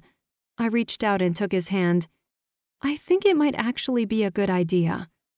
And oddly, I wasn't lying. Now that I was confronted with the possibility of my dad dating someone else, I realized it was probably a good idea. He shouldn't have to spend his life alone. "I don't know." He shrugged, looking embarrassed. "I feel like I'm going to hurt you or mar her memory somehow if I went out with another woman." "Don't," I said. "You aren't forgetting about Mom. She wouldn't want you to remain alone for the rest of your life. I'm no longer there to help you if something were to happen to you." A fact that hadn't dawned on me until that very moment. If you meet someone, I say go for it. You deserve to be happy. "I am happy, Buttercup." He squeezed my hand, and I swear I saw a tear in his eye before he looked away. "But I also get lonely sometimes." "Then do it," I said. He nodded and went about doctoring his coffee. He paused halfway to pouring his creamer and touched the chip in the mug. He glanced at me and smiled. I could only shrug. I'd started chipping my coffee mugs because of him. It was just one of those things that helped me feel at home, even when I was so far away. He chuckled and continued pouring his creamer. I took a sip of my own coffee and considered how I'd feel in a few months when I saw Dad with someone else. Would I still approve then? Or would I feel like it was a betrayal, even though I knew Dad wasn't trampling on Mom's memory? It was hard to tell. but I was willing to see how things panned out. I didn't do it, you know, Dad said suddenly, drawing me out of my contemplations. Do what? Kill Rick. I was taken aback that he actually felt the need to tell me that. I know. You never could have hurt him. He shifted uncomfortably in his seat. But I did. Did what? There was that dread again, creeping its way into my gut. Hurt him. Dad sighed and scrubbed at his face with both hands. He looked exhausted. When I went over to confront him about what had happened outside the church, I lost my temper. He was so damn smug about it. He glanced up at me. Excuse the language. It's fine, I said. I've heard far worse. I don't know. Dad shrugged. When he said he didn't know what I was so upset about and that you could make up your own mind about him, I lost it. I punched him right in the nose, fired him on the spot, and stormed out. You punched him? I gaped at him in complete shock. I'd never seen Dad so much as squish a fly, let alone hiss someone. I did. It was the first time I think I really saw Rick for the bastard he was. Pause. Excuse the language. I couldn't believe it. Well, I could see Dad standing up for me, but to hit a man he'd worked with for decades and to fire him, all because of me? It made me feel all warm and fuzzy inside. And then the reality set in. Did you tell the police you punched him? I did. Dad took a sip of his coffee and frowned. They would have figured it out on their own, I'm sure. He showed me the back of his right hand, where a small scab decorated one knuckle. I got blood on him, not to mention busting his nose. They'd eventually find that and would have put two and two together. I wasn't so sure about that. This wasn't like a bigger city where they do DNA tests or anything. And unless he pointed it out, the scab on his knuckle was so small, there was a chance no one would have noticed it. Heck, I hadn't, and I'd been around him for a while now. I'm sure they understood, I said, thinking of Paul. He had to know my dad would never kill anyone. Maybe. Dad yawned, took a final sip from his mostly full mug of coffee, and stood. I should hit the hay. It's been a hard, long day, and I could use some rest. Do you need me to get you anything? I asked. I don't have a lot of spare blankets or pillows, but I'm sure I could scrounge some up somewhere if you think you'll need them. Even if I had to go next door and beg Jules' fan for them. No, I'll be fine. Thanks, Buttercup. He started for the hallway. By the way, Dad, I said. He stopped and turned. Yeah? Make sure you keep the blinds closed. He gave me a curious look, but nodded. Will do. I watched him go, worried. I couldn't imagine what I would do if the police decided to arrest him for Rick's murder. I'd probably end up going on a punching spree myself, landing my own butt in jail, right next to him. My cell rang, and I pulled it from my purse, still contemplative. Hello? I asked, not bothering to check the ID. Hi, Chrissy. It's Will. Suddenly, I was all ears. Hi, Will. I checked the hall to make sure Dad was truly gone, and then walked to the farthest corner of the living room, just in case. I was just thinking of you. I'm flattered. My dad is staying with me now, and I had an unpleasant run-in with my ex, Robert. I gave him a quick rundown of what happened. I wish you could have been here. I can't believe that guy, he said. I could imagine him shaking his head in disbelief. Sexy, dark eyes boring into my own, lips forming whispered words. I cleared my throat, feeling myself warm. Those were definitely not thoughts I wanted to have with my dad in the next room. Anyway, I wanted to call and make sure you're doing okay, he said. As good as can be, I suppose. I would have been better if he'd stopped by instead of called, but this would have to do. Well... With the way he drew out the word, I knew he had something important to say, which only served to make my belly fill with butterflies. Yes? The real reason I'm calling is that my parents found out your dad is in town. The butterflies decided to start moshing around. Oh? It came out a croak. They'd like you and your father to accompany me to dinner at their place tomorrow night. Dinner? Uh-huh. With your parents? With my parents. And my dad?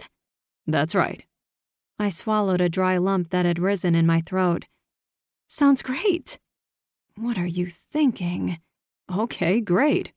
Will sounded relieved, like he'd been worried I might decline.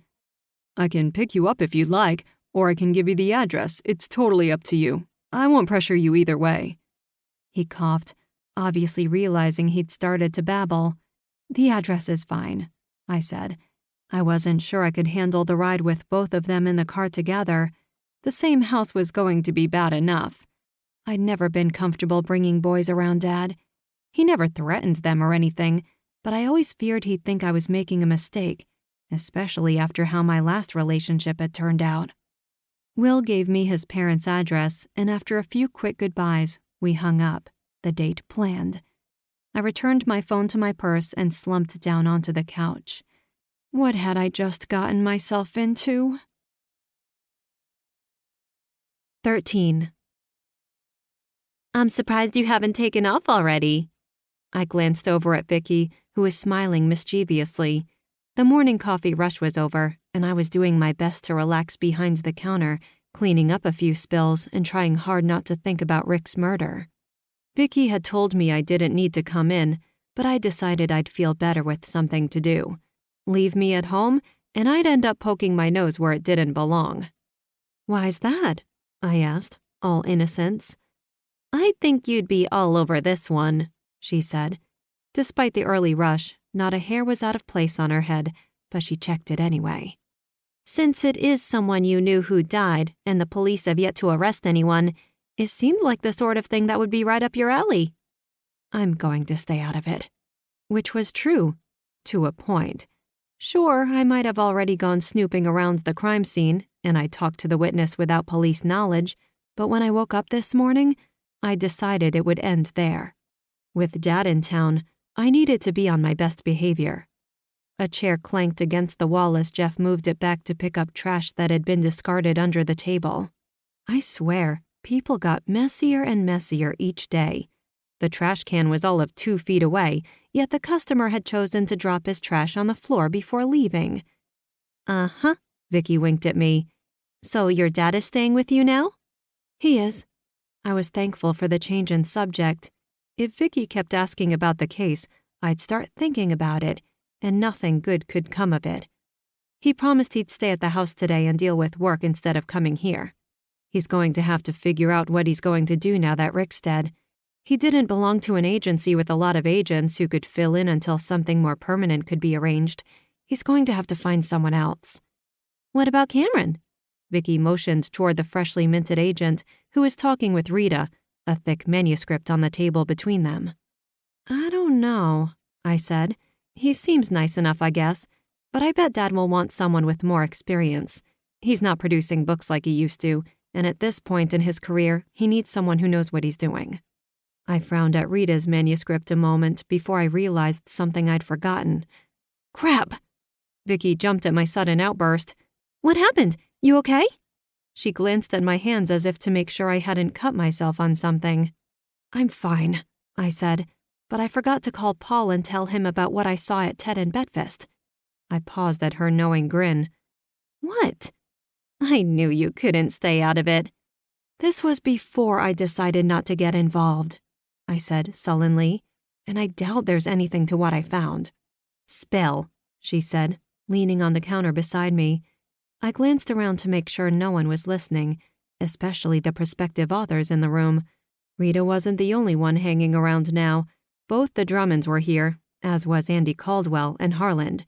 If I were still investigating the case, I'd end up asking the big man about why he was at Ted and Betfest, or at least, if he was the fat man Justin had seen. As it was, I could only watch him and wonder. The door opened, and Joel Osborne came in, joining the others. Apparently, Death by Coffee had become the de facto hangout for the literary types while they were in town. I couldn't say I disapproved. I found manuscripts inside Rick's room, I whispered once I was sure no one was eavesdropping on us. Vicky frowned. That doesn't sound too strange. He was an agent, so I would expect there to be a few novels lying around. I shook my head. These weren't normal manuscripts. I paused, frowned. Well, they were, but I remember Rick refusing to look at any of them. Yet there they were, hidden under his bed. All of them were written by... I jerked a thumb toward the dining area. Vicky's eyes widened as she took in the small gathering. You think one of them killed him? I shrugged. I don't know what to think yet. He had them in his room, so maybe Rick changed his mind and took the manuscripts in. But why shove them under his bed? It doesn't make sense. Maybe he took them and put them there to forget about them. But why not dump them into the trash? Perhaps so he could give them back after pretending to read them? Vicky spread her hands. Or maybe he was planning to do something with them later. Maybe, I sighed. When I was first there, I saw manuscripts on the desk, but when I went back later, they were gone. Do you think the ones under the bed are the same ones? I don't know. They could be. I stepped closer to her and lowered my voice. I was told someone came downstairs after the police left, and it is likely they had gone into the crime scene. Bet swears the door was locked, yet when I checked, it wasn't. So what? You think the killer came back for something? Could be, I said, though I have no idea what he could have wanted. The police had already been through the room, so any evidence would have already been collected. Huh. Vicky grinned. It doesn't sound like you're staying out of things, you know.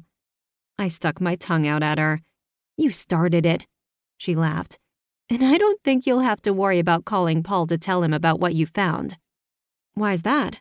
I followed her gaze to the door. Oh. Officer Paul Dalton stepped inside, removing his hat as he did so. He took a moment to pat his head to smooth down a few wild strands of hair that refused to be tamed. He took a quick look around and then leveled his gaze at me.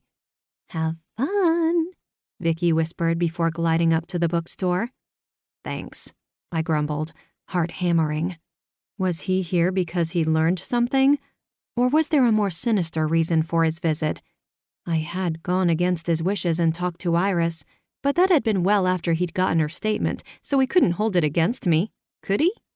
I didn't have long to wait to find out. Chrissy, he said, coming over to where I stood. Is there some place private we could talk for a few minutes? I nodded, heart sinking to my toes. If he wanted to talk privately, then what he had to say wasn't going to make me happy. Jeff? I called. Take over back here for me, would you? Sure, Miss Hancock. I led Paul back to the small office behind the counter. Memories flooded in as I took a seat in one of the two chairs back there. When I'd first met Paul, it had been on my first day of work, and I'd taken him back here under similar circumstances. Brings back memories, doesn't it? He asked, echoing my thoughts. Sure does, I said. But I hope this time the news isn't so grave. By the look on his face, I knew it was going to be. Paul heaved a sigh as he sat down to face me. I need to ask you a few questions about your relationship with Mr. Wiseman. He was my dad's agent, I said. You know that. I do. A smile flittered across his face and then vanished. How long did you know him? I shrugged. Most of my life, I guess. We didn't live in the same state, so I only ever saw him when my dad had a big book release or event of some kind. Rick liked to fly in and take part. Would you describe your relationship as close? I didn't like where this conversation was heading, especially since we'd already talked about Rick and how I felt about him when we were at Ted and Betfest. No, not particularly. We weren't friends or anything, if that's what you are asking. You didn't like him, did you? No, I said. I already told you that. He was rude and often quite crude. Though I hadn't realized until the night of his death how rude he really was. Paul nodded as if I were following his script perfectly. Would you say you were nervous around him? Did you actively dislike spending time with him? I guess. I frowned. The questions felt leading, something I didn't think the police were supposed to do. Why are you asking me these things? I asked. You don't think I killed him, do you? I don't, Paul said. But there is some evidence I've uncovered that I think you need to be aware of. I wanted to make sure you heard it from me, not someone else. A cold chill washed through me. What evidence? He reached into his jacket pocket and removed a couple of folded pages. Silently, he handed them to me.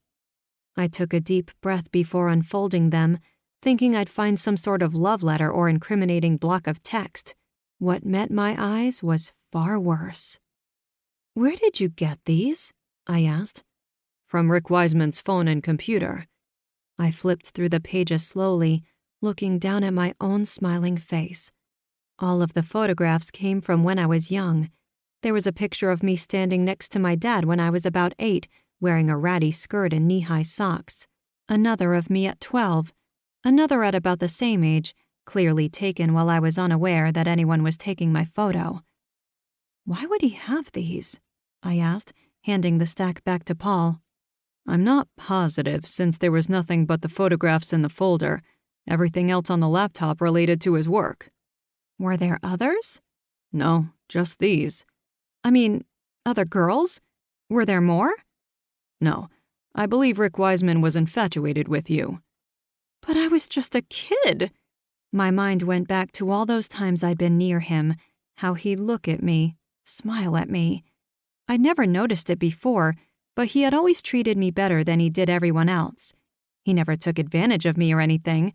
I'd been alone with him in rooms before, and he'd never tried to touch me or said anything to me that was out of line. At least until the other night, that is. "I feel sick," I said, sitting back. I had no idea he had any of those. "Do you think your father knew?" I shook my head. "He would have fired him a long time ago if he had." "Do you believe he could have found out?" Paul asked.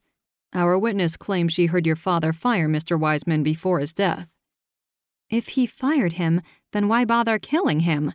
I asked, annoyed that Paul was back to suspecting my dad. "I doubt he saw the pictures. He went over there that night because he saw Rick hit on me and he wanted to confront him about it." Paul shifted in his seat, eyes going hard. "Mr. Wiseman hit on you?" "Came right up and asked me to come back to his room at the bed and breakfast. He said he wanted to see if I had any novels he could look at, but I knew he meant something else." "I see." "I didn't kill him, and neither did my dad." I crossed my arms over my chest and glared. "He would have been angry, sure, but James Hancock isn't someone who goes and kills people he's unhappy with." I vaguely wondered what Dad had said when he'd given his statement. He told them he hit Rick, but did he say why? From what I could tell, Paul hadn't known about Rick's come-on, which meant Dad had left something out, or had lied. I was really hoping for the former. "I believe you," Paul said, "but it is important you keep me in the loop." I sucked in a deep breath and let it out in a relieved sigh. "I'm glad," I said. "I don't think I could stand it if you came after my dad." Paul reached out and put a hand on my knee. Warmth spread throughout my entire body, all from his comforting squeeze. "We'll find out who did this," he said. "I promise." "Thank you." I cleared my throat and stood. It was getting quite hot in there. "Is there anything else you wanted to talk to me about?" I asked. "I really should get back to work." Paul followed my lead and stood. "Not at this time. If you know anyone who might have wanted to hurt Mr. Wiseman, please let me know." In his tone, I detected a warning not to go asking around. Which reminded me. There was something odd I noticed when I was in Rick's room earlier. "Okay." Paul frowned, but he removed a notebook from his front pocket and flipped it open. There were manuscripts written by local authors under the bed. "Under the bed?" I accidentally tripped over one. He tapped his pen on the pad of paper, a slow frown forming. "I remember a stack of pages sitting on the desk," he said thoughtfully. "I don't recall seeing anything under the bed, and I looked." His eyes narrowed at me. "When did you see them?" "Uh-oh. I might have gone back and taken a quick peek," I admitted. "The door was unlocked, and Bet said it wasn't supposed to be." Paul's frown deepened. "So, someone unlocked the door and shoved a bunch of manuscripts under the bed. Why would anyone do that?" "Maybe they were looking for something else and accidentally knocked them off the desk. Instead of stacking them up again, they kicked them under the bed, out of the way." I still wasn't sure it made sense, but it was all I had. "Justin said he saw a fat man leaving the bed and breakfast after you left." "He never said anything to me." You were gone, I said, wishing I'd left Justin's name out of it. He didn't think anything of it until I mentioned that the door was unlocked. Paul scribbled something down on his notepad. Did he say what this man looked like, other than fat? No, he'd just come inside and didn't get a good look at him. It might not mean anything. Paul sighed and shoved the notepad back into his pocket. Looks like I'm going to have to talk to this employee again. Is there anything else you need to tell me? That's it, I said. I actually felt proud of myself. I'd told the police everything I knew, and I'd done it before it could get me into trouble. All right. Paul put his hat back on.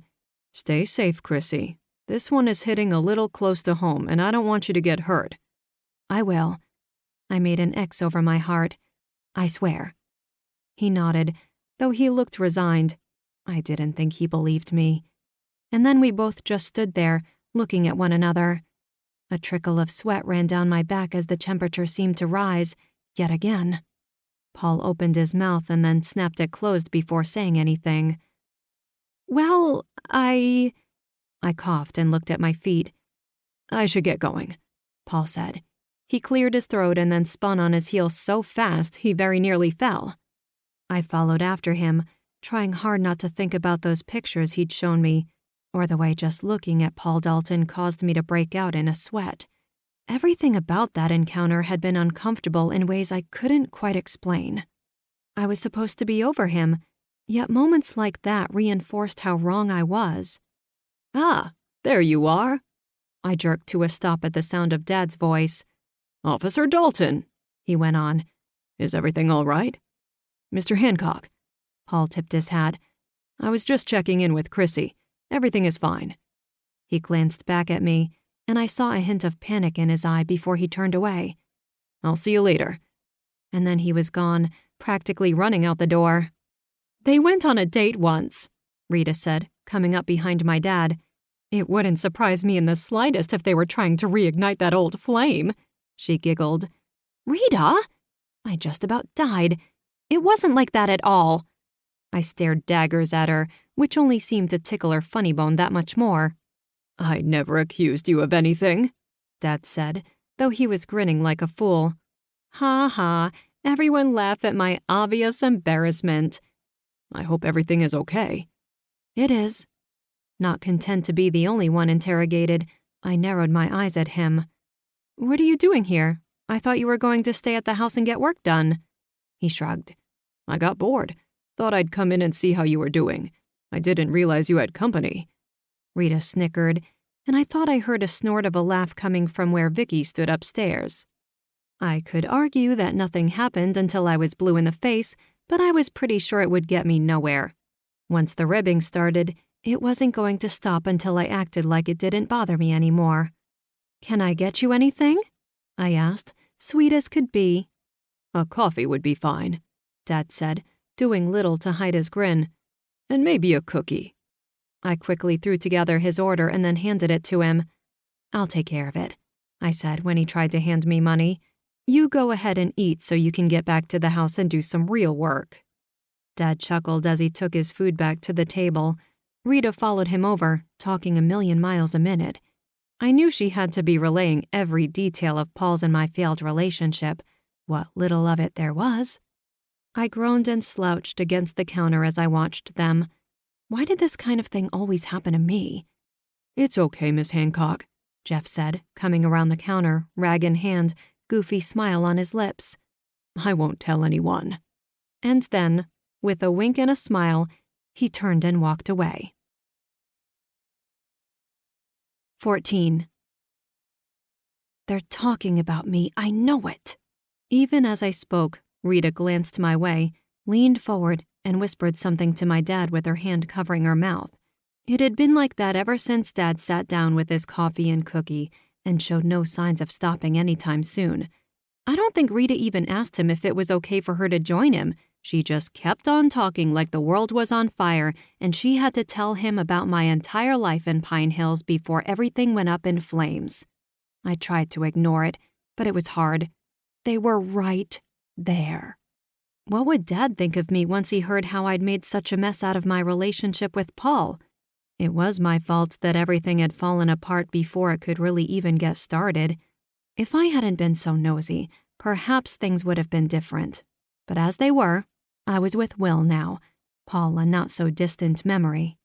And it wasn't like the two men had fought over me. By the time I'd met Will in that bowling alley, Paul and I were kaput. But somehow, I knew Rita would twist it all around and make it seem like I'd led Paul on while flirting with Will. It was the way she was. I mean, it was laughable to think any man would fight for me, let alone two of them. Dad had to know that. She's probably making things up, I grumbled. She'd do anything to get him to pay more attention to her, even if it makes my life that much harder. I should go over there and set them straight. Could you do it after you get my coffee? I started, having completely forgotten who I'd been talking to. Sure, one sec. I hurried back and threw together the coffee, mind still on Rita and Dad. I supposed it was better than dwelling on Rick's murder or the photos he'd had of me on his phone and computer. If Rita's gossip was doing anything positive, it was keeping me from thinking too much about things I'd sworn to keep out of. Still, it didn't mean I had to like it. I carried the coffee back to the counter. Here you are. I forced myself to tear my eyes from Rita and focus on the man in front of me. He was wearing a paper mask over his nose and mouth, yet his eyes were still watering like fountains. I didn't realize anyone could produce so many tears. Thanks. He handed over exact change and made straight for the door. Todd Melville, despite his apparent allergy to cats, had become a regular. He came in almost every day wearing that silly mask and acting like every second in death by coffee might be his last. I mean, trouble hardly ever came downstairs, and when he did, he was usually chased right back up into the bookstore by Vicky or me. I had yet to see the feline today at all, but I guess if you have really bad allergies, even a little dander in the air is enough to set them off. I watched as Todd stepped outside the shop, removed his mask, and then strolled down the sidewalk, sipping his coffee as if nothing in the world could bother him. Either he was quick to recover, or he was something of a hypochondriac. Maybe it was a combination of both, though I don't think he was doing it in order to scam us somehow. I'm not even sure how he'd do such a thing. Now that Todd was gone, I was left alone downstairs. Jeff was on break and had gone down the street to grab something to eat. Vicky was upstairs, working her magic with the books. Many of the prospective authors were nowhere in sight, leaving when Cameron had left, a stack of manuscripts in his arms. He was taking his new role seriously, though I feared he was going to struggle finding a gem here in Pine Hills. I'd heard readings from many of the locals, and to be honest, none of them seemed ready for the big time. With nothing else to do but scrub down a counter I'd already cleaned twice, I found my gaze lingering back on my dad and Rita. They were both looking at me now. Rita was smiling, while Dad had a contemplative look on his face. He nodded once, smiled at me, and then turned back to whatever Rita was saying. I spun on my heel and went to the back, thinking I'd do some dishes. But after only a minute or two, I realized I wasn't going to be able to focus on the job. For one, it left no one out front to keep an eye on the counter. And secondly, I couldn't let them continue gossiping about me. Who knew how it would escalate? I should have put an end to it a long time ago. Determined, I left the back room, and once certain no one was about to order anything, I headed straight for the table where they sat. Rita patted Dad's hand as I approached, and they both instantly clammed up, confirming my belief that I'd been the prime topic of conversation. "Is there anything I need to know?" I asked. "What do you mean, Buttercup?" Dad extracted his hands from Rita's own. I'd been so focused on their faces, I hadn't noticed she hadn't removed it until that very moment. It doesn't mean anything. Or at least, I sure hoped it didn't. You two have been sitting here all day gabbing away about me. I want to know exactly what was said, and I want to know it now. I focused the last on Rita. "We weren't talking about you, dear," Rita said. "Well, not directly about you anyway." "We were just socializing," Dad said, drawing my eye. "Nothing is wrong with that, is there?" He smiled sweetly at me, and I knew he wasn't telling the full truth. I crossed my arms and glared at them both. Rita continued to smile at me, not a care in the world. Dad lasted all of 15 seconds under my intense scrutiny before he broke. "We were talking about Rick's murder," he said. Really? I asked, not sure if I was relieved they hadn't been talking about my dating life or not. What about it? Dad and Rita shared a look before they made room for me at the table. I glanced back at the counter, saw no one waiting, and sat down, positioning myself so I could keep an eye on the door just in case someone came in. It was our usual slow hour, so I was hoping the customers would hold off until I got the whole story. Okay, spill. Rita was all too happy to. I was telling James here that I'd gone to see Mr. Wiseman after the meeting. He wouldn't even open the door, the louse. She sniffed disdainfully. I have no idea why anyone would ever want to deal with that man. She aimed the last at my dad. "Loyalty in my case," he said. "It's the only thing that makes sense. I didn't really like him." He shook his head sadly, as if his dislike was shameful because the man in question had so recently died.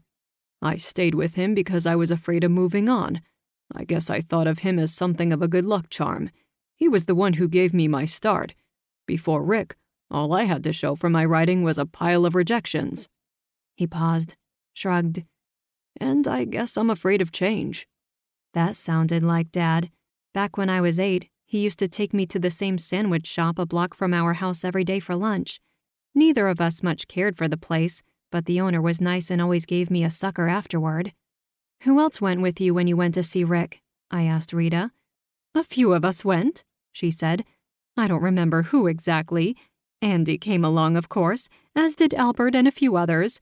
I was elected spokeswoman, so none of the others came upstairs right away. And you said he wouldn't open the door? Not even a crack, she huffed. He shouted at me to go away and then fell completely silent like he thought that if he ignored me, I'd comply. That nice man Cameron was in the room with him at the time and apologized to me as best he could through the door. I think he got yelled at for it, too. So Cameron was in Rick's room with him? I hadn't known that, though I wasn't sure if it was important or not. All of this happened before Dad got there, and Rick was still alive then. He was, Rita confirmed. Was he there when you went to see him? I asked Dad. If Cameron had been hanging around, then he could verify that Rick was alive when Dad left his room. "I never saw him," Dad said, "though I suppose he could have been in the bathroom at the time. If he was pretty quiet about it." So if Rick wouldn't open the door, how did he get your manuscript?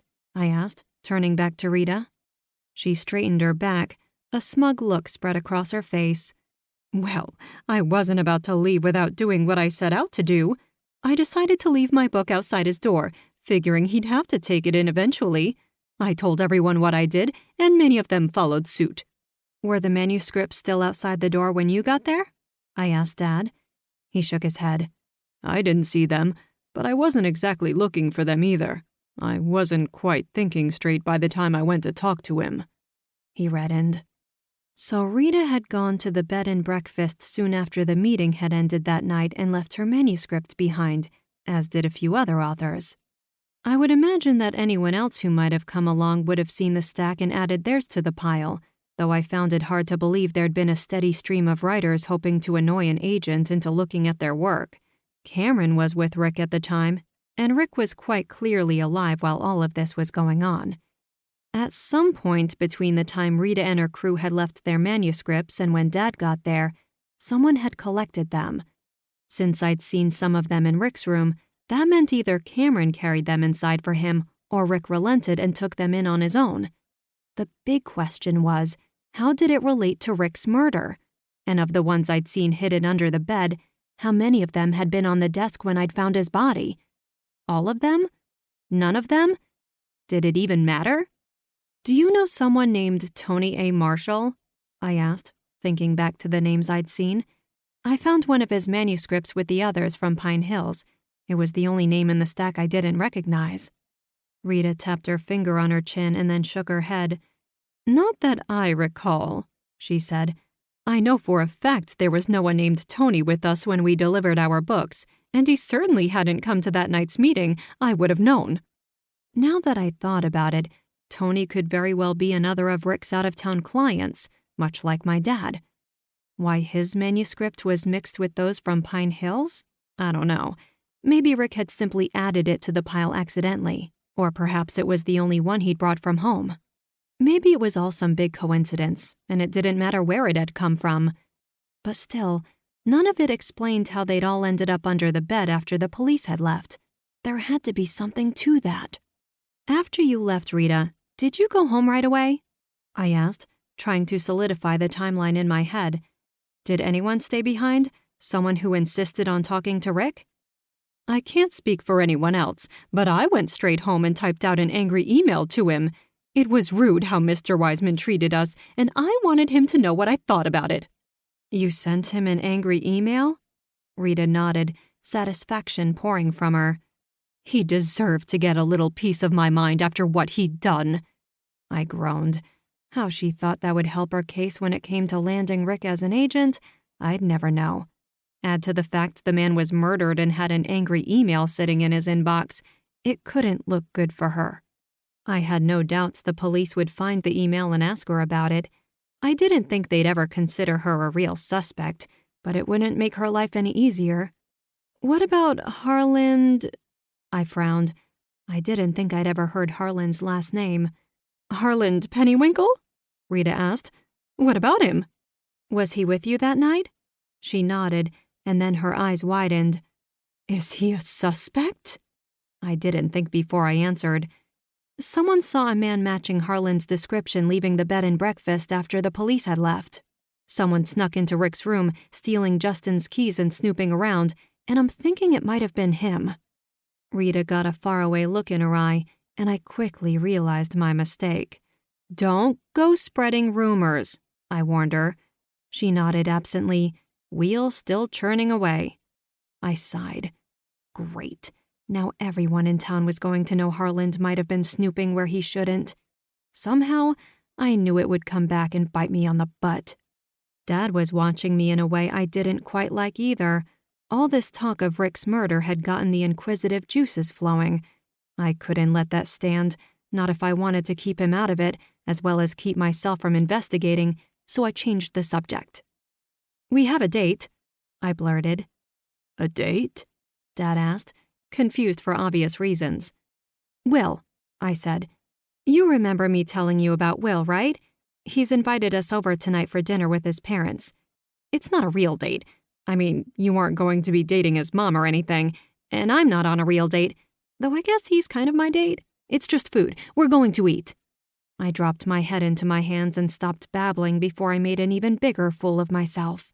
Dinner sounds good, Dad said. He sounded amused, though he was being nice and not calling me on my embarrassing ramble. You haven't met Will Foster yet? Rita was practically bubbling with excitement. I haven't, Dad said, sounding interested. No! I looked up just as the door opened and about a dozen people strolled in, ready for lunch. Rita, please. You'd better take care of that, she said, waving a hand toward the unmanned register. She had that look in her eye that told me she was going to spend the next hour talking about nothing other than Will, no matter how much I begged and pleaded for her not to. We'll be okay, Buttercup, Dad said, a crooked grin on his face. I don't want to keep you from work. I wanted to stay and argue. Actually, I wanted to grab Rita by the arm and drag her away from Dad so she couldn't tell him every dirty little secret she knew. I mean, I didn't even know everything there was to know about Will. I was afraid Dad would learn something I had yet to find out, and it would end up causing some sort of awkward situation where I looked like the clueless girlfriend while everyone stood around snickering at me. But I couldn't abandon my job, no matter how mortified I might be later. Vicky was upstairs, dealing with customers of her own, and Jeff wasn't back from break yet, so it was all up to me. Shoulders slumped, I rose from my seat and gave Rita one last pleading look I was sure she'd ignore, and then I slunk my way back behind the counter, just catching the start of Rita's spiel. Now let me tell you something about Will Foster. 15. So, I glanced at my dad out of the corner of my eye. What'd you talk about? Dad chuckled. Don't worry about it, Buttercup. I didn't let her say anything that would upset you. I bit my lip and focused on my driving. I really wanted to know what Rita had told Dad once I'd been dragged back to work, but he was being tight-lipped about it. I'd asked him at least a dozen times already and had gotten the same answer just as many times. He claimed he'd stopped her from gossiping, but they had sat there for a good hour more, talking. I found it hard to believe conversation had moved on to something innocent, like the weather. I swallowed back my frustration and turned my mind to what was to come. I'd never been to Will's parents' house before. It wasn't like I was heading down the street to a place similar to mine. They, unlike me, had money. Once Will had given me their address, I looked it up online and found they lived in the hills that gave Pine Hills its name. There were no cheap houses there, no quaint little cottages or cabins in the woods. We were likely about to walk into a mansion, or something darn near close to it. I guess I shouldn't have been so surprised. Will was a doctor, and he himself was loaded. His parents had shown up at a pretty exclusive party last Halloween, which told me they had some decent money and influence. I wasn't sure what either of them did for a living, or used to do, since they could very well be retired, but knowing they often took regular vacations out of the country, I guessed they made a pretty penny in their time. And here I was, a little nobody coffee shop girl, dating their doctor's son, and feeling way in over her head. Overwhelmed would be an understatement. You okay? Dad asked, cutting into my worry. I suppose. I forced my fingers to relax on the steering wheel. If I kept it up, there'd be permanent impressions left behind. I'm just nervous. Your relationship with this man serious? It was asked in a way that told me he was just as uncomfortable with the topic of conversation as I was. Relationships have never been our strong suits.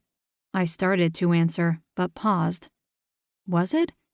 What constituted serious? Will had an important job that often had him working late nights, sometimes for days at a time. There were times I wouldn't see him for 2 weeks straight, or if I did, he looked so exhausted I felt like I was intruding. But whenever we did get a few quiet moments alone, I felt safe, secure. Just thinking about him made me smile. I don't know, I admitted. I really like him and I think he likes me, but we're taking it slow. There's nothing wrong with that. I sure hoped he was right. A part of me was afraid Will was taking it slow with me not because he wanted to savor every last moment of our relationship, but rather because he was afraid I was a loony snooper who couldn't keep her nose out of other people's business, and he wanted to make sure I wouldn't go completely crazy on him. Could my fascination with catching murderers be driving him away? Thankfully, we arrived, so conversation ceased, allowing me to worry in peace. I was relieved to see the foster house wasn't as large as some of the other homes I'd seen along the way. It was still a lot bigger than my dinky little place, but I didn't feel as overwhelmed by it as I had before. Even in the falling dark, the grass was a vibrant green that told me they had someone who took care of their yard for them, if they didn't do it themselves. The driveway was paved and led to a garage that was big enough for at least 4 vehicles. 5 if you squeezed them in. The doors were closed, so I didn't know if there were actually that many cars inside, or if part of the garage was a workshop or storage area. 2 cars were parked in front of the garage. I chose to park beside Will's Lexus, noting that the other car was an Audi that looked just as expensive. I could practically hear my poor little Ford whimper in embarrassment as I shut off the engine. "Here we are," I said, speaking more to myself than to Dad. We are. He winked at me, unbuckled, and got out of the car. Would it be bad form for me to turn around and drive away? When I'd gotten dressed, I'd put extra care in looking nice, something I rarely did. I'd opted for a thin white blouse, dark skirt, and flats. It wasn't cocktail dress quality, but it was a far cry nicer than anything else I'd worn in the last year or 2. Dad had elected a pair of black slacks and a button-up shirt that was starting to show its age. We looked quite the pair, and I hoped we wouldn't stand out too much. Heart hammering, I shoved my keys into my purse and forced myself to get out of the car. Will wouldn't care what I wore, and from what I knew of his parents, they wouldn't either. We weren't going out, so I didn't have to worry about public appearances. So why was I so nervous? One look at the man next to me, and I knew. This was the first time my dad was going to meet any of them. He wouldn't disapprove, I was sure, and I doubted the Fosters would turn their noses up at us. The front door opened, and Will stepped outside in all his sumptuous glory. He was wearing what I took to be casual for him, a pair of khakis and a button-up shirt that put my dad's to shame. His sleeves were pushed up to mid-forearm, yet he made it look relaxed and formal at the same time. Chrissy, He sounded genuinely glad to see me. Mr. Hancock? He shook Dad's hand. Please, come in. Thank you. Dad stepped past him into the house. Hey. Will stopped me before I could follow. Something in my stomach clenched. Here we go. The bad news. Is there something wrong? Oh, no. He smiled. I just wanted to warn you that there are more people here than anticipated. My eyes widened in alarm, imagining a house full of his relatives. How many are we talking about? It's just my sister, Will said. She got a babysitter for Gemma so she could come. She really wanted to meet you. Gemma was Will's 6-year-old niece. I wasn't sure how to take it. On one hand, I was glad his entire extended family hadn't decided to come. On the other hand, even one more might be too much for my frazzled nerves to handle. Not only was I going to have to sit there with Will's parents, hoping they weren't judging me and my choices, but now I'd have to impress Will's sister as well. Don't worry yourself over it, Will said, clearly noting my distress. This isn't a big deal. Relax. Have fun. Have fun. Right. Sure thing. I beamed a smile at him, while at the same time, my knees knocked together. This was going to be cake. I'm so going to screw this up. Will held out his arm, and I laced my own through it. He led me into the foyer, and I tried not to squeeze his arm off as fear clutched at me. Dad was already talking to the Fosters in a large dining room dominated by a gigantic table with places for 10. Plates had been laid out for 6, which gave me hope there'd be no more surprise visitors that night. Kenichi, Ken Foster, was a tall man, skin and eyes both dark. He had a heavy African accent that hadn't been softened in the time he'd spent in the U.S. When he laughed, the whole room seemed to shake with it. His wife Myra was his polar opposite, short, red-headed, and pale as a ghost.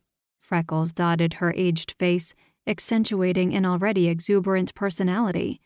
Her Irish roots definitely showed through, and not just in her accent. When she started talking, it was hard to make her stop. They both turned to face me as I entered, smiles as wide as the horizon stretched across their features. "Christina," Myra said, clutching at my forearm. "I'm so glad you could come on such short notice." "Thank you for inviting me," I blushed. It's good to get friends and family together often, Ken said. He put a special emphasis on family, which more than one of us noticed. My blush deepened, and Will started coughing, his own face reddening. "Is this her?" I turned to find a beautiful woman coming down the stairs. Her skin wasn't as dark as Will's, and her hair had definitely come from her mother, though it was a darker, deeper red. She was fit, and I didn't mean skinny, but fit as if she'd spent her life exercising. Bright green eyes looked me up and down, and a crooked smile flashed across her face. It is, Will said, letting my arm fall away. Chrissy, meet my sister Jade. Before I could say anything, she crossed the room and enveloped me in a hug. When she squeezed, all the air was crushed from my chest. "I've heard so much about you," she said, releasing me. "It's nice to meet you," I said, wishing Will had told me more about her at some point. I hated that the only thing I knew about her was that she was Will's sister and had a daughter. Jade's gaze moved to Dad. "Is this your father?" "It is." She wrapped him in a hug that caught him by surprise. Apparently, Jade had no problem with physical contact with people she'd just met. "Dinner is almost ready," Myra said, cutting into the greetings. "I'd better go check on the turkey." She hurried off before anyone could offer to help. Mom loves to cook, Will said. She wanted to do something a bit more traditional, but I wasn't sure if you'd like it. I talked her into turkey and potatoes. I hope that's okay? "I'm sure it's fine," I said. Myra makes a mean shepherd's pie, Ken said with a smile. You would have loved it. Maybe next time, I said, though I honestly wasn't sure what a shepherd's pie might contain. I'd be willing to find out if it meant I got to spend more time with the Fosters. I might have been nervous coming over, but now that I was here, I was starting to feel more comfortable. Their big smiles and friendly demeanors had a lot to do with that. I'll be back in a few, Ken said. I'd better make sure Myra doesn't overdo it. He chuckled and hurried out of the room. I turned to Jade. I've met your daughter, Gemma, I said. She's beautiful. Thank you. There was definitely pride in her voice. If only I could say the same about her father. I told you he wasn't right for you, Will said. But you've never been good at choosing men for yourself, have you? As if you know what constituted a good man, she said, rolling her eyes. He just couldn't handle the fact I was better than he was. I looked questioningly at Will. Soccer, he said. Jade should be on the Olympic team. She snorted. I'm not that good. Though I could tell she was pleased by the compliment. She's just being modest. Well, hopefully I'll get to see you play someday, I said. Dinner is served, Ken called, carrying in the turkey, Myra behind him with a tray of sides. The next half hour was a flurry of food and conversation. Myra had outdone herself, but all of it was spectacular. A large portion of the conversation was focused on Dad and his books. Neither of the elder Fosters had read his work, though Jade said she thought she'd read one back in her college days. Dad tried to deflect conversation to me, but they were having none of it. I was glad I wasn't the focus. It gave me a chance to sit back and actually enjoy myself without worrying I might say the wrong thing. Dinner wound down, and I sat back, feeling stuffed. Will was to my left, smiling and looking as content as a man could be. I'd probably eaten double of what he'd had, but I didn't care. Dad was to my right and had eaten at least as much as I did. He looked ready for a nice long nap, and I couldn't say I disagreed. It was wonderful, I told Myra. Thank you, she said, beaming. I'm so glad you enjoyed it. So, what are you going to do now? Ken asked, tossing his napkin, cloth of course, down onto his plate. He directed the question to my dad. I heard about what happened. It's terrible. It is, Dad said. I'm not sure what I'm going to do yet, about the signing or my career. I can't believe someone would do such a thing in Pine Hills of all places, Myra said. It's a good thing Christina here is on the case. I started, surprised. I'm not working the case, I said. I'm going to let the police handle it. Why? Myra asked, sounding truly perplexed. You've done such a great job helping them since you've arrived in town. Will has told us all about your exploits, and I do say I'm quite impressed. My face flamed red, and I was unable to answer. Will did it for me. She's too close to this one, Mom, he said. She knew the victim. It's probably better if she steps back and lets the police handle it this time. They don't view you as a suspect, do they? Ken asked my dad. I don't know, but even if they do, I'm not upset by it. I'd rather them do what they can to catch the killer, even if it means taking a closer look at me to eliminate me as a suspect. I wasn't sure that would actually help anything, since they'd be spending time looking into the wrong man, and if they looked too long, there was always a chance they'd find something they could use to pin it on him. And that's not to mention the fact that the real killer could sneak out of town, or worse, strike again in the interim. I've heard about those murders you've solved, Jade said from across the table. It's actually quite fascinating. How did you ever get into doing such a thing? I shrugged. It's nothing, really, I said, unable to stop blushing. It just sort of happens. It's definitely not nothing, Myra said. You've done a lot for this town. Think of all those bad people that might still be on the loose if it weren't for your intervention. I'm proud of her, Dad said. As am I, Will added. I wanted to crawl away somewhere and bury my head in the sand until the compliment stopped coming. All I'd really done was stick my nose in other people's business, usually where it didn't belong, and nearly got it shot off or bashed off in the process. It was by pure luck that I'd solved any of the cases, and honestly, I'm not sure I would have managed any of it without Paul Dalton's help. I shifted uncomfortably in my seat, wishing someone would change the subject. I was glad I'd helped out all those times, but I was never good at taking compliments, especially when I hadn't done it for the accolades. "I think you should march right down to the police station tomorrow and make them deputize you," Myra said with a sharp nod. "It doesn't work that way, Mom," Will said. "Besides, she'll be busy tomorrow." "I will?" I asked, genuinely perplexed. "Your appointment," Will said, "with Paige." In the excitement, I'd completely forgotten I'd set one up with her. I had yet to get a doctor since I'd moved to Pine Hills, and with the way I kept getting knocked around, I figured it would be a wise move to have one. Choosing someone from Will's practice only made sense. At least for now. If something happened and we broke up, it might end up being a bit awkward. I'd have to cross that bridge if and when I came to it. "I'm sure that won't take all day," Myra said, stubbornness spread across her features. "You need to figure this out before someone else gets hurt." I looked at Dad, but he only shrugged. No help there.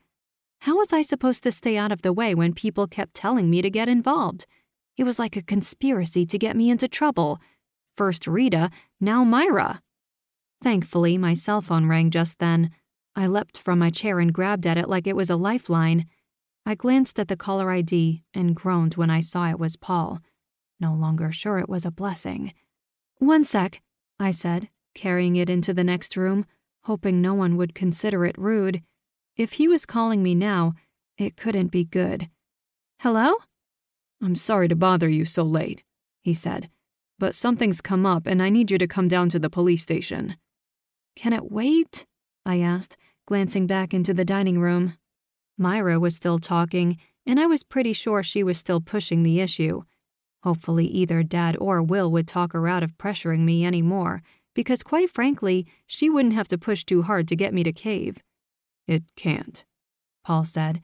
He sounded grave. "It's about the murder investigation. I think we need to have a talk." 16. "I could come with you," Dad said from the passenger seat. We were idling in front of my house 20 minutes after I'd received Paul's call. Eleanor was peering out her window at us, making no move to hide her spying. She probably couldn't see us well enough from behind slightly parted curtains, so she'd pulled them open and was leaning forward, binoculars gleaming in the evening light. No, I'd better do this alone. I had no idea why Paul wanted me to come down to the police station, but I was darn sure I didn't want Dad there when I found out. If they were going to accuse Dad of killing Rick, I wanted him as far away from the station as possible.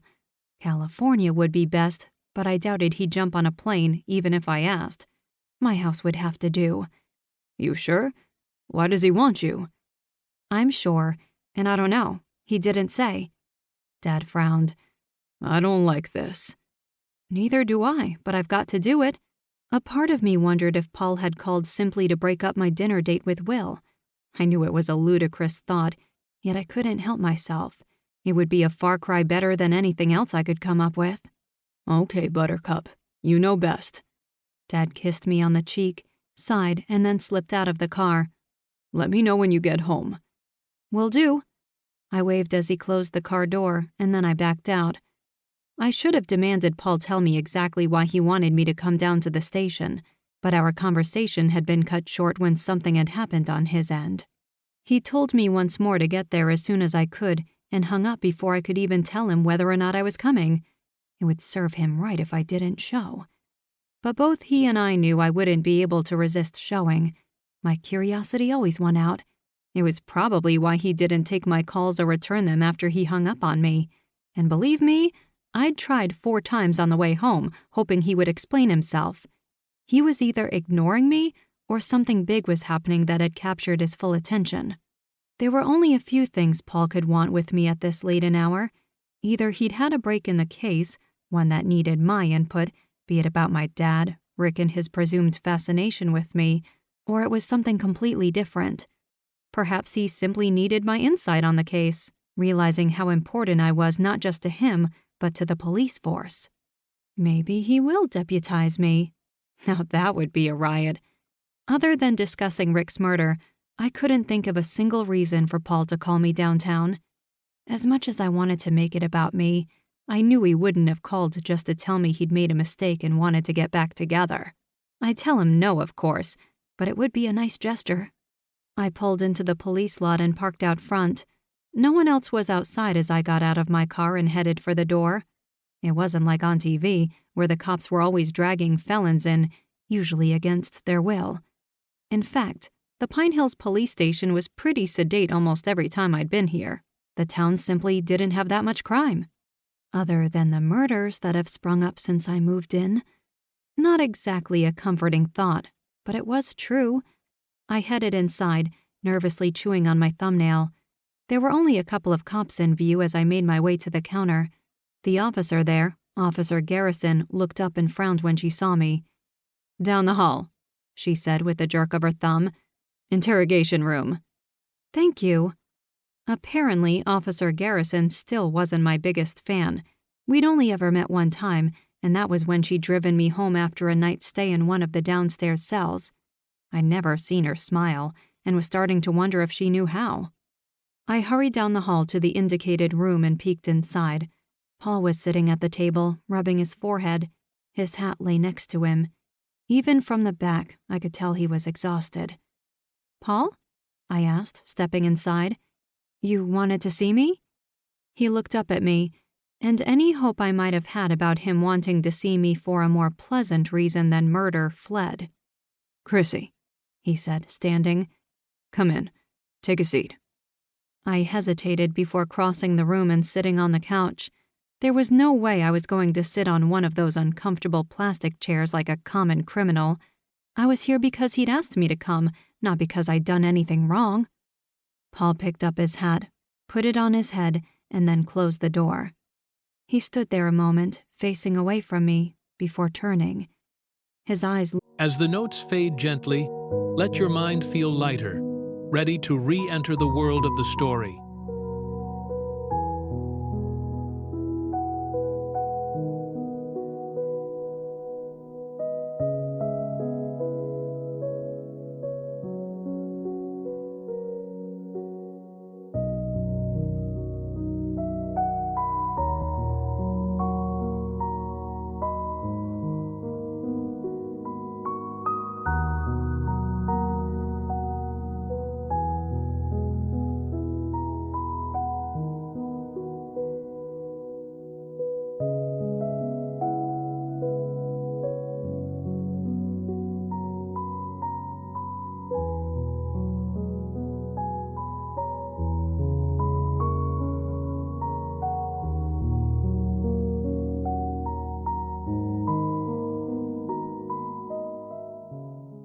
looked sunken in, and a light stubble coated his chin and cheeks.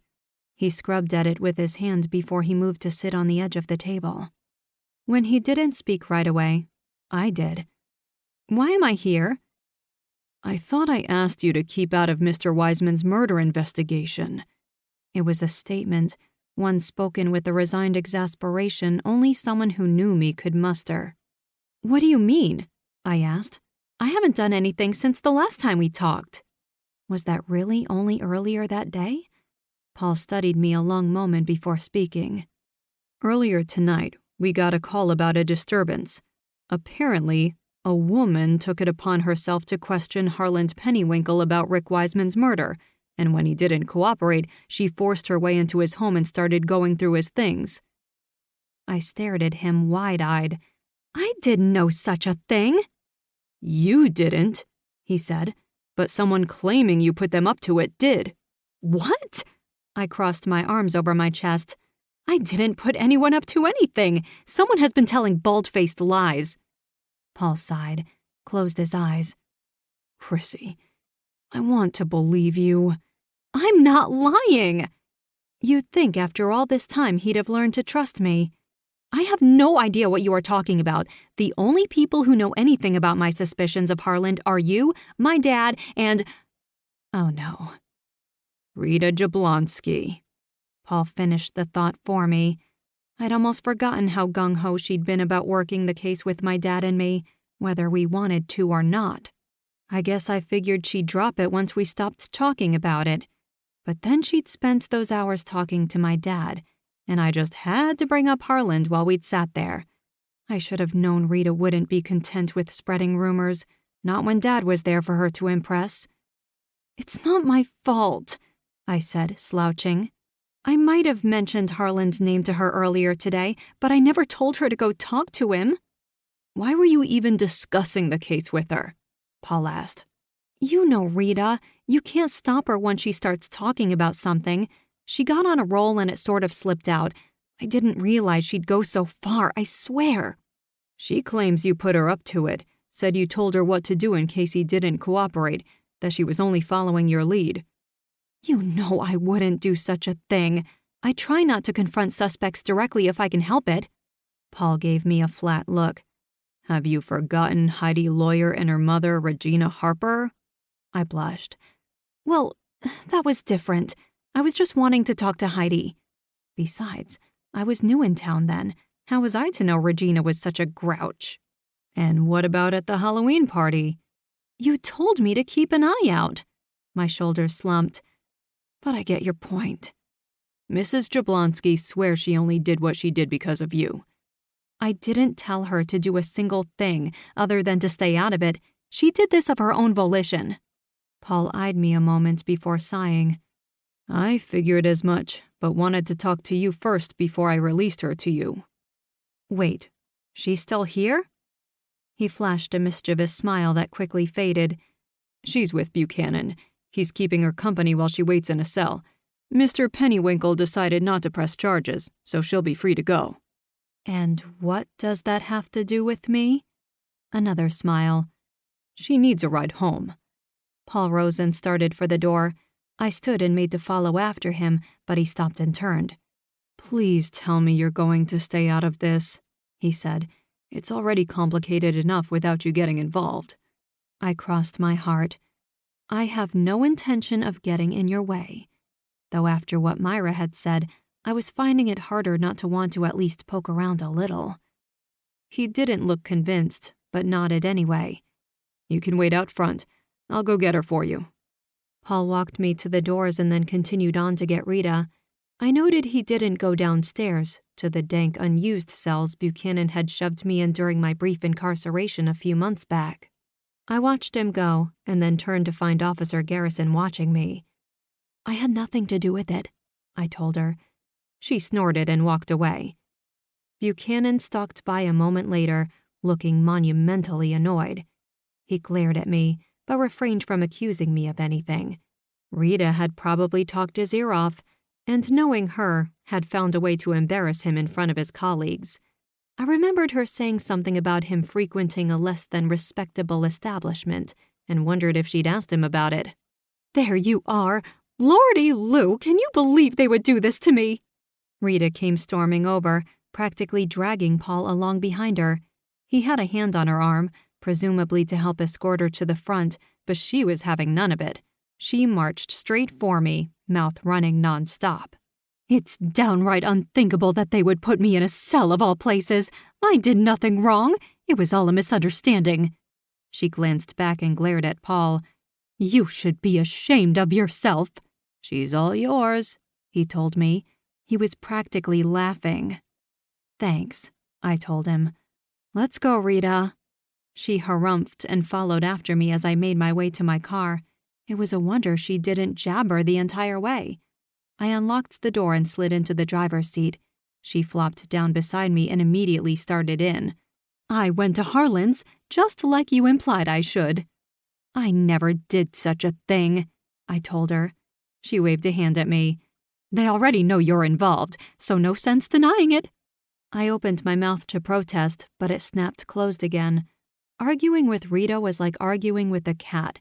Neither listened to a word you said, and both did whatever they wanted, when they wanted, regardless of the consequences. I started the car and backed out. "Anyway," she went on, "I went over there and tried to get him to talk. When he wouldn't, I took it upon myself to have a look around." "While he was there," I said, "watching you. What do you think would have happened if you'd found something?"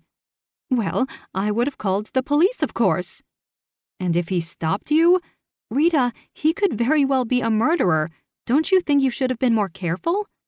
I tried not to think about how many times someone had said that to me. I know how to take care of myself, dear, Rita said. I'm not an idiot. An involuntary tick made my cheek jump, but I held my tongue. I didn't get a real chance to look around anyway, she said. His place was an absolute mess. I swear, Harland Pennywinkle needs to find someone who can clean up after him. His house was a pigsty.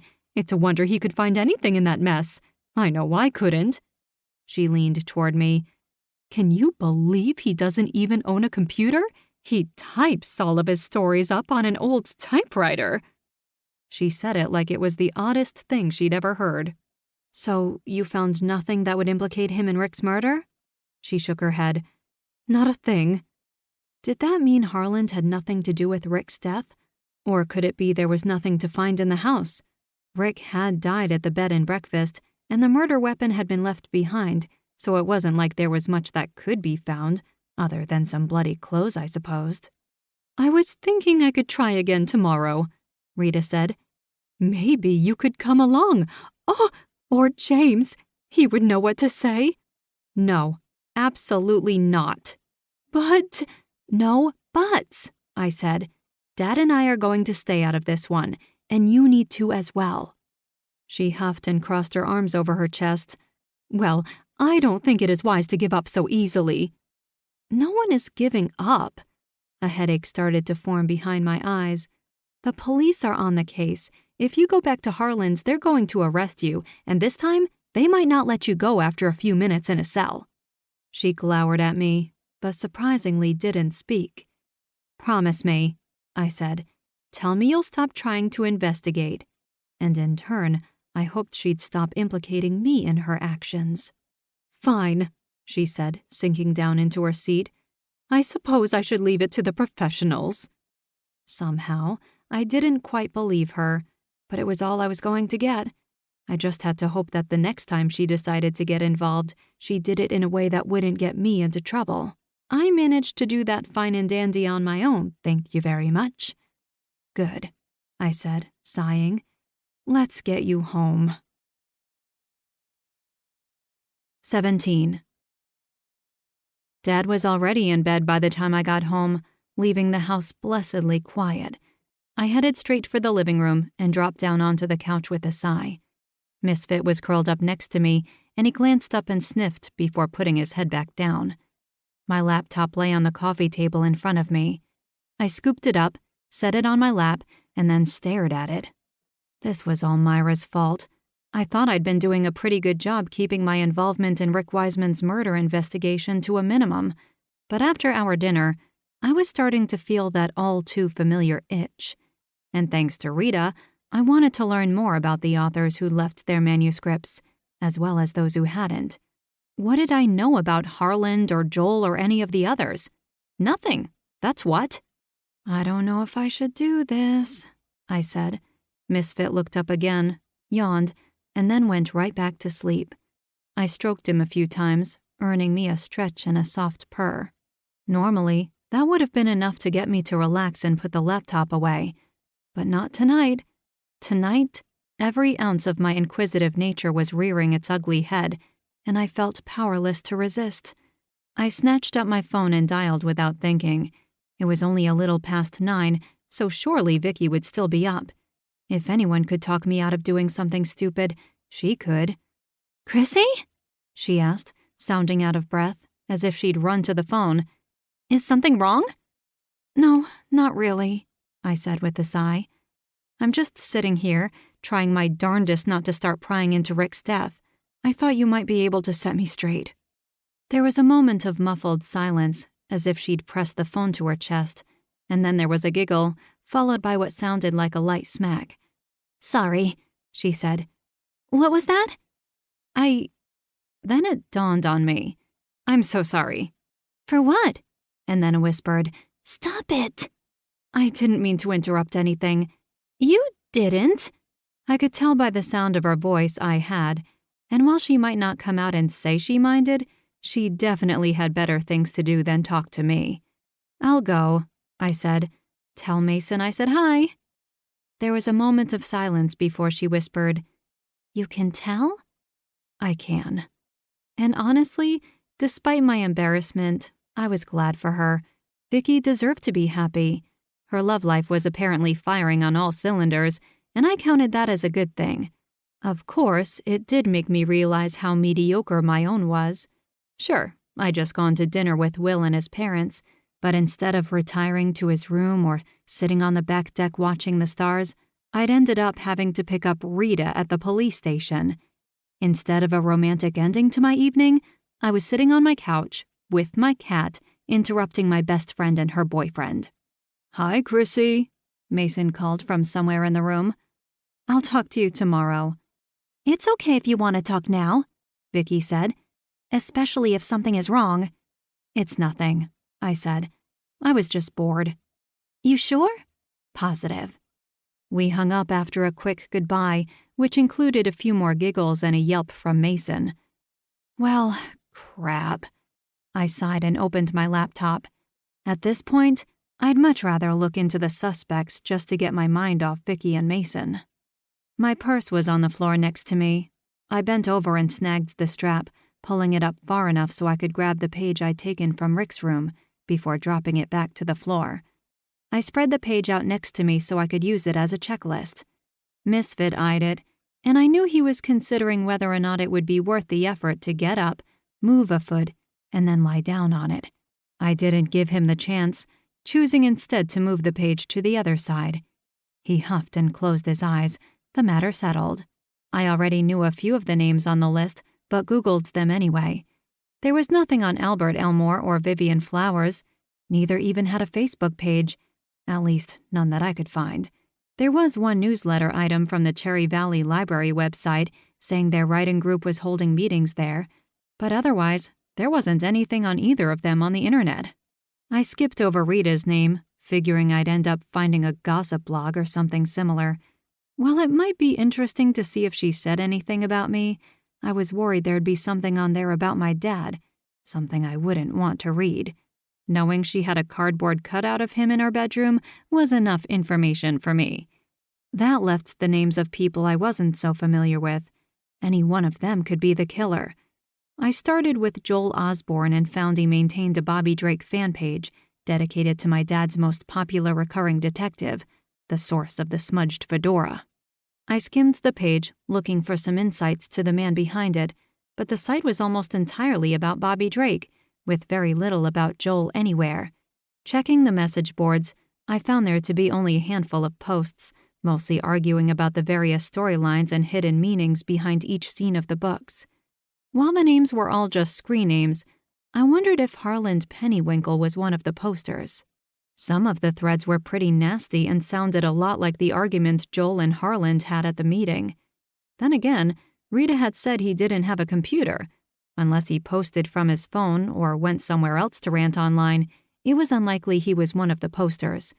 Since I couldn't tell for sure, I decided Harland should be next on my list, despite the fact his novel wasn't with the ones I discovered under Rick's bed. Unfortunately, all I found was an infrequently updated Facebook page, telling me he got online somehow every now and again. I'd hoped to find some indication of what his screen name might be, if he in fact was posting on Joel's site, but there was nothing anywhere. Not many people posted using their real names, which made sorting through them that much harder. This could be going better, I muttered to Misfit. So far, I'd found a whole lot of nothing, and I feared it would continue that way. I moved on to the Drummonds. They were a little more connected than the last couple of people I'd checked. Both Teresa and Barrett had Twitter and Facebook accounts, as well as a joint website where they blogged about their fledgling writing careers. Neither had been published anywhere, but judging by Teresa's posts, she thought her husband was very close. I skimmed through all their posts, but found nothing that would implicate them in Rick's death. Teresa seemed to be the most active online, though she was just as timid on the web as she was in person. More often than not, she downplayed her own skill while talking up Barrett's. Something in the way she wrote, however, told me their relationship wasn't in the best place it could be. She didn't come out and say it outright, but the undertones were there. I sat back and sighed. As interesting as all of it was, it brought me no closer to finding out who would have wanted Rick dead. I feared I was barking up the wrong tree, because why would the authors want to hurt what could very well be their only chance at their big break? You didn't kill the man who could help you achieve your dream. He might have been a jerk, and might have said he wouldn't look at the manuscripts, but he had caved and brought them into his room. Who knew what the next step would have been? With little hope I'd find anything, I typed in the one name I didn't know, Tony A. Marshall. A few names popped up, but none of them seemed right. Everyone I found was from well outside of town, not someone who would have traveled to Pine Hills to meet with Rick. Maybe it really was a manuscript he'd brought with him, and not one he'd gotten while here. Huh, I said, sitting back, frustrated. Maybe I should ask Cameron about him. Since he worked with Rick, he might know where the manuscript had come from. What you doing, Buttercup? I slammed the laptop closed and just about tossed it from my lap. Nothing.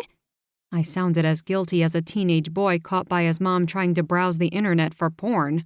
Misfit glared at me, annoyed by my frantic movements, and jumped from the couch, going into the kitchen to check to see if I'd bothered to feed him yet.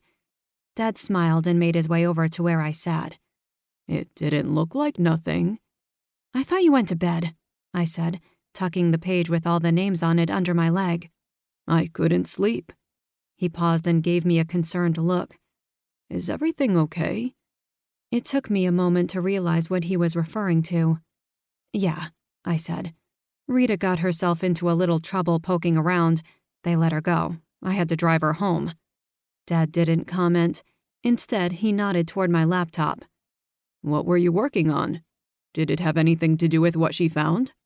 I considered lying and saying I was updating my mostly neglected Facebook page, but decided that would only make me feel worse than if I told the truth. I hated lying to my dad, and it wasn't like what I was doing was illegal. If I found something, I could simply call Paul in the morning and tell him about it. Just because I was looking didn't mean I had to actually do anything about it myself. I was looking up some names, I admitted, picking up the manuscripts page and handing it to him. They all had novels waiting to be read in Rick's room. I thought maybe I'd find something on one of them that might help me figure out who could have killed him. I shrugged. It was something to do. Dad scanned the page and then handed it back to me. Come up with anything? I shook my head and sighed. Not really. I can't find anything on this guy. I pointed to Tony's name. And I know almost all of the others personally. None of them have a motive as far as I can tell. Rejection can be hard, Dad said. Maybe one of them snapped when he told them he wasn't interested. It's easy to take something like that personally. Maybe. I could see Harland getting angry enough to resort to violence if he didn't get his way. He'd looked like he wanted to bash Joel's face in when they'd argued about their favorite Drake book. Who do you think would have had motive then? Dad asked. I did, obviously, having fought with him that night. He didn't sound proud of the fact. But since I didn't do it, someone else has to have had a reason, right? I'm not sure. I thought about it, and then opened my laptop. What was Cameron's last name again? I asked, bringing up the browser. Little, Dad supplied. And there it was, the very first link. I read it out loud, not quite sure I believed it. Cameron Little Literary Agency. I glanced at Dad, who was frowning. Seems awfully suspicious for him to have a website up already. It does. I opened the link and was surprised to see how professional his site looked. You didn't throw something like this together overnight. Maybe not even in a day or two. Does Cameron do web design? I asked, skimming the page. It was the only thing I could think of that would explain why he had such a professional-looking page up so quickly. Then again, when would he have found time to do it, considering he was supposed to be reviewing the local author's manuscripts? I don't think so, Dad said. I'm pretty sure Rick always hired out of the office, so he didn't do the Wiseman Lit site. I suppose Cameron could have done it in his spare time, a sort of pet project or hobby. I clicked the About Me tab on the site and read through it. The photo was definitely professionally done, not something he could have taken while in Pine Hills. He must have had it done before, though I'd have to check Rick's agency site to see if maybe he lifted it from there. What's a brony? I asked, spotting the odd term in the middle of the bio. Apparently, Cameron was a proud one, whatever it was. Isn't that adult male My Little Pony fans? I shrugged. Is it? Huh. Who would have figured? I continued on down the page and noticed that Cameron mentioned working with a literary agent, but didn't call him by name. I pointed it out to Dad. Do you think he's trying to separate himself from Rick? I asked. It's likely, Dad said. Rick wasn't very popular among his peers.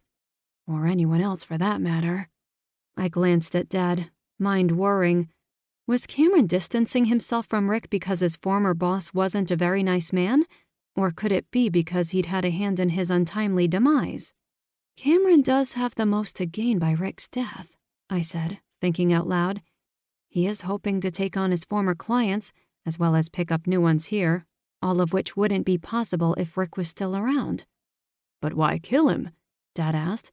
He could have simply walked away and started his own agency. That sort of thing happens all the time. No one has to die for it. I thought about it. Killing someone for their job did seem a bit drastic, but not completely unheard of.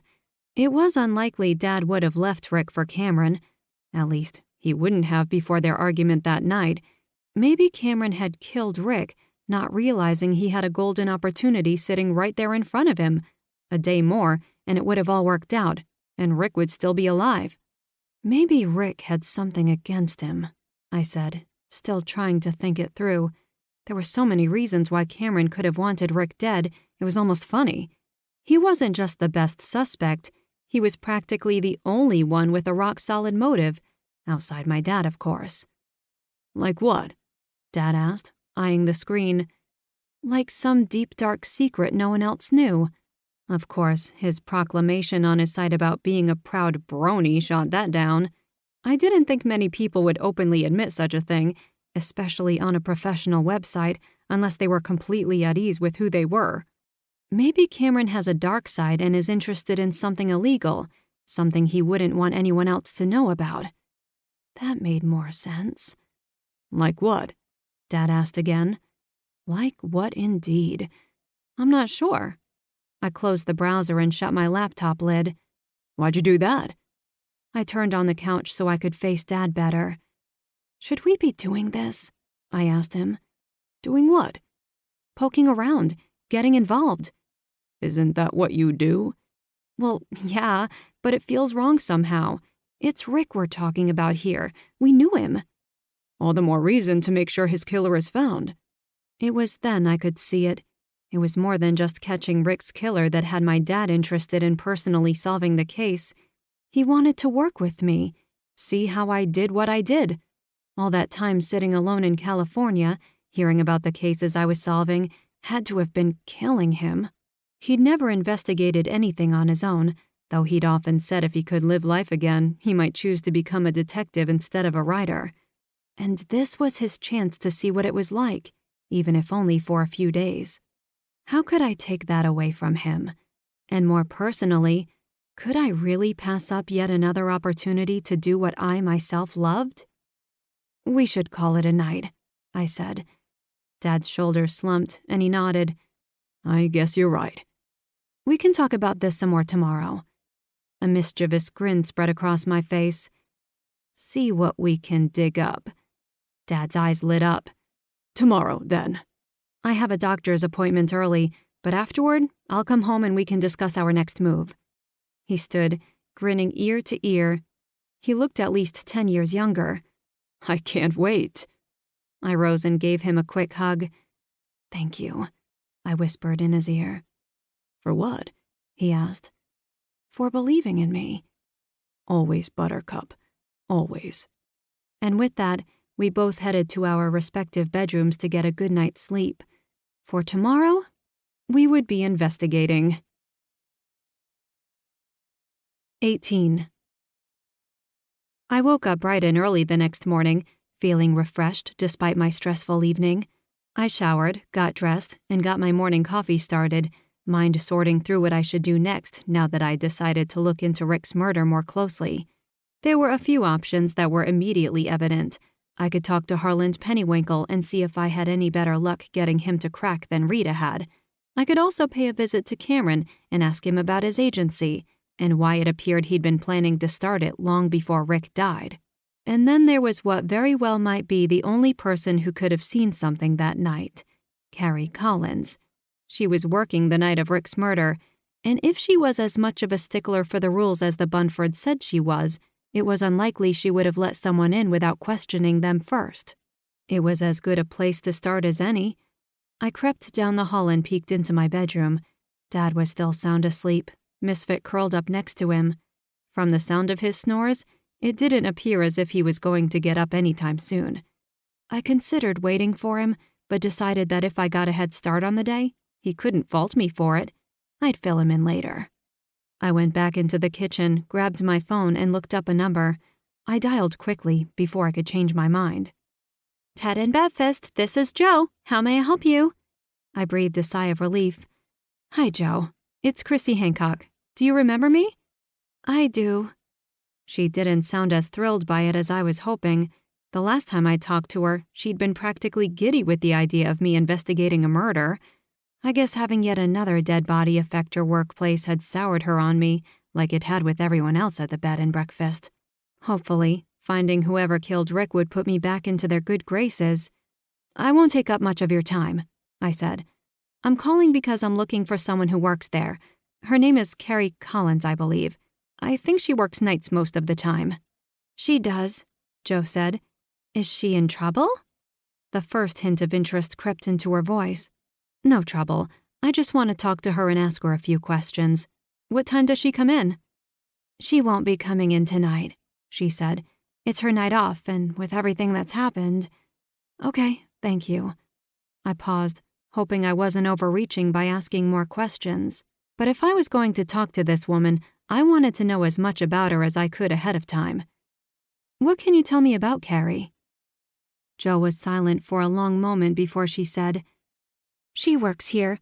That's all I have to say. Do you like her? Is she a good worker? Anything at all you can tell me about her would help me prepare. I really need to get back to work. Jo. But she was already gone. I hung up and frowned at the phone. Either Jo was brushing me off, or there was something about Carrie Collins that got under her skin. It could be she was annoying, a gossip who couldn't stop talking, or perhaps there was more to what was going on than anyone was letting on. I could wait until Carrie came in to work next to find out. Or I could look her up and pay her a surprise visit. I downed my coffee and quickly scooped out the cookie and ate it as I flipped through the white pages. I had a doctor's appointment in a few hours, but that still left me with enough time to pay Carrie a visit before I had to head to the doctor's office. There were quite a few Collinses in the book, but only one Carrie. I scribbled down her address, finished off the last of the cookie, and then with a silent apology to Dad for leaving him behind, I headed out the door. Carrie didn't live too far from me, which made my decision to stop by that much easier. Her house was a small ranch that could use a fresh coat of paint. The shutters were once black, but were now streaked with white spots that hinted that someone had tried to do just that, but had stopped somewhere short of actually painting them. Near the foundation, the white siding had turned shades of brown and green. A pair of ugly faded pink flamingos stood on either side of the cracked brick wall that led to the front door. Somewhere out back, a dog barked in a decidedly unfriendly way. I made my way carefully up the walk, wondering if I'd made the right decision coming here alone. Most of the houses down the lane looked better than Carrie's, but all were modest in size. Many driveways held pickups with prominent gun racks attached to the back, Carrie's included. Swallowing hard, I knocked on the door. I was here, so I might as well get it over with now. I definitely didn't want to come back here anytime soon. Who knew if someone would decide to train one of those guns on me for prying? What? The shout came from somewhere inside the house and held a similarly unfriendly tone as the maniacally barking dog. Miss Collins? I said, raising my voice to be heard over the racket. My name is Chrissy Hancock. I'd like to talk to you for a minute, if that's okay? Silence from the other side of the door. Miss Collins? Hold on to your jockstrap. Chains clinked. Many chains, as in paranoid that someone is going to try to break in and kill you chains. The latch clicked a moment later, and the door opened. A woman who looked to be about 40, going on 80, peered out. Her hair was a fuzzy mess atop her head. A cigarette jutted from her lower lip, burning slowly and fouling up the air. Her eyes were yellowed, as were her teeth. I wondered if I'd catch something by standing next to her, but there was no help for it, not if I wanted to ask her about that night. "I'm Chrissy," I said, reaching out a hand and mentally hoping she wouldn't take it. She didn't. "You said. What you want?" "I heard you were working at Ted and Betfist the night of the murder." Not so much as a blink. "Yeah? So?" "So, I was wondering what you could tell me about that night." "What's it to you?" I cleared my throat and rapidly blinked my stinging eyes. "I knew the victim," I said. "I'm trying to figure out what exactly happened to him." She studied me a moment, sucking hard on her cigarette. The thing burned almost all the way down to the filter before she blew out a bellow's worth of smoke, right into my face.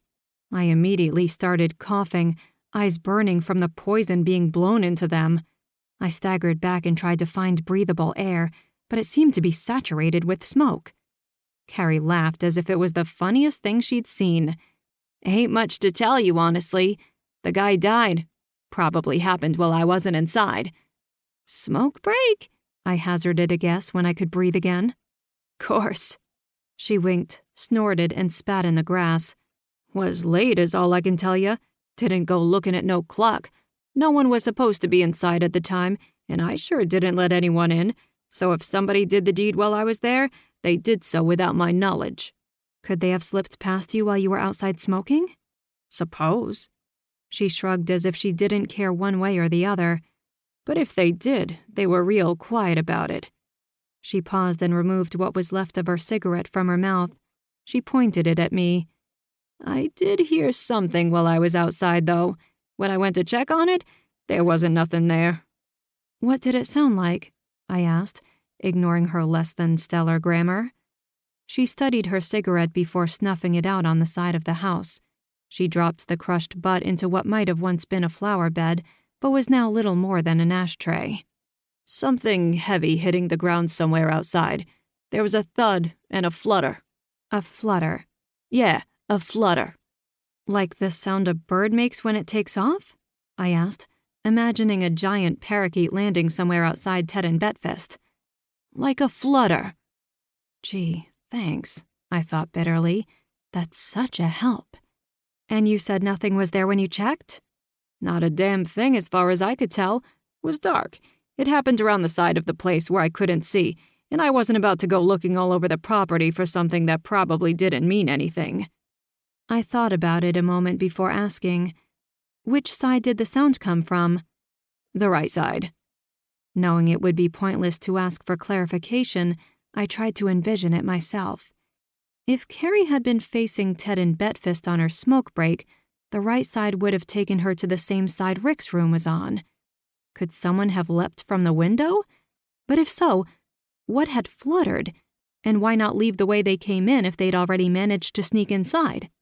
Unless whoever had snuck in had used the window to get in the first place. "Were any of the windows open that night?" I asked, trying to remember if Rick's was or not when I'd found him, and failing. "Don't know. Didn't check." I had to remember that she wouldn't have suspected anything to be amiss at that point.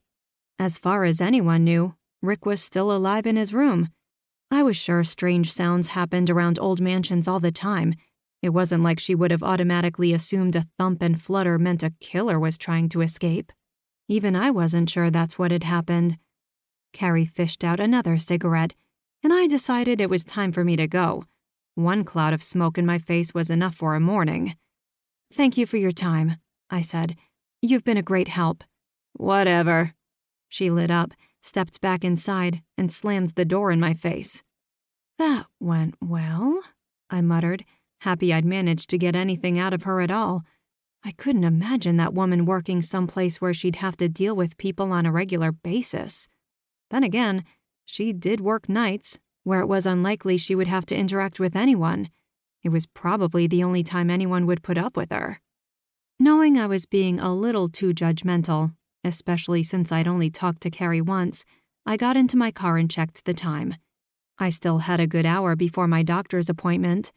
Ted and Betfist might not be on the way, but I thought I could get there, have a look at the spot Carrie indicated, and get to the office in time to meet with Paige.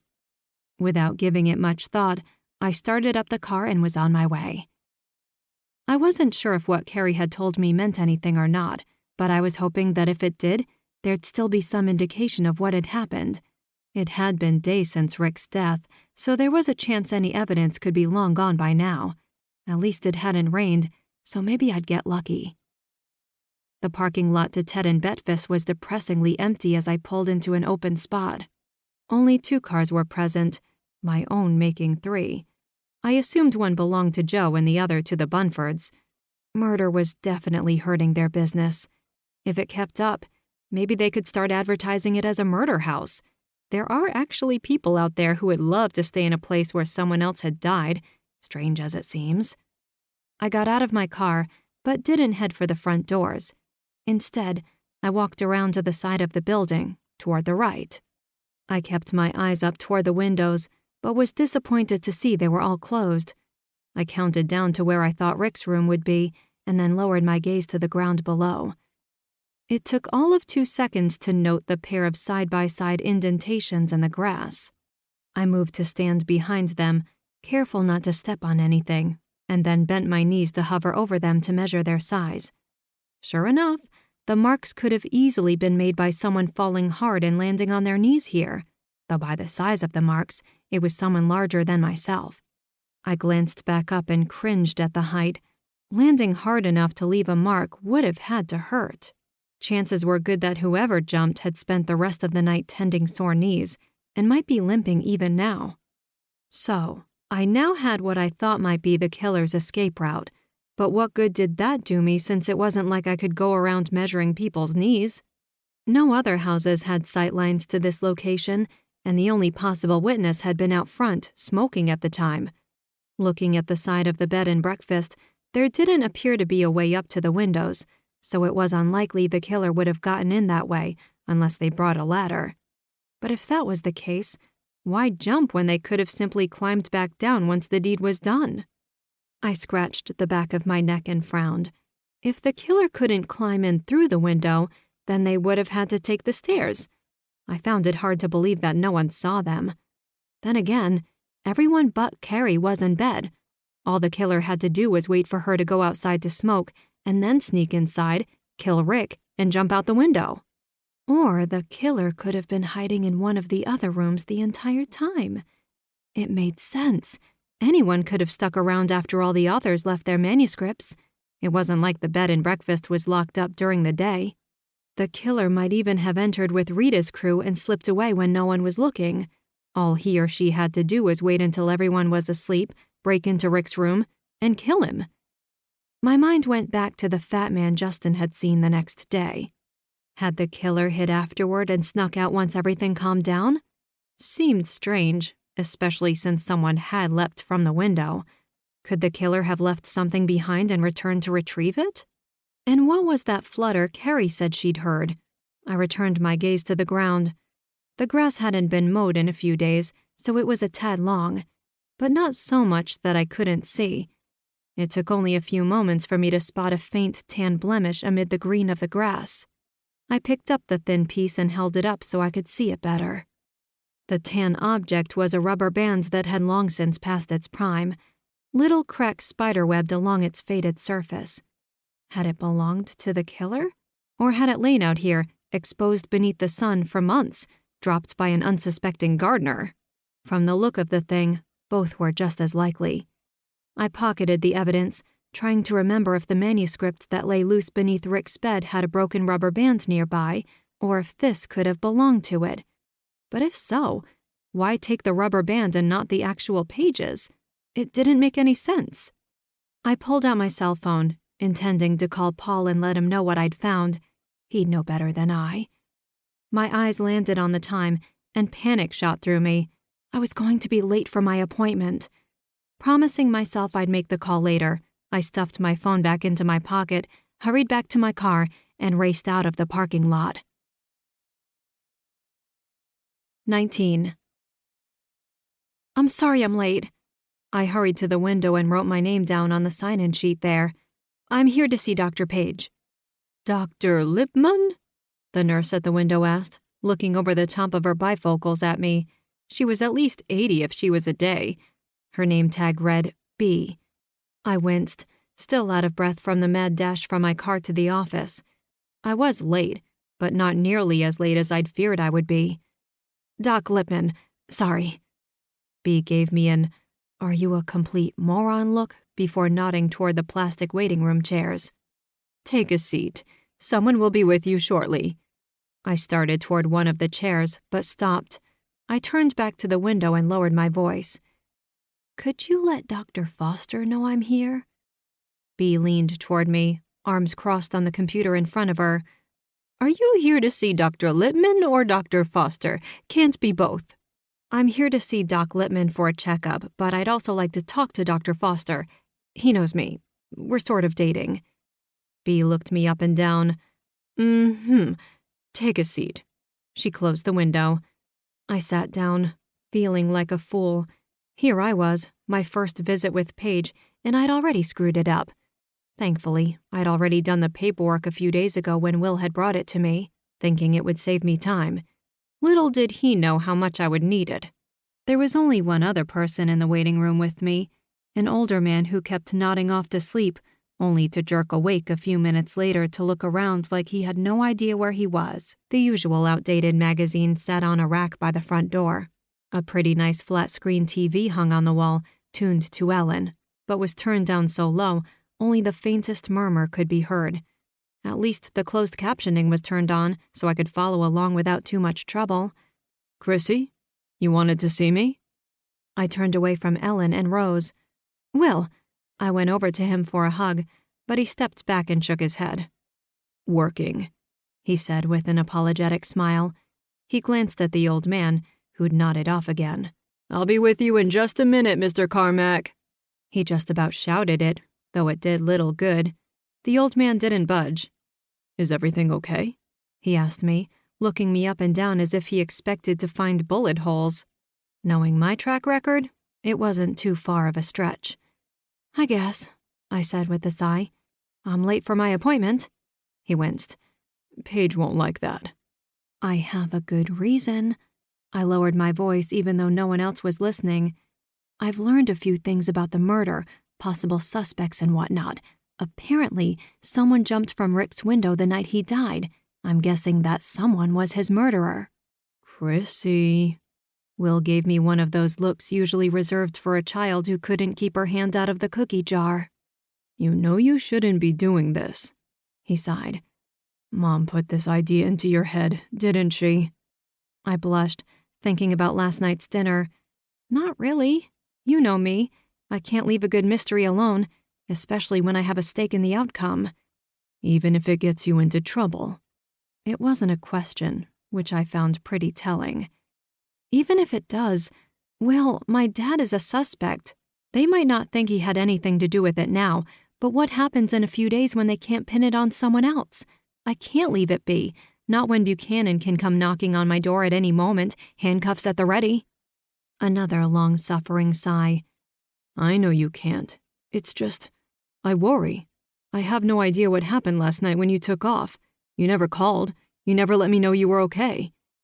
It was my turn to wince. I'm sorry about that. I had to take Rita home. I held up a hand when he started to ask a question. I'll have to tell you later. It's a long story. He smiled, glanced at Mr. Carmack to make sure he was still asleep, and then kissed the top of my head. Just be careful, okay? I don't want anything to happen to you. I made a cross over my heart. I promise.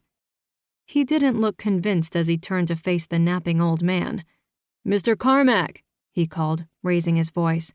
I'll take you back now. Me? The old man blinked rapidly awake, eyes watering. Where's my wife? Where's Tiffany?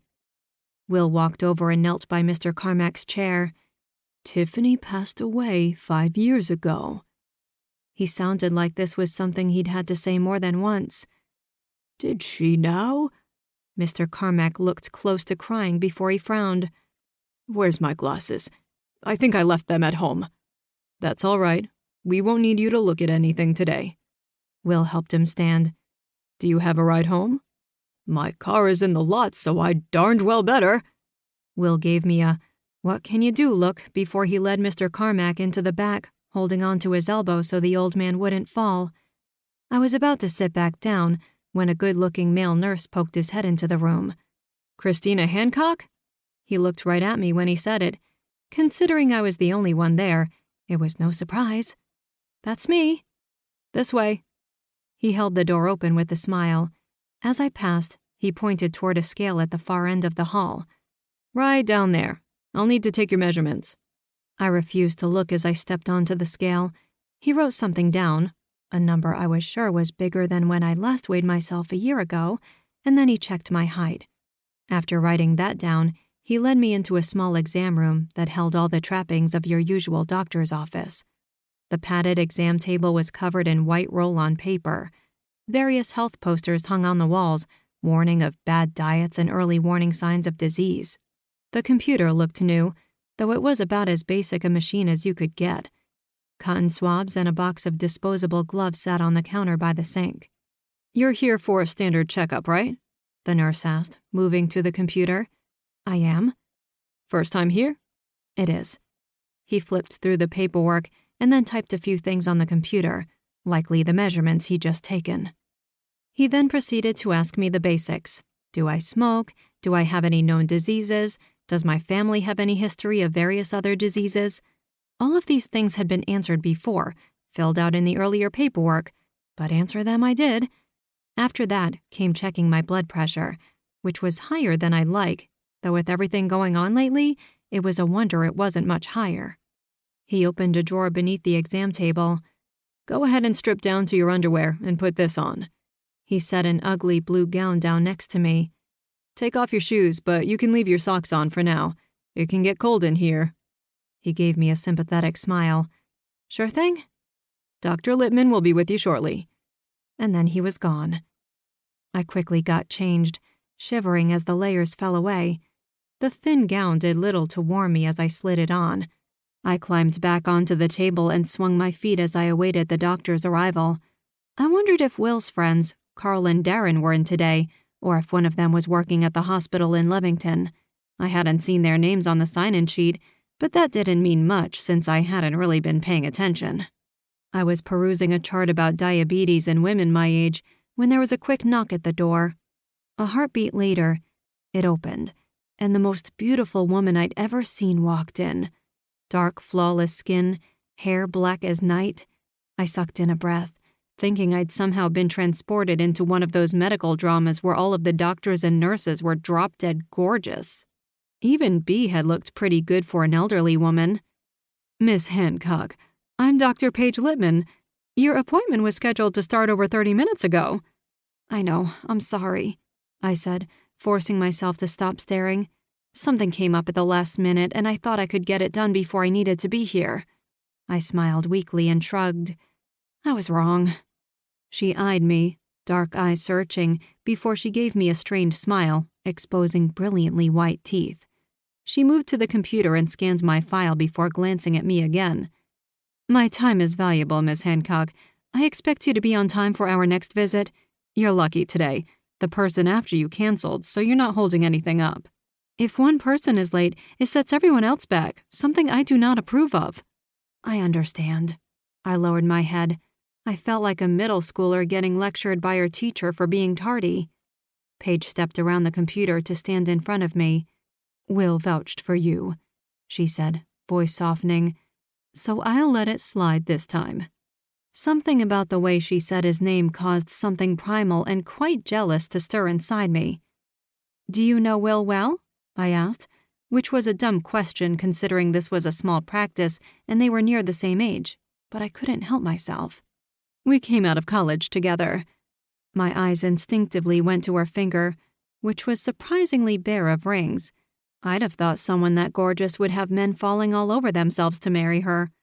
Was she truly unmarried? Or was she simply cautious? It had to be risky wearing jewelry in a place like this. Were you close?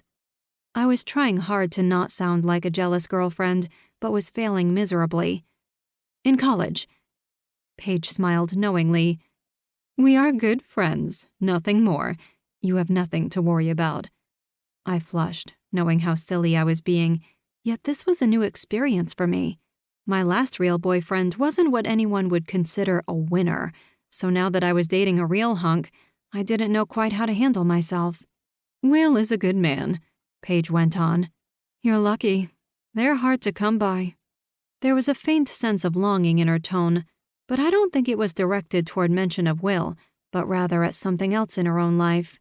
Even though prying is what I was used to doing, I managed to keep from asking her questions about her love life. I mean, for one, it wasn't any of my business. And secondly, she was likely going to be my doctor for as long as I lived in Pine Hills. I didn't need to start poking around in her life, no matter how interesting it may be. I really like him, I said. Paige nodded and then gave me a serious look. He told me a little about you. I don't much care for how you keep putting your life at risk. From what I've heard, you sometimes get yourself hurt doing things you probably shouldn't. Is this an accurate statement? Sometimes, I admitted, but bad people get put away when I do, so it's worth it. I see. She jotted something down on a notepad she'd pulled from her pocket, and then she glanced at the computer screen. You've been treated for a broken toe and a few scrapes and cuts over the last year or so, but not by this office. Nothing major so far, I said, crossing the fingers of both hands in front of me and giving her my best innocent smile. Paige sighed. Are you planning on getting involved in this recent tragedy? My smile froze on my face while I tried to come up with something to say that would set her mind at ease. Paige might be beautiful, but I was quickly learning I shouldn't take it for a sign of weakness. Many people think that a pretty woman doesn't have a brain cell in her head, thanks to the way most women are shown on television and the movies. Paige was smart. Real smart. She was also very observant. I had a feeling there were quite a lot of men, and women who were intimidated by that. She wasn't to be trifled with. I may be looking into it, I said, slowly. I knew the victim. He was close to my dad. I can't just let it slide, not when there might be something I could do to make sure his killer is put behind bars. She eyed me a moment and then nodded as if she completely understood. I heard he wasn't a very nice man. Who, Mr. Wiseman? Paige tapped her pen against the edge of the counter. My friend went to see him at a meeting of some kind. She came back upset, saying he wouldn't give anyone, let alone her, the time of day. She'd worked hard on her novel, and yet he acted like she was just some leech trying to take advantage of him. Interest piqued. I sat forward on the table, careful to keep my gown closed. Your friend is a writer? She is. This was the first time she's ever gone to the group, however. She doesn't really like the woman running it. Rita, I said. I know how she feels sometimes. When she heard the agent was murdered, Amy was beside herself. She'd given him her manuscript just that night, left it outside his room, I think she said. I wasn't clear on what happened exactly. Amy is your friend? I asked, thinking back to the manuscripts I'd seen under the bed. I did remember Rita mentioning someone named Amy at the meeting, but I don't recall seeing her name. Amy Goldstein, Paige said, but she doesn't use her real name when she's writing. A wry smile crossed her lips. She writes detective novels, the kind with hard-boiled cops and what have you, male protagonists, dames, and so on. I nodded. Dad had written a few of those in his time. Well, when she first started writing and submitting them, they were all rejected. She kept getting told that no one wanted to read a detective novel written by a woman. A light bulb went on in my head. So, instead of taking one man's suggestion and writing romance, she changed her name. Before Paige could say it, I did. Toni A. Marshall. She looked surprised. That's right. She used her dad's first name, her mom's maiden name, and then slapped her initial in the middle.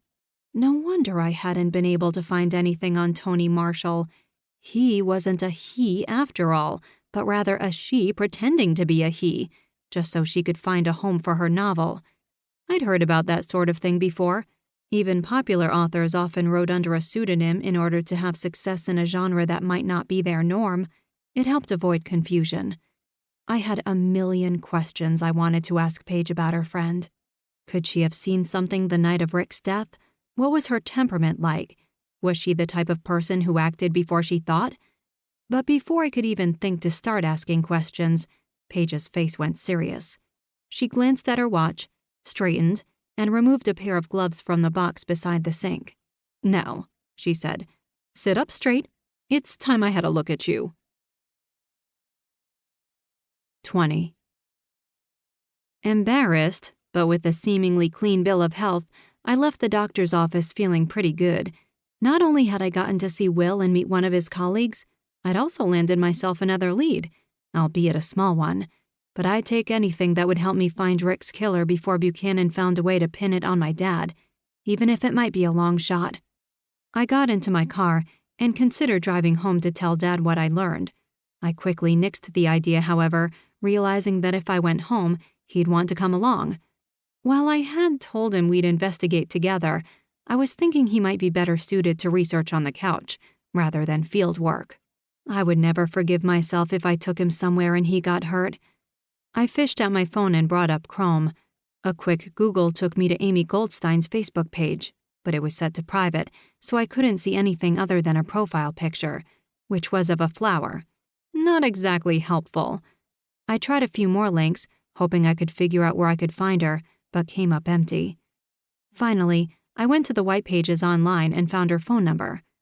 Calling her sounded so much more appealing than a face-to-face meeting, especially after my encounter with Carrie Collins, so that's exactly what I did. "Hello?" The voice on the other end was male. "Hi, can I speak to Amy Goldstein, please?" "Who's calling?" While there was an overtone of curiosity to the man's voice, he sounded friendly enough. "Chrissy Hancock," I provided, before prepping myself for yet another little white lie. "I'm calling on behalf of Wiseman Literary Agency in regard to her recently submitted novel." A pause. "I thought the agent was dead." "He did pass." I put as much solemnity into my voice as I could manage. "But his assistant is attempting to take on his clients, as well as any prospective ones who have recently approached him. I'd like to discuss her novel with her before she makes any sort of decision as to what her next step might be." There was a scratchy sound, like the man on the other end of the line was rubbing his hand over stubble. "Amy's not here right now." "Is there somewhere I could reach her? It's important I talk to her as soon as possible. Mr. Goldstein. Married then. She works at Flower Power on Oak Street. You should be able to reach her there." I know the place. In fact, it was only one street away from Death by Coffee. "Have you read her novel?" Mr. Goldstein asked. He sounded hopeful, which made me feel bad. "I haven't," I said. "I don't work with the books directly." "Oh." Slight pause. "What did you say your name was again?" "Uh-oh. Thank you for your time." I hung up before he could ask any more questions. It was likely only a matter of time before he realized who I was and put two and two together. I'd been all over the news during the last year or so, meaning it was likely he'd heard my name more than once before now. If his wife was somehow involved in Rick's death, I was hoping he wouldn't figure out where he'd heard of me until after I'd talked to her. Putting the car in gear, I headed for Oak Street. My usual method of investigation was to walk up to someone and bluntly ask them whatever I wanted to know. It worked more often than you'd think, but didn't make me very many friends. I remembered seeing Amy at the writers' group meeting, but only a glimpse. I didn't know if she was a nice person or not, but I didn't want to make her hate me on sight, so I thought trying a little more tact in my questioning might be in order. Of course, tact and I aren't the closest of friends either. By the time I pulled up in front of Flower Power, a one-floor square building decorated in flower art done by local art students, if the sign out front was to be believed, I was at a total loss as to how to attack the conversation without simply walking up to her and blurting out whatever popped into my head. How did regular detectives do it? I mentally prayed my good luck would hold out as I got out of my car. Not only were the walls of Flower Power painted in flowery designs, but the bricks near the base had flowers carved into them. Arrangements sat in the windows, though I couldn't tell one flower from the next. I didn't have a green thumb and gave up trying to keep live plants long ago. Everything either died from inattention or misfit ate it. And while I wasn't exactly allergic, anytime I tried to grow flowers, The smell would overwhelm my senses to the point where I didn't want to bother. An electronic bell chimed as I opened the door and stepped inside. It was like walking into a wall of aromas that, while not unpleasant in smell, had an adverse effect on me. My eyes instantly started to water, and I felt a nearly uncontrollable urge to sneeze, which I somehow managed to sniff back. Okay, so forget about not being allergic. One step inside, and my throat was starting to feel scratchy. Through my tears, I was able to make out 3 people in the room with me. 2 were obviously employees, dressed in flowery aprons and gardener's gloves.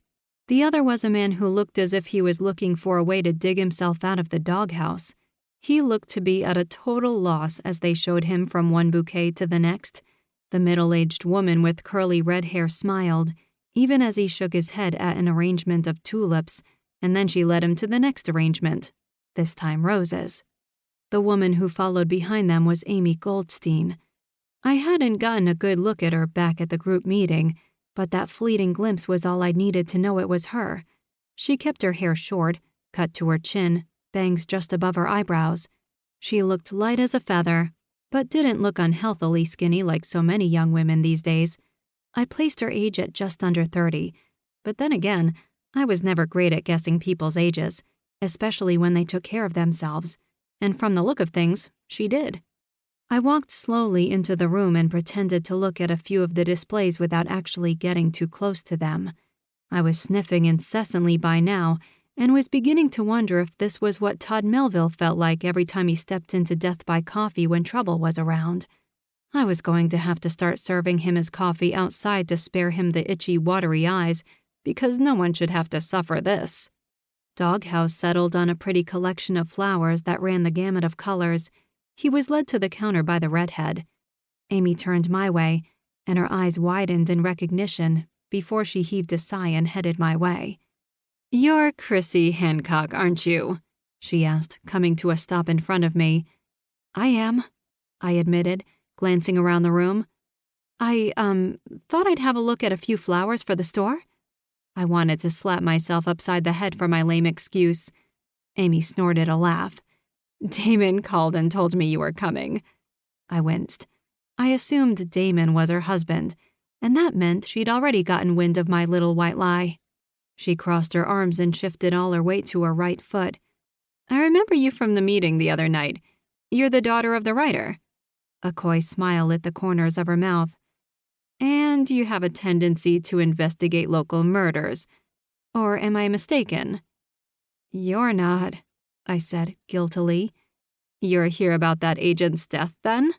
So much for me trying to not be blunt. It was a relief, actually, because I'd had no idea how I was going to go from flowers to dead guy without sounding like I was fishing for information. I'd have to leave the subtle snooping to someone else. "I am," I said. "You write under a pseudonym, correct?" Amy looked impressed. "I'm surprised you figured it out. Most people don't even consider that the name on the book might not be the author's actual name, and when I submitted my novel, I didn't put my real name on it anywhere, just to see if he responded to it differently than others." I didn't want to get Paige into trouble by tattling on her, so I simply tapped the side of my nose and winked, like I'd figured out her secret identity all on my own. "Well, I'm not sure what I can tell you," Amy said, fishing into her apron. She removed a tissue and handed it to me. "You look like you could use it." I sniffed, wiped my eyes and then my nose. "Thanks. We could step outside for a few minutes if you want." "Thank you." I followed Amy out of Flower Power with a sigh of relief. As soon as the door closed behind us, I sucked in heaping lungfuls of air untainted by pollen. It was better, but I was still suffering. "Allergies can be a pain," she said. "I'm allergic to shellfish, can hardly smell it without breaking into hives." "Sounds horrible." "I don't like the taste of fish, so I don't mind." She shrugged. "I'm not sure what I can tell you about Mr. Wiseman. I barely talked to the guy." "Seems like a lot of people are saying that." Amy produced a toothpick from her pocket and started chewing on it. "Habit," she explained. "Terrible for my teeth, but it's better than chewing gum." She shuddered. "I tried to talk to Mr. Wiseman at the meeting, but he refused to listen to a word I said. He blew me off, just like he did everyone else. That had to make you mad." She rolled her eyes and smiled. "I didn't kill him, if that's what you're implying." "It's not." I reddened slightly. It had just sort of slipped from my mouth, having heard it from nearly every detective on television. I hadn't even considered how she might take it. "Well, just to be safe, I'm telling you now. I didn't kill him. I was mad, sure. Everyone was. The guy flat out ignored us like we weren't worth his time. I get it. He probably thought we were all just a bunch of hacks trying to capitalize on his presence. Admittedly, some of us were, but I worked hard at my craft, spent hours editing the damn thing. It's frustrating when someone who is supposed to be interested in literature blows you off without so much as a glance. It's rude." Rick did rub a lot of people the wrong way, which was making narrowing down the suspects harder than it should have been. When I heard that Jablonski woman and some of the other authors were going to drop manuscripts off at the bed and breakfast where the agent was staying, I decided to join them. I printed the stupid thing off just like she'd told me to, even though I knew for a fact Mr. Wiseman preferred his queries sent by email. I should have known better than to listen to anything she said. Amy laughed, and then shrugged.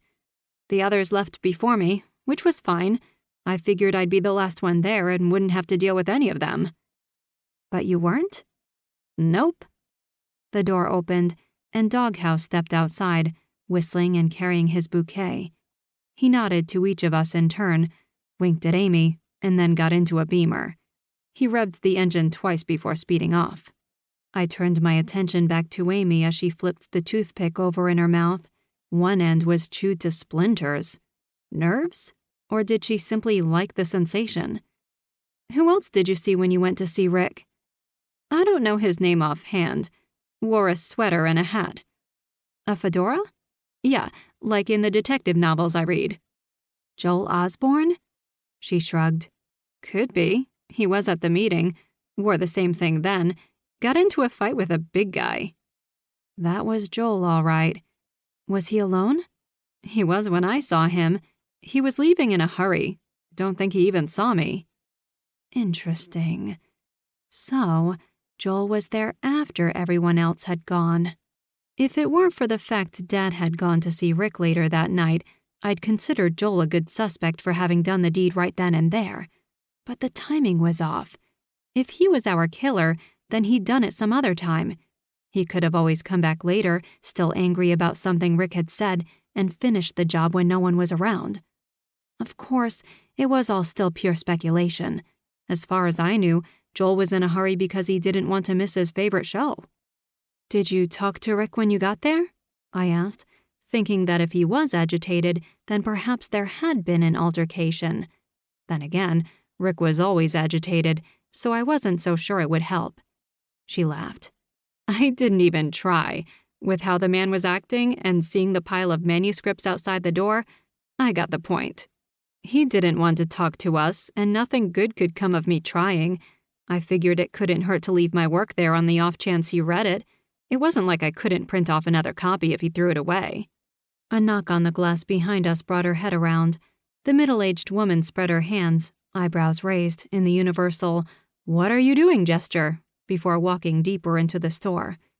"Look, I've gotta go," Amy said, shoving the remains of her toothpick back into her pocket. "I wish I could tell you more because, quite frankly, I was hoping this agent was going to be my big break. Now that he's dead, I'm not sure what I'm going to do." "I hear his assistant, Cameron Little, is looking to take on clients," I provided. "I'm sure he'd be willing to take a look." Amy got a faraway look in her eye before snapping back to the present. "I might check him out." She started for the door. "He's usually at death by coffee," I called after her. Not only was it true, but it would put her around the other authors. If one of them had killed Rick and had seen her that night, maybe they'd show some sign of being nervous. Another long shot, but hey, long shots sometimes worked out. Amy nodded and waved before she stepped back inside Flower Power. I wiped at my nose and eyes one last time, still feeling the effects of the flowers inside, and then headed back to my car. I sat back and considered my next move. Amy might have seen Joel at Rick's that night, But many of the authors had gone there then. I couldn't put too much stock in it, especially when I had a far better suspect in mind. One who, as proven by my referral, was benefiting from Rick's death. And like I told Amy, I knew exactly where to find him. 21. Cameron Little sat at one of the corner tables with just about every author in town clustered around him. He was talking, hands in constant motion, as he presumably explains the intricacies of the publishing world and how the small group could best accomplish their goals. Rita was just about leaning into his lap, her recent run-in with the law apparently forgotten. Georgina and Andy sat next to her, nodding along to Cameron's words, with Andy supplying the occasional gasp when he said something especially interesting. Teresa and Barrett Drummond sat off to one side, Joel Osborne to their left. He was still wearing the battered fedora, but at least his sweater was different. While Rita might have forgotten about her transgression from the night before, Harland Pennywinkle hadn't. He sat across from her, arms crossed, and glared. I eyed him, wondering if he could have killed Rick in a fit of rage, and whether or not he'd worked alone. He wasn't sitting with Joel, but the mousy man would glance up at him occasionally. Was it out of fear of another argument? Or had they put their differences aside in order to put Rick Wiseman in his place? They might not agree on a favorite Drake novel, but that didn't mean they couldn't work together if they thought it necessary. It sounded so good in my head, I very nearly marched over there and accused them of it, but managed to hold myself back. The last time I accused someone of murder in front of a room full of people, it didn't go so well. In fact, every time I did it, something went wrong, and it usually ended up with me getting hurt. I wanted to talk to both Joel and Harland, but I thought it best to wait until I got them alone, or at least had police backup. My interest moved from the two authors to Cameron. He hadn't noticed me yet, so it gave me a chance to watch him. He was smiling, energetic, and he spoke with such conviction, with such a love for what he did, it was hard to believe he might have had anything to do with someone's murder. He sure didn't look the part. But the facts were the facts. He'd had the most to gain by Rick's death, and here he was now, reaping those benefits. I crossed the room, eyes on Cameron. I couldn't quite hear what he was saying and wanted to listen in. I stopped just outside the ring of authors, hoping he'd somehow overlook me, but I had no such luck. He turned to smile on me. "Miss Hancock," he said, "please pull up a chair. I'd love for you to join us. I was just about to discuss the common mistakes I've found in many of their manuscripts in the hopes I can guide them to become even better writers." "It's very enlightening," Rita said. "You really should join us, Chrissy. You could use the help." Ignoring the unwarranted barb, I kept my focus on Cameron. Not right now. I'm not a serious writer. Or a writer at all, really. I might go to the meetings, but I never have anything to share. My proclamation was met with the usual disbelief. They acted like they couldn't believe an author's child didn't inherit the same skill set and interests. It seemed like a completely foreign idea to them, as if they thought that simply because Dad knew how to string words together in a coherent manner, I could do the same. "You sure?" Cameron asked, sounding mildly disappointed. A cynical part of me wondered if the only reason he'd offered was because he thought that if he managed to impress me, it would also impress my dad. "I'm sure." I put on my cheery, happy face. "Actually, Cameron, I was hoping I could borrow you for a few minutes." He looked surprised. "Me? Why?" "I have a couple of questions I'd like to ask you. It's nothing major. I'd like to clear a few things up." Rita's hand went to her mouth. "You don't suspect him of killing that ancient man, do you?" All eyes jerked my way. Harlan's glower was enough to make me take a step back out of fear he might launch himself out of his seat at me. With Rick out of the way, Cameron was all these people had when it came to realizing their literary dreams. And here I was, about to mess that up. None of them looked happy. "I'm not accusing anyone of anything," I said. I was met with a round of, "mm-hmm," and "yeah, rights." Cameron stood, eyes concerned. "If there's any way I can help, I'll certainly do it. What do you want to know?" I think we should go upstairs and talk privately, I said, glancing around the group. If I started asking questions in front of them, not only would it be all over town in seconds, but I'd probably end up drawn and quartered for my trouble.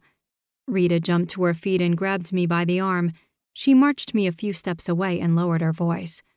"Don't ruin this for us," she hissed. "He didn't do anything wrong." "I'm just asking him a few questions," I said, pulling my arm from her grip. "I'm not going to ruin anything." She glared at me. "It's all right, Miss Jablonski," Cameron said, coming to our side. "I want to do this."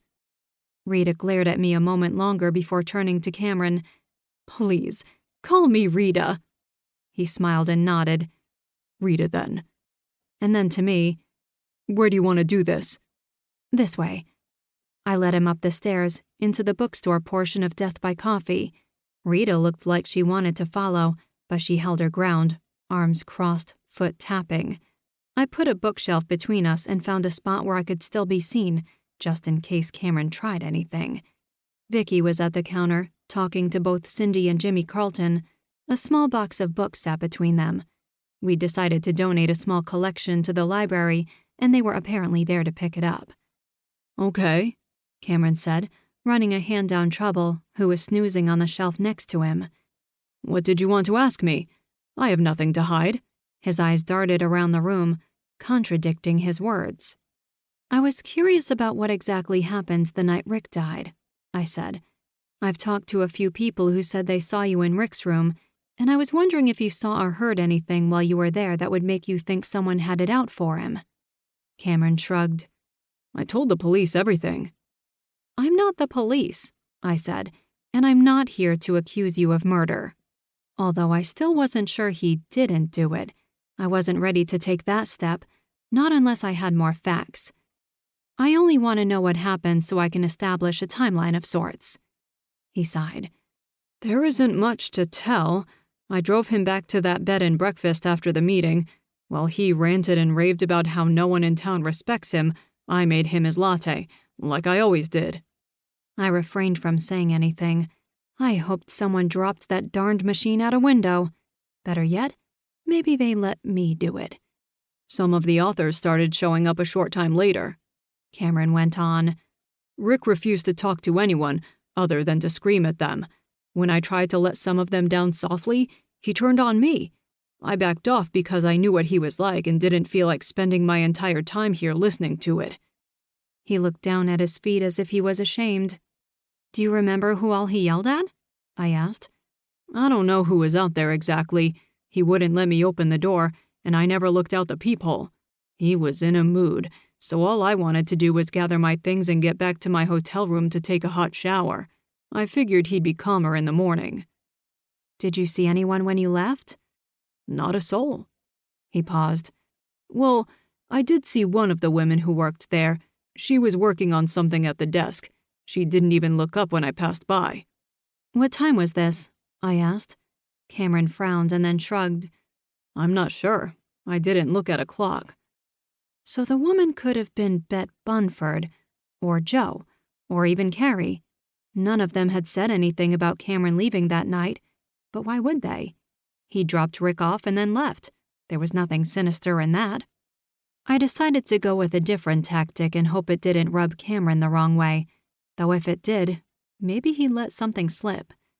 "It seems like Rick's death has paid off for you."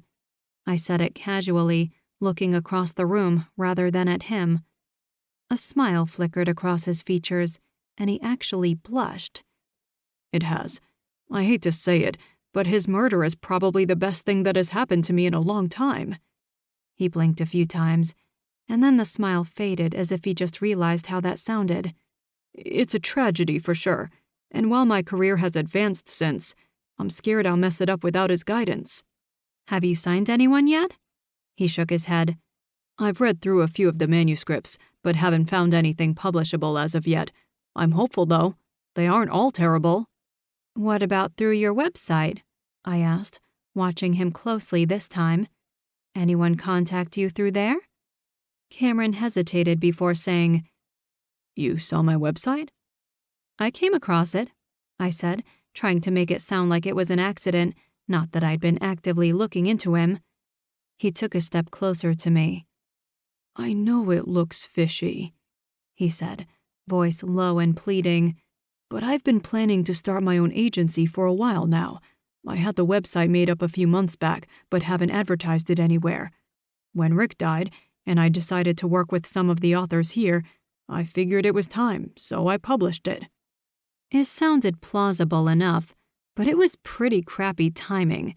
I decided there wasn't much more I could ask him, not without accusing him of anything. I still had questions, but wasn't sure how to broach them quite yet. Well, I hope you have good luck finding authors for your agency. Starting up can be hard. And I knew that from experience. There were times when I thought death by coffee would be the death of me. No pun intended. Cameron smiled. Thank you. It's been a journey. I was shocked to learn one of the local authors had only one copy of his manuscript. He shook his head in wonder.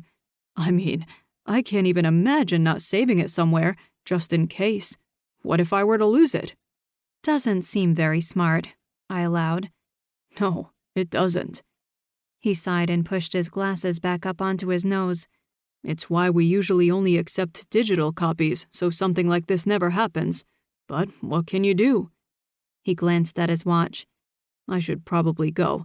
There's a lot of work left to do, and I'd like to get through the rest of the manuscripts and talk to each of the authors about their work before I head back home. You've been a great help, I said. Cameron turned and hurried away. What do you think? I asked Trouble, gently stroking him. He was being irregularly docile. I wondered if he'd spent some extra time being a terror today, or if he only did that when I was working. I wasn't sure what I thought about Cameron now. He seemed genuine, yet I couldn't shake the thought that he almost had to have something to do with Rick's death. Who else benefited? You didn't kill someone simply because he was a jerk, or at least no sane person did. But who, other than Cameron, had a solid reason to be angry at Rick? Other than Dad, of course. I absolutely refused to follow that line of thinking. Can you believe what she's done? Rita's voice pierced through my thoughts. I followed the sound of her wail to find her clutching at Dad, who'd apparently just walked through the door. He left. I didn't even get a chance to tell him about the changes I'm going to make to my story, and she went and scared him off.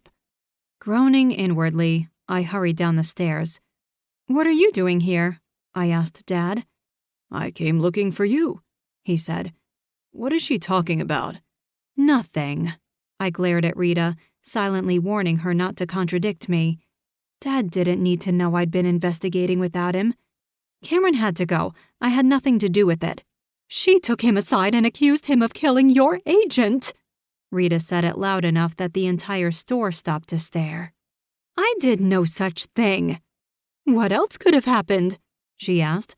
It's just the sort of thing you do all the time, she huffed. You never care how your actions hurt others. I rolled my eyes. Like you're one to talk, I muttered. Ladies, Dad said, grinning. There's no need to argue. I'm sure Christina has a perfectly good explanation as to why she wanted to talk to Cameron with no one else present. He looked at me expectantly. There was no way of talking myself out of this one. I felt ashamed, and it wasn't because of my encounter with Cameron. I'd told Dad we could look into Rick's murder together, and here I was running off and doing it on my own. I might have felt like I'd had a good reason at the time, but now I was wishing I would have waited for him. I grabbed him by the elbow and led him away from Rita, who gasped as if I'd just stolen her most prized possession. Thankfully, she took the hint and didn't follow us over. I might have done some snooping while I was out today, I admitted, guilt causing my ears to burn. Oh? He sounded as disappointed as I feared he would be. Did you learn anything? I'm not sure. It appears someone jumped out of Rick's window the night of his murder. I'm guessing it was the killer, but I can't be sure. I fingered the rubber band in my pocket, but didn't remove it. Do you think Cameron could have done it? He sounded skeptical. He gained quite a lot from Rick's death, I said. But while he has a pretty good motive, I'm just not sure he could pull it off. Everyone knew he was Rick's assistant and had access to his room. Why kill him there and then jump out the window? Why not lure him somewhere else? Rick was pretty stubborn. No one lures him anywhere he doesn't want to be. Okay, fine. But why jump out the window? Why not just walk away? I don't think anyone would have thought it strange for him to be there. He was Rick's assistant, so people would expect him to be hovering around. Maybe he got blood on him. I paused. Why hadn't I thought about that? Dad looked contemplative. Whoever stabbed Rick would likely have had to change afterward, right? Right. Even a little blood would stain. Black and red clothing might hide it, but it couldn't erase the evidence entirely. He shook himself. But we shouldn't be talking about these things right now. We shouldn't? Dad put his arm around me. I'm thinking we find somewhere to sit down and grab a late lunch. We can discuss the details of the case over a hamburger. His stomach growled, as if on cue. I glanced around Death by Coffee and realized I had no reason to be here any longer. All of the suspects were gone. Only Rita and her gossip pals, Georgina and Andy, were still here. Apparently, the rest of the authors had left when Cameron had gone, leaving me with no one to interrogate. You're right, I said, my own stomach giving a small growl of approval. Other than breakfast, I had yet to eat. Time had flown right by. A hazard of investigation, I was quickly learning. Where do you want to go? Dad led me toward the door. I heard about this place in town that's supposed to have really good food. I think it's called J&E's... 22. By some miracle of fate, Judith Banyan wasn't at J&E's banyan tree when we arrived. I was thankful because the ownership wasn't exactly thrilled with me. Judith accused me of stealing her customers because before I opened Death by Coffee, the banyan tree was the place to go in Pine Hills for your morning cup of joe. I'd been chased from the premises more than once now and fully expected to have it happen again. We picked a table by the window and sat. I was so intent on keeping an eye out for Judith or her husband Eddie that I didn't notice who our waitress was until she cleared her throat and gave me an expectant look. "Hi, Shannon," I said, plastering on a smile. "I'll take a Coke." She gave me a strained smile and then spun and walked away, Dad having already ordered his drink. "You two know each other?" he asked. "It's a long story." Shannon came back a moment later, drinks in hand. She set Dad's tea down carefully. My Coke came down with a smidge more force. "What can I get you?" she asked, pointedly not looking my way. I felt bad. Shannon seemed like a nice girl, but we'd both fallen for the same man, and while I was no longer interested in Paul Dalton— Shush, I'm not. Shannon still was. I've never been the woman who'd come between a couple before, and didn't know how to handle it now. Dad and I ordered. Shannon remained professional, but I was definitely feeling a chill coming off her. I knew her relationship with Paul was on the rocks, and I sorely hoped it didn't have anything to do with me. I was with Will, so there was no reason why it should. Dad looked at me curiously when Shannon departed. I only smiled, shrugged, and sipped at my Coke. I was definitely not going to get into it with my dad. Somehow, we didn't discuss Rick's murder during lunch, despite what he'd said. I can't say I wasn't relieved. Every loud sound caused me to jump, and once, when an older woman passed by, I just about leapt from my chair and hit her upside the head with my purse, thinking Judith was trying to sneak up on me. "You ready to go?" Dad asked, half his sandwich still sitting on his plate. "You seem tense." "Yeah," I said. I don't think my nerves could have taken much more. Dad paid the bill, refusing to let me chip in. Shannon's smile was icy when she gave him his change and told me to have a good day. Someday soon, I'd have to have a sit-down with her to clear the air. I didn't want there to be any bad blood between us, especially since she was once one of the only people in J&E's who treated me with an ounce of respect. Dad and I had taken separate cars to the banyan tree, so my drive back home was quiet. I thought a lot about what I learned today and wondered how best to approach it moving forward. How could I talk to Harland without him getting angry? Who jumped out of Rick's window? What about Joel? Could he have anything to do with Rick's death? And what wasn't Cameron telling me earlier? I swear he knew more than he was letting on. When I got home, Dad was already there, in the bedroom, making a few calls. He sounded stressed when I peeked in on him, though he smiled when he saw me. In all of this, I kept forgetting how hard this has to be on him, and not just personally, but career-wise. The man who'd placed his books with publishers was now gone. He'd have to find someone new if he wanted to continue writing, because there was no way Dad was going to negotiate contracts on his own. I got my money sense from him, if that tells you anything. While he conducted his business, I tried to keep myself busy with puzzles. Misfit sat on the counter next to me, watching my pen, which remained mostly motionless. I couldn't focus. I kept thinking about my 3 best suspects, Cameron, Harland, and Joel. One of them had to have done it, and quite possibly, more than one of them could be involved if they were willing to work together. Could Cameron have convinced the 2 writers to take Rick out with a promise to sign them on later? It was a stretch, but people have killed for less. A knock at the door pulled me from my ruminations. I shoved my pen in my purse so Misfit wouldn't make off with it, and then headed for the door. It was late afternoon, and I wasn't expecting company. I peeked out the window to see a bright pink suit before opening the door to a clearly distressed Jules fan. "Jules?" I asked. "What's wrong?" He looked as if he was about to break down in tears. "It's terrible," he wailed. "It's ruined." I stepped aside to let him in. "Are you okay?" "I'm fine." He sucked in a breath and walked into the house.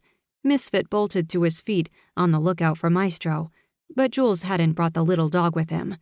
"But Fantastic Candies isn't." "Oh no, what happened?" "A water line broke in the bathroom. I was out front and didn't hear anything because I turned the music up for the kids. It wasn't until I saw a girl playing in the water that I realized something was amiss. By the time I tracked down the source, it was too late. The whole place is flooded."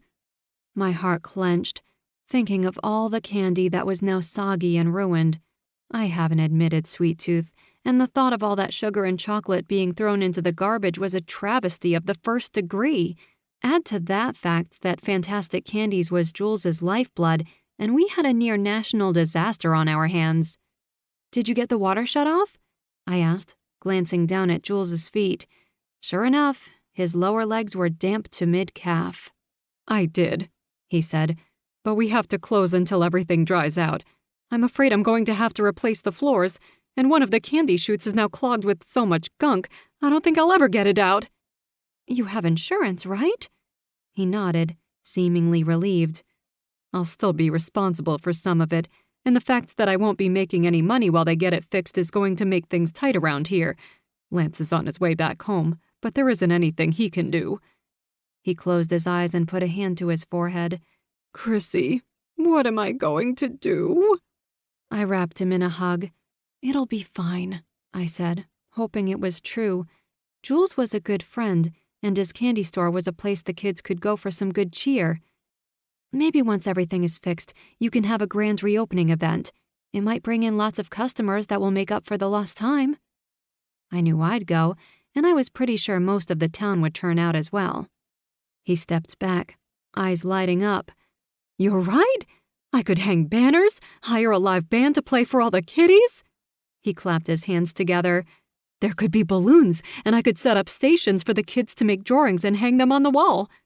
I nodded along, smiling. With Jules, everything was big. He truly cared about the kids he served, and I knew he would make the entire event about them rather than himself.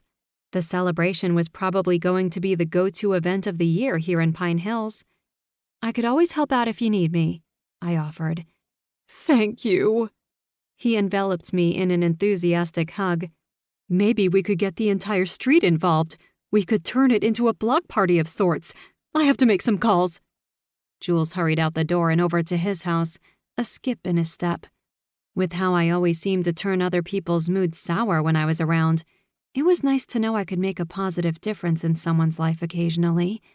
I watched him until he stepped inside, calling, "Maestro, Chrissy has given me a fantastic idea." And then his door closed and he was gone. "Who was that?" Dad asked, coming out from the bedroom. "Jules' fan." I said, closing my own door. He's my neighbor. He owns the local candy store. Ah, is everything okay? He sounded upset when he came in. I think so. I crossed the room to pet Misfit, who was still on high alert, searching for Maestro. Did you get things sorted out? I'm working on it, Dad sighed. There are some details I'm going to have to work out with my publisher now that Rick's gone, but I don't think there will be any problems. He sat at the island counter as if the weight of the world was dragging him down. This is a mess. I sat down next to him. We'll get through it. I know. I just wish there was more I could do. Yeah. I looked guiltily away before patting his hand. I swear Cameron knows more than he's letting on, but he's not going to say anything that's going to get himself into trouble. Dad smiled wistfully. If I was Bobby Drake, I'd have no qualms about breaking into someone's house to dig for clues. It's so much easier in books. Well, this isn't one of your novels, I said, flushing. I'd had my own Bobby Drake moments in the past, though I didn't want him to know that. Breaking and entering wasn't something you shared with your father. Besides, Cameron doesn't live in town. He's staying at a hotel somewhere, so it isn't like we can break into his place anyway. I do know where he's staying, Dad said. There was something in his tone I didn't like. His room was 2 doors down from mine when I stayed at the hotel. Our eyes met. You don't think he'd have anything there that would help solve the case, do you? He might. Dad rubbed thoughtfully at his chin. If he killed Rick, we might find something there. Bloody clothes, an incriminating email on his laptop. Or, if he knows who did it, he might be in contact with him or her. Maybe he's planning to blackmail them, or perhaps he had a hand in orchestrating it. Dad's mouth crooked in a mischievous smile. What do you think about paying Cameron's room a visit tonight? Something in the depths of my brain screamed at me to say no, but instead, I gave him a crooked smile of my own. Sounds like fun. Dad clapped his hands together and laughed. It's a date, then. Wait. A new thought shot through me. What if he's there when we get there? We could tell him we're stopping by to see how he is, or maybe I could talk to him about my plans. I will need a new agent eventually. But we can't snoop around if he's there.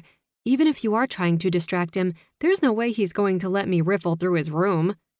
Dad frowned. So, now what? He sounded disappointed. My mind raced. While breaking into Cameron's hotel room was definitely a bad idea, it also might help prove one way or the other if he was involved in Rick's death. To be honest, I didn't want him to be. He seems like a nice guy, albeit something of an opportunist. To this point, all I'd really done was spin my wheels, making no real progress on the case. Since Paul hadn't come around asking me any more questions, and I hadn't seen a hint of him or Buchanan since they'd released Rita, I was pretty sure the police were just as stumped as I was. Checking Cameron's room for clues could only help, right? An idea trickled through my brain then. Cameron was doing his best to take on his former boss's role as a literary agent. He wanted to work with some of the local authors in the hopes of finding a gem in the rough. I was pretty sure I could use that. I snatched my phone out of my purse and dialed before I could reconsider. "Hi, Rita," I said when it was picked up on the other end. "I have a favor to ask of you." I'm terribly busy at the moment, dear. It's about Cameron. There was a pause before she said, I'm listening. I was wondering, do you happen to have his cell phone number? Well, of course I do. I convinced him to give it to me in case I made any changes to my manuscript that he just had to know about. You know, he's going to get me published, and James Hancock and I are going on a World Book signing tour together. I've already started picking out the locations and dates. I rolled my eyes, but didn't burst her bubble. I needed her for this. That sounds great. What do you say to calling Cameron up and setting up a meeting with him tonight? Why? Suspicion practically dripped from the question. I could lie and tell her a tall tale about Cameron telling me he wanted to discuss her novel with her because he thought it had potential, but it would take all of 2 minutes of them talking before they'd both realize they'd been had. I'd never hear the end of it, and she'd likely find a way to get me into trouble afterward, out of spite. Besides, we needed time, and to get it, they needed to stick together for a lot longer than a couple of minutes. So, against my better judgment, I opted for the truth. Dad and I want to make sure Cameron had nothing to do with Rick's murder, I said. To do that, we need to get into his hotel room while he isn't there. You really don't think Mr. Little had anything to do with that horrible business now, do you? I hope not, I said. This is our way to clear his name. You call him, ask him to meet you for dinner to discuss your novel, and while he's gone, Dad and I slip in, take a look around, and then get out before your dinner concludes. You'll get alone time with him, so you'll benefit from it too. It could work. Rita sounded interested, as I'd known she'd be. It's just like your father's novel. I cut her off. Exactly. Can you help? James Hancock would appreciate it. He gave me a strange look as Rita squealed into the phone. Of course, dear, I'll help. Now you just give me 5 minutes to make the call and I'll get right back to you. This is so exciting. I'm helping in a real murder investigation with James Hancock. She actually sighed into the phone before hanging up. Well? Dad asked as I set my phone down onto the counter. I felt bad for coaxing her the way I had, but it had produced the desired result. Rita's going to see if he'll meet her. She'll call back when she knows. My stomach was in knots as I waited. No matter what happened, I was worried about the consequences. If he refused to meet her, then we weren't going to get into his room tonight, which meant evidence might never be found. If it did work, then we'd be committing a crime, one that would likely end with the both of us sitting in a jail cell with Officer Dalton yelling at me for being irresponsible yet again. But could I really let this opportunity pass me by? It meant so much to my dad. He looked at least 5 years younger every time we discussed the case, and now that we were planning to take action, he looked even younger still. My phone rang, and I snatched it up off the counter. Well?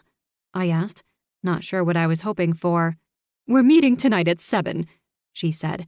I think he's sweet on me, though all I want is a purely business relationship. Great! I gave Dad a thumbs up. He pumped a fist into the air and winked. Try to keep him at least an hour, more if you can manage it. I'll have that man turned into putty if that's what it takes. I blocked the mental image of Rita trying to seduce the much younger Cameron. Thank you, Rita. You're being a big help. Tell James I'm doing this for him. I will. We hung up, and I looked at the clock. We have about 3 hours before we should go, I said, calculating travel time. Okay, great. Let me hit the shower and get changed. Dad started for the hall, stopped, and turned back to me. I appreciate you doing this. I know we shouldn't be doing anything at all, but there's something exhilarating about being part of an investigation like this. I haven't felt this alive in years. Trust me, I said. I know the feeling. With a wink and an excited clap of his hands, Dad headed for the bathroom. I looked at Misfit, who was watching me with his head cocked to the side, as if questioning my sanity. What am I getting myself into? I asked him. I swear, he shrugged before he jumped down and headed to his food dish. Apparently, he wasn't convinced I'd be coming back home to feed him later. I don't blame you, I muttered, rising to feed my cat for what I hoped wouldn't be the last time. 23. This is it. I turned into the indicated lot and parked. The hotel Cameron was staying at wasn't one of those big chain hotels you saw everywhere, but rather it was a small family-owned one that looked more like a cheap roadside motel than anything. We wouldn't have to go inside a main building to reach his room, which could only help our chances of getting in unseen. At least it's kind of dark, I said, still buckled in. I was warring with myself on whether or not we should carry through with our plan, or if we should turn around, go home, and share a tub of Rocky Road. The overcast sky was doing little for my nerves. Lights burned out, Dad said, nodding toward the light in question. Noticed it when I stayed here. His room is just under it. Not exactly a high-quality establishment, I muttered, eyeing the building. More than one light was burned out, actually, and one of the doors was boarded shut. I didn't take it as a good sign. No, it isn't. Dad chuckled. Besides my car, there were only 9 other vehicles in the lot. From where I sat, I counted at least 20 rooms, with more around back. It was a wonder the place hadn't gone out of business yet. Pine Hills wasn't exactly a vacation destination. Maybe it did double as a long-term motel for some of its guests. It was the only way the place could stay afloat, I imagined. "You should have told me you were coming," I said. "You shouldn't have stayed here." "It wasn't so bad," Dad said with a shrug. "It has personality." I gave him a sideways stare before unbuckling. "I guess we'd better get started." I glanced around the lot at the cars. "Do you know what Cameron drives?" I asked. "I want to make sure he's already gone." Dad shook his head. "I don't know. I never paid attention." Knowing my luck, Cameron was probably sitting in his room, watching us. We got out of the car and slowly made our way to the front of the hotel. The place didn't even have a real name, just a big sign proclaiming it to be Hotel, done in all caps. A vacancy sign blinked below it. No one was outside, guests or employees. The door to the office was to the left of the building, and we were headed to the far right. From my vantage point, I saw no one inside the office, but that didn't mean they weren't there. Dad led me to room 119, which was on the lower floor. A metal grate stairwell led upstairs to the only other level of the motel. If anyone were to step outside above us, we'd hear them. "Wait," I said, stopping right before the door. "We don't have a key. How are we going to get in?" I was almost relieved we wouldn't have to do this. There was no way I was going to break a window or try to bash in the door. "No need," Dad said. A grin a mile wide spread across his face. He reached into his jacket pocket and came away with 2 thin pieces of metal. "Are those lockpicks?" I asked in a high-pitched whisper. "How did you get lockpicks?" "Tools of the trade," he said, kneeling in front of the door. "We're lucky this place still uses old-fashioned keys. Keep a lookout for me, would you?" I spun to face the parking lot, heart hammering in my chest. Not only were we sneaking into a room we had no right being in, we were legitimately breaking and entering. "Tools of the trade?" I said in disbelief. "You're not a thief. You're a writer. Why do you have lockpicks?" Dad was silent a moment, the only sounds being the clicks of the picks entering and moving in the lock. Then he said, "When I first started writing Bobby Drake, I wanted to know how to pick a lock like he did so the story rang true. I found a professional willing to teach me. He showed me how it was done and then gave me the lock picks as a gift afterward. I named a character after him, you know." "And you just happened to have them on you?" I asked, unable to believe he'd never told me about this before. I glanced back just as Dad shrugged. "You never know when you'll need them." Another definitive click. "There." He stood, smiling like he'd just cracked a safe at Fort Knox. He turned the knob and pushed the door inward with a bow. "After you?" I gave my dad an incredulous look before stepping into the room. He slid in behind me and quietly closed the door before flipping on the light. After a moment's thought, he locked the door. "Just in case," he said. "There's not much to see," I noted, looking around the small room. The bed was a single that sagged in the middle, though the sheets looked clean. There was an end table with a lamp on it and a small 3-drawer dresser with an old box television atop it. And that was it. No extra amenities here.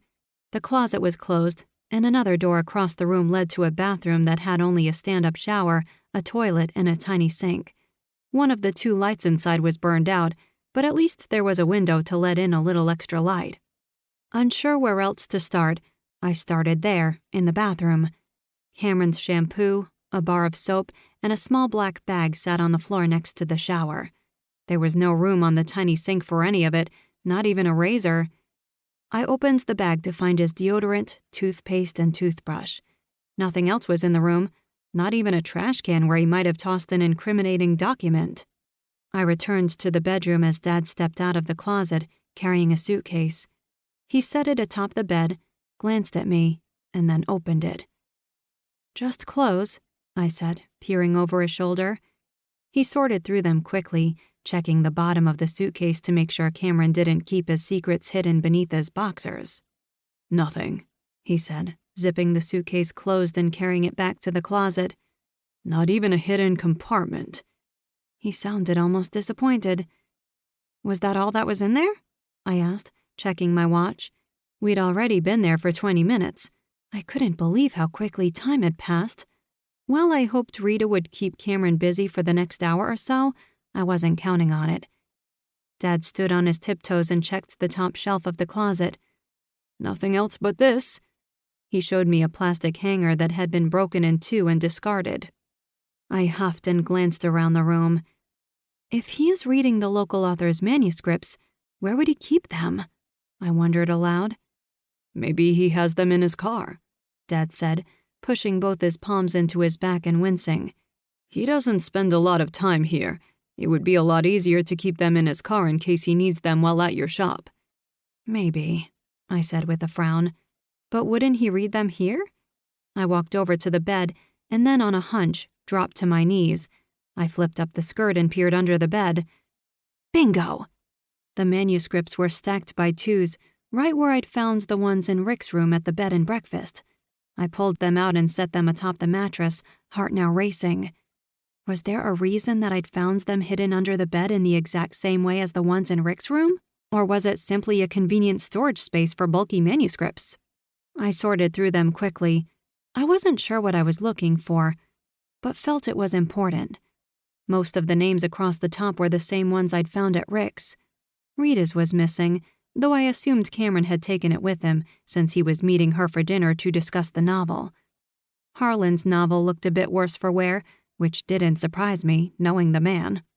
The paper was thick, and it had obviously been typed on a typewriter rather than on a computer. The front page had a coffee ring on it, as if he'd used it as a coaster before turning it in. I set it aside, exposing the one beneath. Barrett Drummond, I said, reading the name across the top. A worn rubber band held it together. With a frown, I reached into my pocket and removed the one there. They were the same tan color. I did a quick check of the rest of the manuscripts to see if Teresa's was among them. I found it at the bottom of the stack. Out of curiosity, I flipped to the same page as the one I'd taken from Rick's room, starting with Barrett's. Instead of the single line, there was a wall of text. Teresa's, however, held the same single line. To the death. My eyes drifted to Harlan's manuscript and its bent and dirty pages. The rubber band was the same tan color and was old, though not nearly as cracked and ancient as the one the Drummonds used. Was there a reason for that? Could Harlan have jumped out of the window, manuscript in hand, having accidentally broken Teresa's rubber band?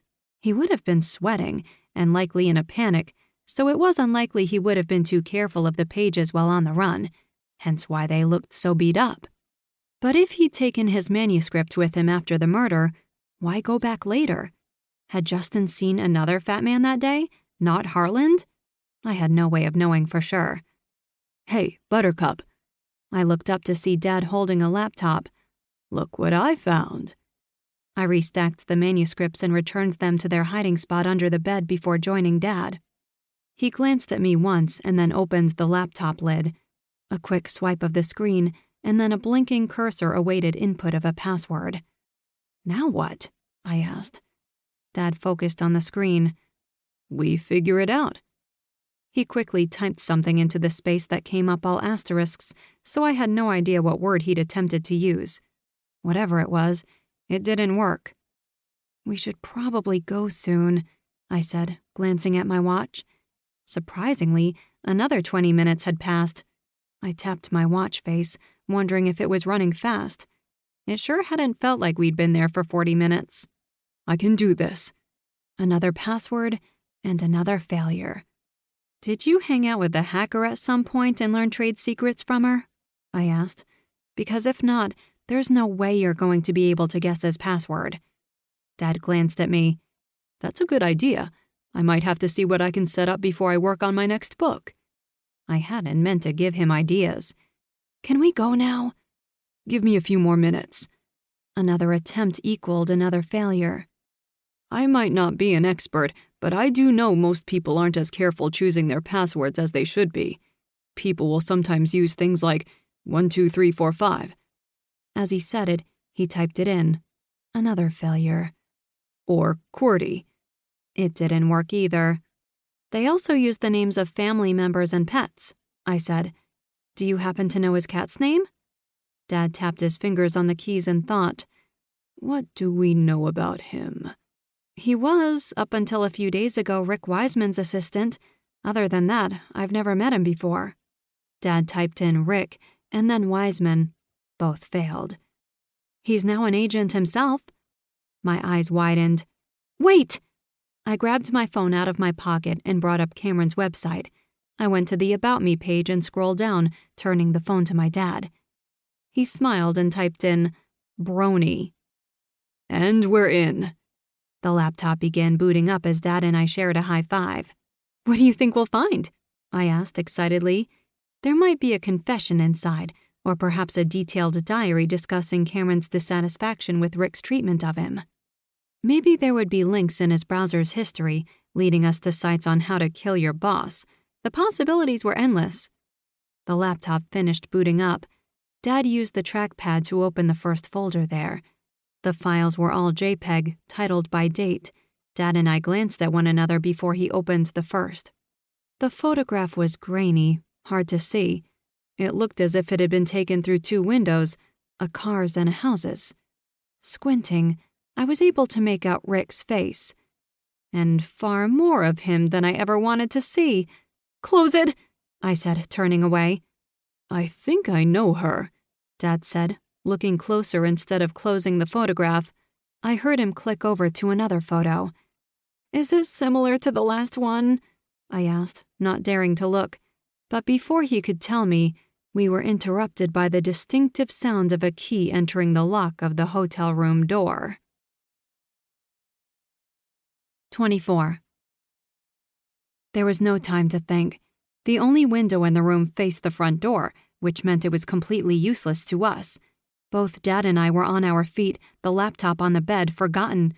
We could stand there and wait for Cameron to walk in and catch us in his room, or we could try to find another way out.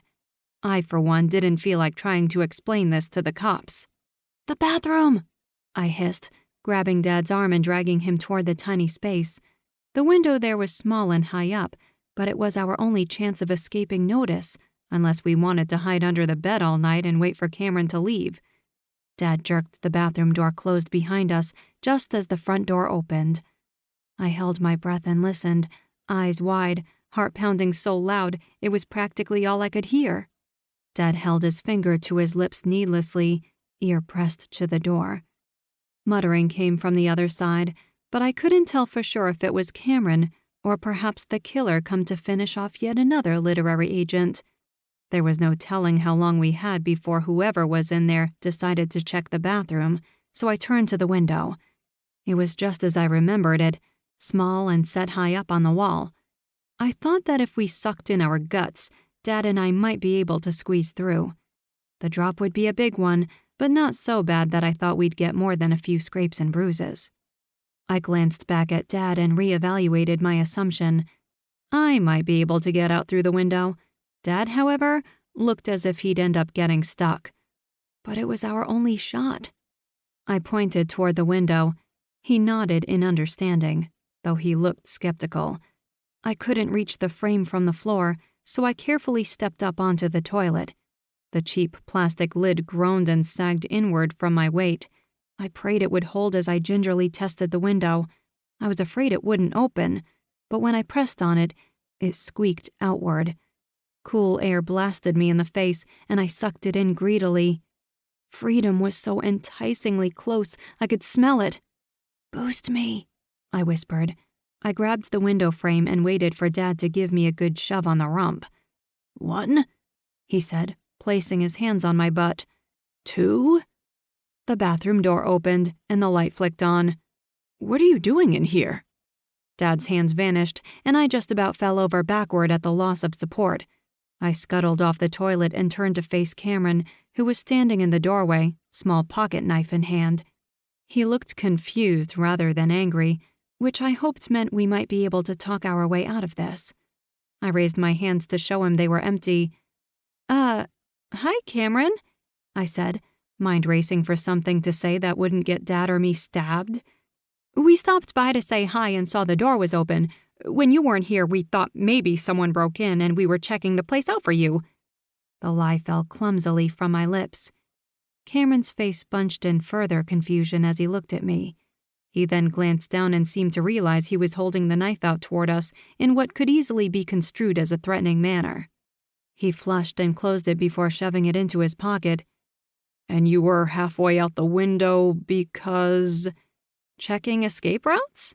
I supplied, unconvincingly. Dad actually rolled his eyes at me, but it was the best I could do while under duress. Cameron's eyes moved from me to Dad and back again. I thought we might be able to rush him, knock him over and get out before he could right himself if it came to that. I couldn't tell if he was trying to decide how much of our story to believe, or if he was debating on the best way to kill us. Before I could spring into action, however, he heaved a sigh and turned away. "Come on out of there so we can talk." Dad and I exchanged a glance before following him into the bedroom. I took a quick look around for something I could use as a weapon, just in case he came after us. Cameron had sounded so resigned, it made me wonder if he was about to confess to Rick's murder. Anytime someone admitted anything like that to me, a violent escape usually followed. I wanted to be prepared. Cameron sat on the edge of the bed, next to his laptop. He glanced at it, shook his head, and then said, "I didn't kill Rick." "Why would you say that?" I asked, feigning surprise. "I know about you," he said. "Rita wouldn't shut up about it at dinner. We were supposed to talk about her book, and all she kept talking about was how she based it on your life." "My life?" I asked, not quite believing what I was hearing. "She kept saying you are some kind of genius when it comes to solving crimes." He shoved his glasses up onto his nose and then glanced at Dad. "The both of you."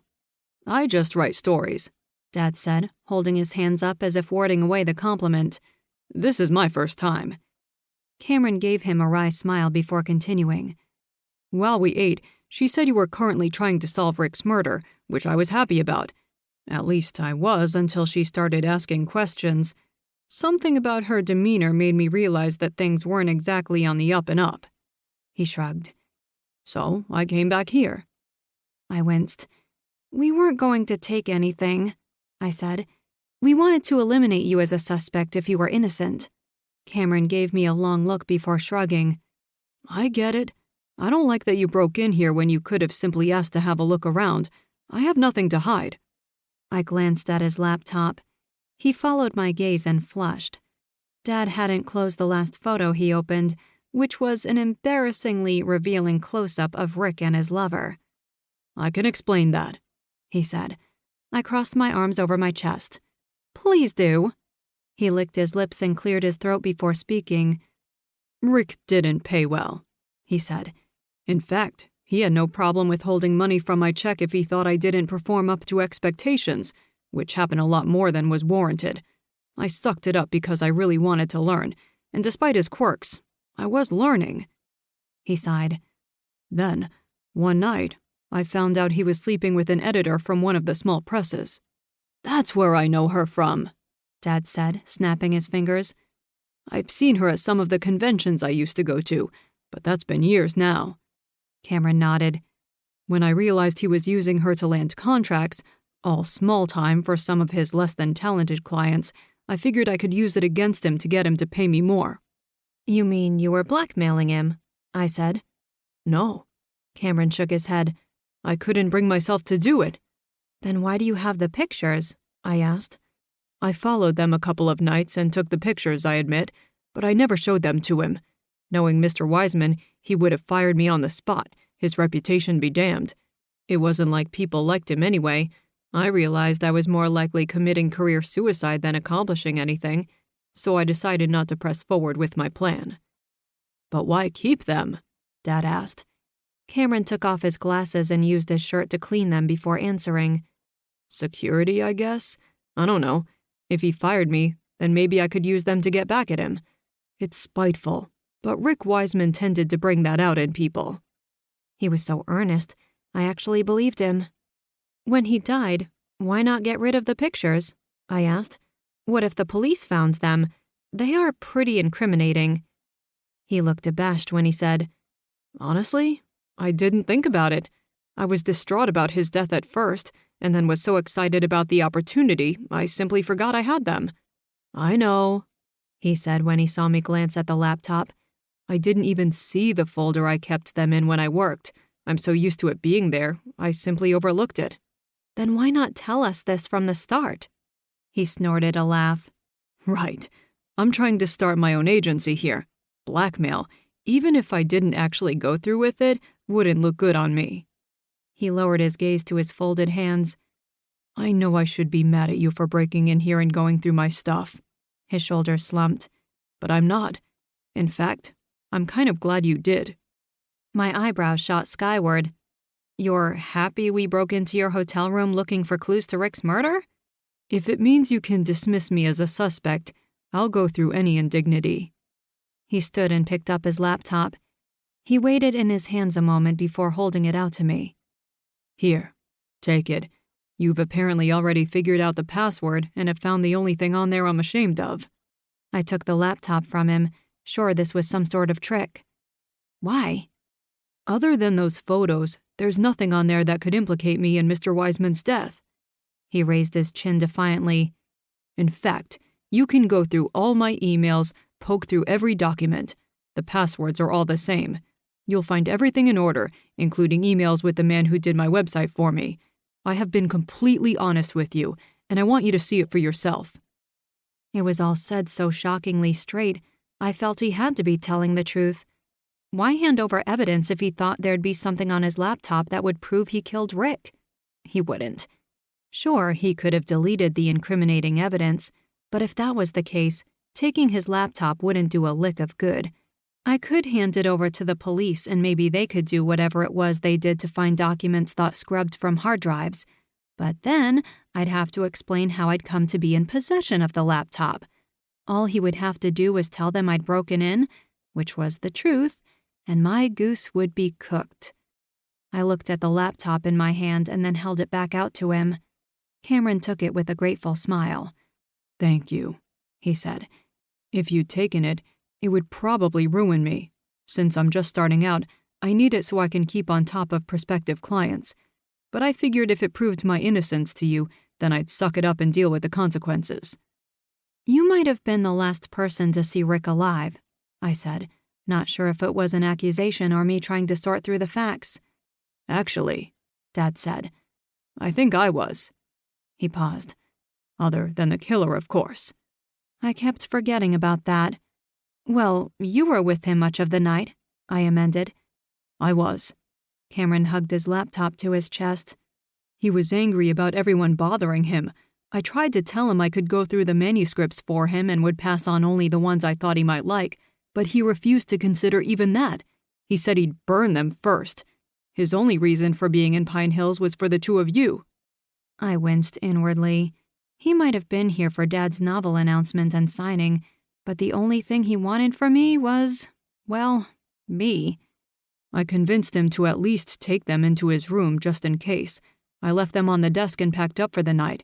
He was alive when I left him, I swear. When I showed up the next morning to pick him up and he didn't come downstairs to meet me, I figured he might be mad at me for forcing the manuscripts on him. I should have gone in to check on him." He sat down heavily on the bed as if the weight of it was simply too much to bear. "I was going to finish out the year and then move on to my own agency. I'm not sure I can handle this." He made a vague gesture toward the floor next to where the manuscripts were hidden under the bed. "You'll be fine," I said, feeling bad for him. If he wasn't the killer, then he had just lost his boss as well as a mentor. While Rick's death might have accelerated his career change, it also put more pressure on him, pressure that could very well break him. He looked up at my dad. "I was hoping I'd find a way to impress you," he said. "I thought if I showed you how hard I worked, you might consider taking me on as your agent. I know I'm inexperienced, but I also know Rick's methods and his contacts. I answered a lot of his emails for him. I can do this." He looked at his laptop and tossed it onto the bed. "But after this, I'll understand if you want to have nothing to do with me." Dad was silent a long moment before he spoke. "You know, It would be a much easier transition if I signed with you." Cameron's eyes lit up, while mine widened in alarm. Just because Cameron didn't appear to be the killer at the moment, it didn't mean he wasn't. "Dad," I hissed out of the side of my mouth, "we should talk about this." "There's nothing to talk about, at least not right now." He stepped forward and put a hand on Cameron's shoulder. "Now isn't the time to make important decisions like this," he said, in what I thought was the understatement of the year. "Once everything calms down and Rick's killer is behind bars, you'll be the first person I call." "Do you mean that?" Cameron sounded like he might break down into happy tears. "I do." Oh, God. I could see the headline now. Mystery author's new agent, a confirmed killer. Then again, it would probably increase his book sales. Controversy always did. "We'll be going now," Dad said. He raised his hand to silence me when I started to protest. There was so much more we could learn from him. "Thank you for not calling the police on us and cooperating with our investigation. You've been a tremendous help." "It's my pleasure, Mr. Hancock." Cameron glanced at me. "Miss Hancock?" Dad led the way out of the room. I trailed behind, pouting. I had more questions for Cameron about that night, like if he'd seen anyone, or if Rick had said or done anything that might have led to his murder. But I knew Dad was right. We'd overstayed our welcome already, and had put the poor man through enough. Besides, Dad had managed to smooth things over to the point I was pretty sure Cameron wouldn't jump on the phone to the cops the moment we were out the door. I supposed that all in all, our trip to Cameron's room was a success. We learned what it was he'd been hiding from us. And while it was unsavory, I believed him when he said he hadn't gone through with the blackmail. If he had, Rick wouldn't have treated him like he had in front of everyone. So that left me with two more solid suspects, Harland Pennywinkle and Joel Osborne, with Harland topping the list. I'd yet to get a chance to talk to him, and when Rita had tried in my stead, he'd called the cops. While it might have been justified, I still found his behavior suspicious. "That went better than expected," Dad said as we got back into my car. "We got caught," I pointed out, in case he'd forgotten. "We did," Dad said, "but we also learned a lot." He buckled in and sat back, smiling. "I sure did work up an appetite, though. I never realized how exhausting sleuthing could be." "Sleuthing?" I stared at him, surprised. He was actually enjoying himself, far more than I would have thought.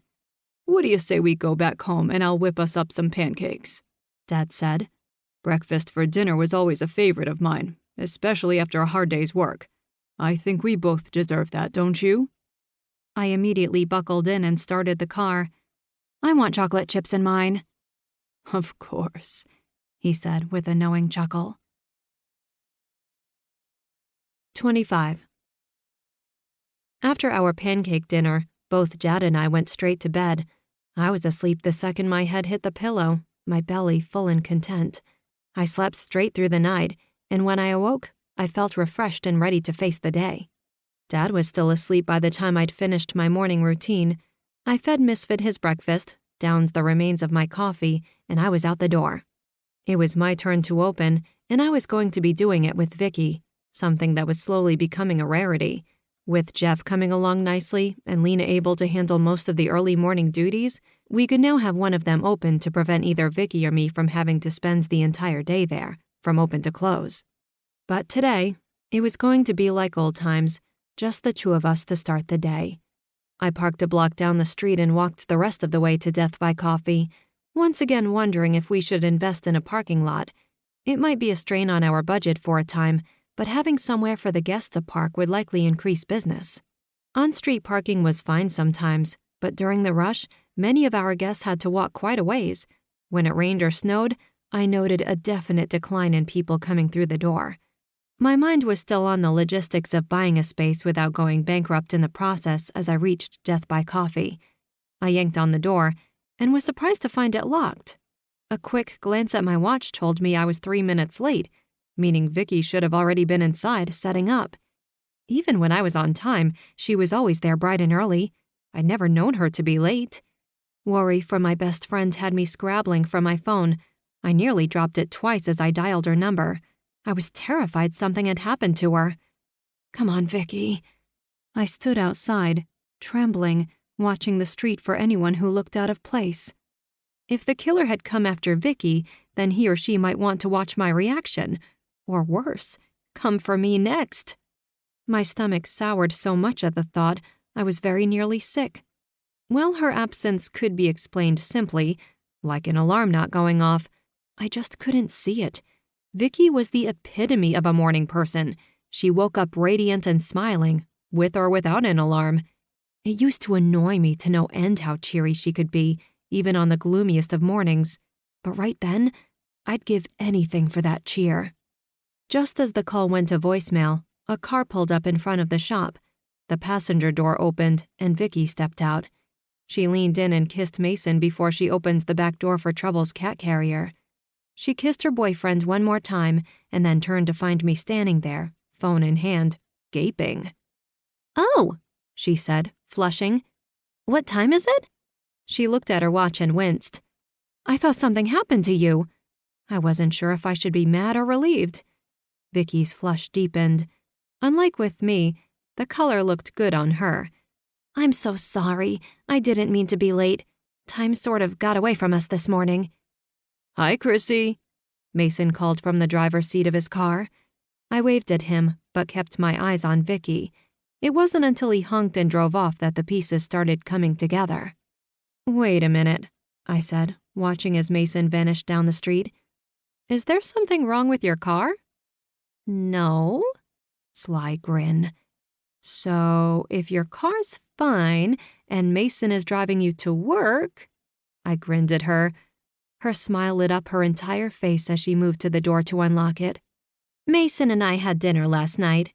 She pushed the door open and waited for me to go in before continuing. "It ran later than expected." "I'd say. Did you get any sleep at all last night?" She laughed and carried Trouble upstairs to release him. I flipped on the lights and met her back behind the counter. "I'd say I managed about 2 hours," she said, smiling. I was insanely jealous that she could look and sound so good after so little sleep, and that's not to mention the fact her love life made mine look depressingly pedestrian. What I wouldn't give to wake up next to someone I loved each and every morning. Maybe I'd have a better outlook on life more often. "How are things with Will?" she asked, as if reading my mind. "Good, I think." "You think?" "With Dad being in town and Rick's murder, we haven't spent much time together. Of course, his job had a tendency to dictate how much time we spent together more than anything. Even if Dad hadn't come, we still might not have seen each other for much more than that single dinner." "Well, let me tell you, love is marvelous." Vicky floated into the dining area to take the chairs off the tables. We were bordering on too mushy for my liking, especially since it accentuated my own pitiful state. So I changed the subject. "Dad is going to be coming in sometime after he wakes up," I told her. "He wants to do the signing today, despite everything." "You sure?" she asked. "If he wants to cancel, I'm okay with it. I can put a sign on the door apologizing for the inconvenience, but still sell the books for him if he'd like. It's been a rough couple of days." She didn't know the half of it. "He's sure. He figures it might help raise spirits. Mostly his, I think. And now that he's seriously considering taking Cameron Little on as his agent, he hopes a lot of the authors will show up too. I think he views Cameron as a project and wants to do whatever he can to help his career along." "That's nice of him." Vicky paused halfway through putting a chair on the floor. "So, this Cameron guy isn't a suspect then?" I thought about it and then shook my head. "I don't think so. I haven't talked to Paul to know what the police think, but if I had to put money on it, I'd say someone else did the deed." "Huh." She finished with the chairs and met me behind the counter where I was getting the morning coffee started. "Maybe I should have left Trouble at home today. It's going to be busy, and you know how he can get when the crowd gets too big. I'd hate for him to get underfoot." "He'll be fine." I caught a glimpse of the black and white cat. He'd already found himself a spot on top of one of the bookshelves and was settling down for a nap. He adds a little something special to the place. Vicky went into the back to get the registers in order, while I finished up the morning food prep. Conversation drifted off since she was busy counting and I was running back and forth from the oven to the front, making sure the food and drinks were in order. 30 minutes later, everything was in place, the doors were open, and we were ready for business. Dad's signing wasn't scheduled to start until noon, so I spent the morning rush promoting it as I served the coffee. Lena came in an hour after rush, taking my place at the register, which allowed me to slip out into the dining area to clean tables and to put on fresh coffee.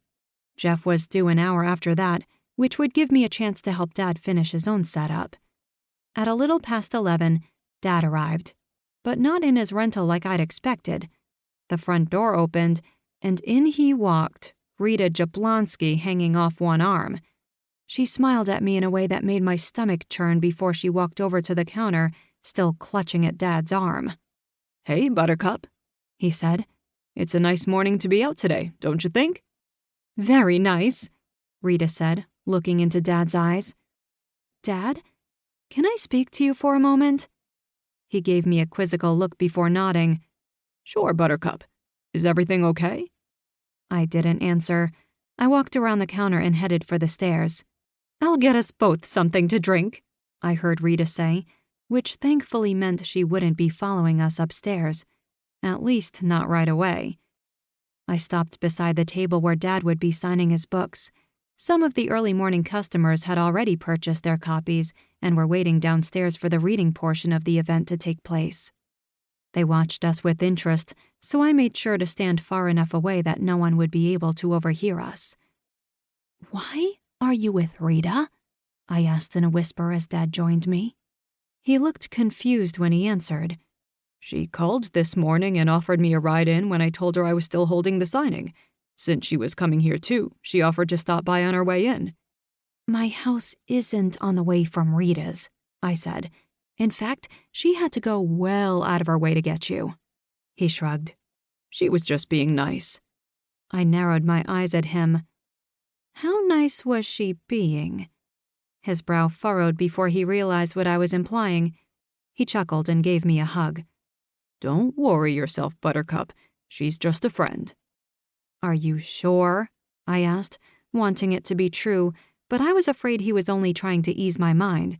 He had said he was looking to get back into the dating market. "I can't see myself calling Rita Mom." He laughed again, finding humor in my discomfort. "I don't think I could ever date someone who was a fan of my work before I met them. I'd always wonder if they were interested in me as a person, or if they only cared about my writing." I breathed a sigh of relief. "But why does she have your phone number?"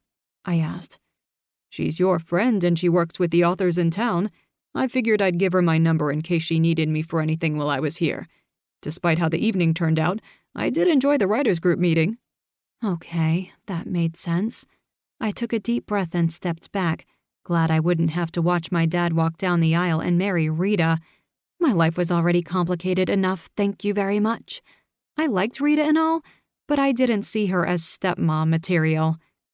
"You sure you want to do this today?" I asked, changing the subject so I wouldn't have to think about it anymore. "I'm sure." He glanced at the table. "Speaking of which, I should start setting things up. I want everything just right." He paused and looked sad for a moment before saying, "Rick would have wanted it that way." I left him to it and headed downstairs to finish up my own work. Rita passed me on the way, carrying 2 cups of coffee. Dad might not think there was anything between them, but I could tell by the gleam in her eye that Rita didn't feel the same way. I hoped she wouldn't take it too hard when Dad let her down. In fact, I hoped he wouldn't even have to do that. He was going to have to go home, and there was no way she was going to follow him. She could remain here and cherish the memories of their time together in Pine Hills, limited as they might be. Jeff arrived and paused to let Cameron in before taking his place behind the counter. I waved at the newly minted agent and was rewarded with a warm smile and a wave. It didn't appear as if he was going to hold my transgressions against me or my dad. A big part of me was relieved. If he turned out to be innocent, and Dad did take him on as his agent, I thought we could eventually become friends. I turned away just as the door opened yet again, and Paul Dalton walked in. My mind immediately leapt to the worst-case scenario. Why would he be here if he wasn't about to arrest someone? And who else would he come to death by coffee for but me or my dad? I stomped over to him. "What do you think you're doing here?" I demanded. He stepped back, startled. "Hi to you too," he said. "I came in for a cup of coffee, if you still serve it." He glanced around the room, eyes lingering on where Dad was arranging his books before looking back at me. "A cup of coffee?"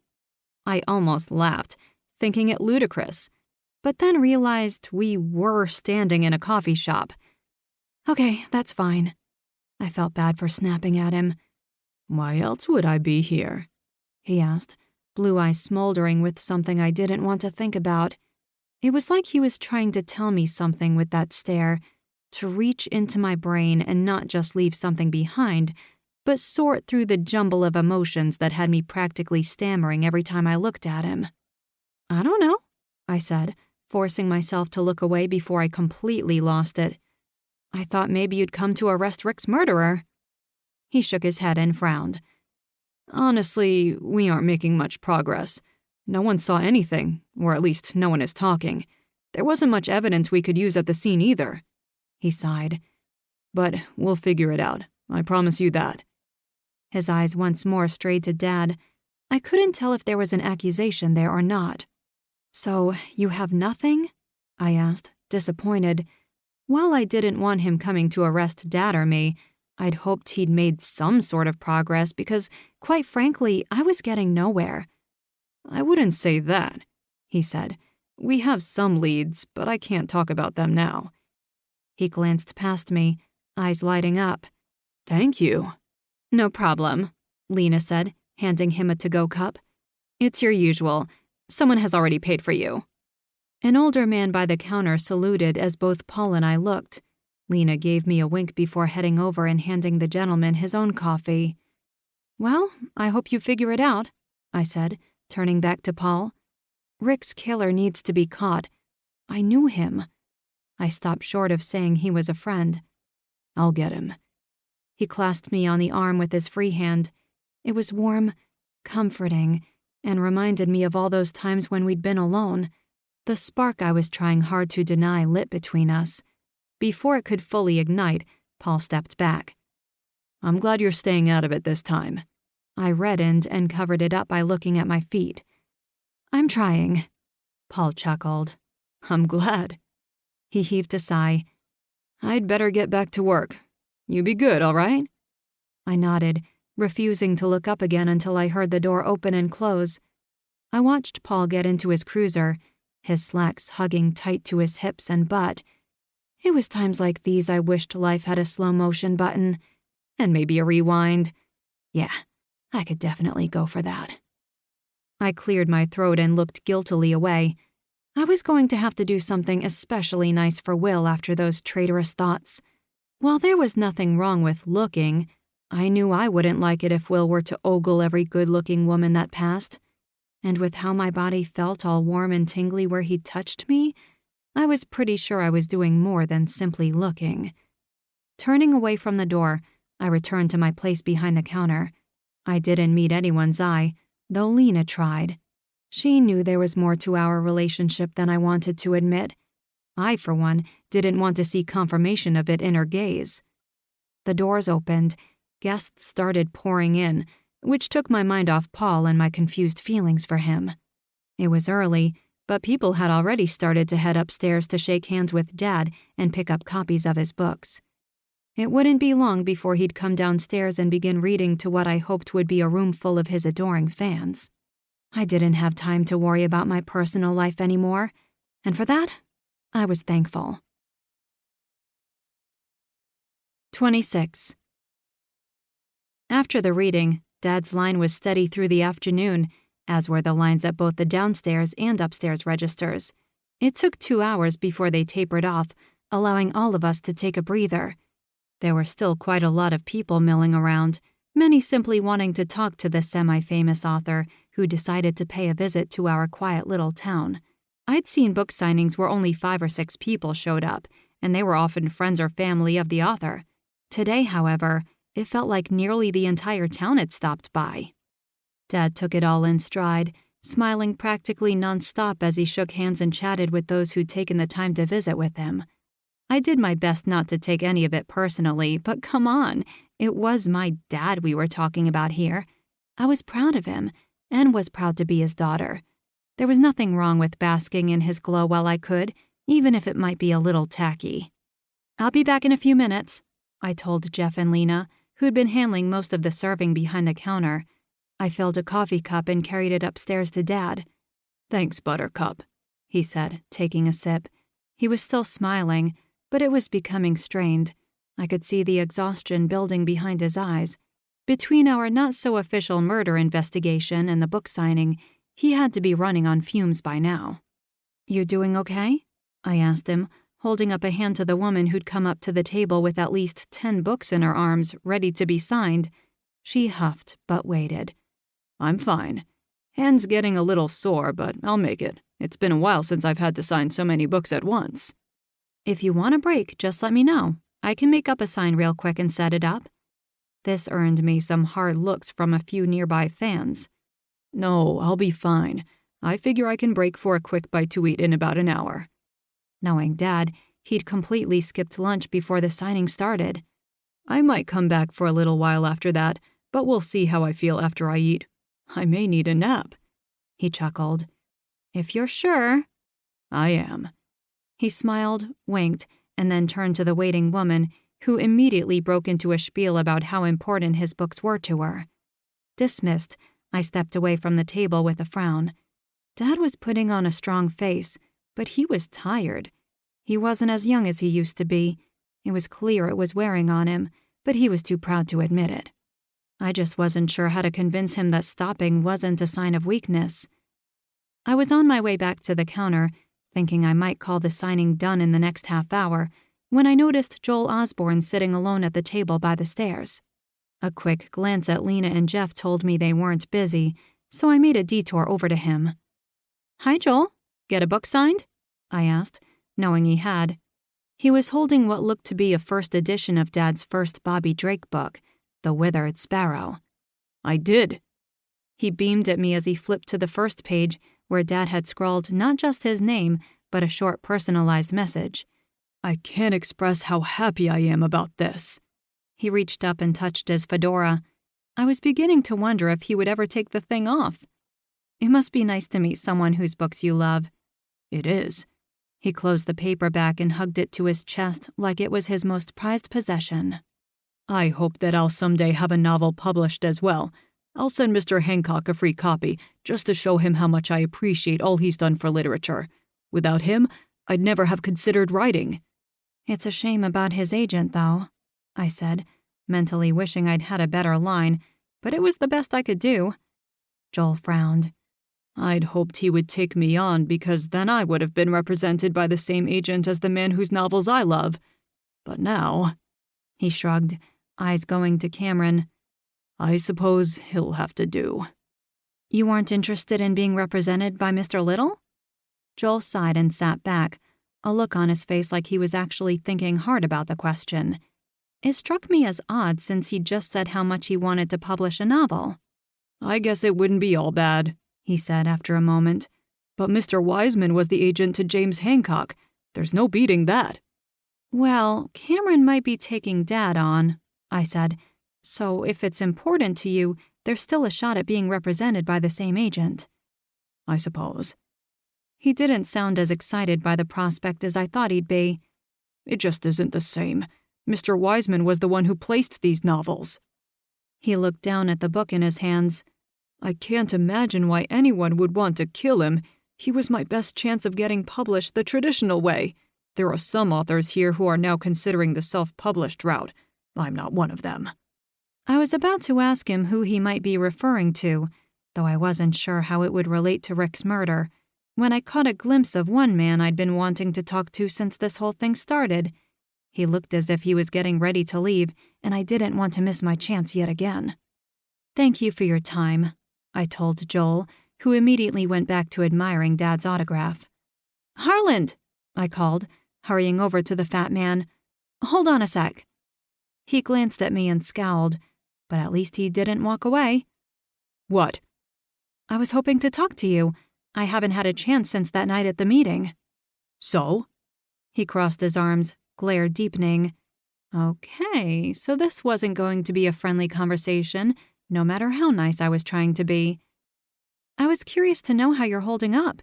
You took a manuscript to Mr. Wiseman before his death, didn't you? I wasn't sure why I asked, considering I hadn't seen one beneath the bed. He narrowed his eyes at me. So? Everyone did. Interesting. Were you upset with the way he treated you? Rick wasn't very nice to many people. Harland licked his lips slowly, eyeing me. And? He was a busy man. You think I killed him, don't you? Did you? No sense in hiding it. There were tons of people in Death by Coffee, so if he tried anything, I was pretty sure someone would leap to my aid. Why would I? He asked. I gave him my novel. He was my best chance out of here. I might have called him a name or two, but not to his face.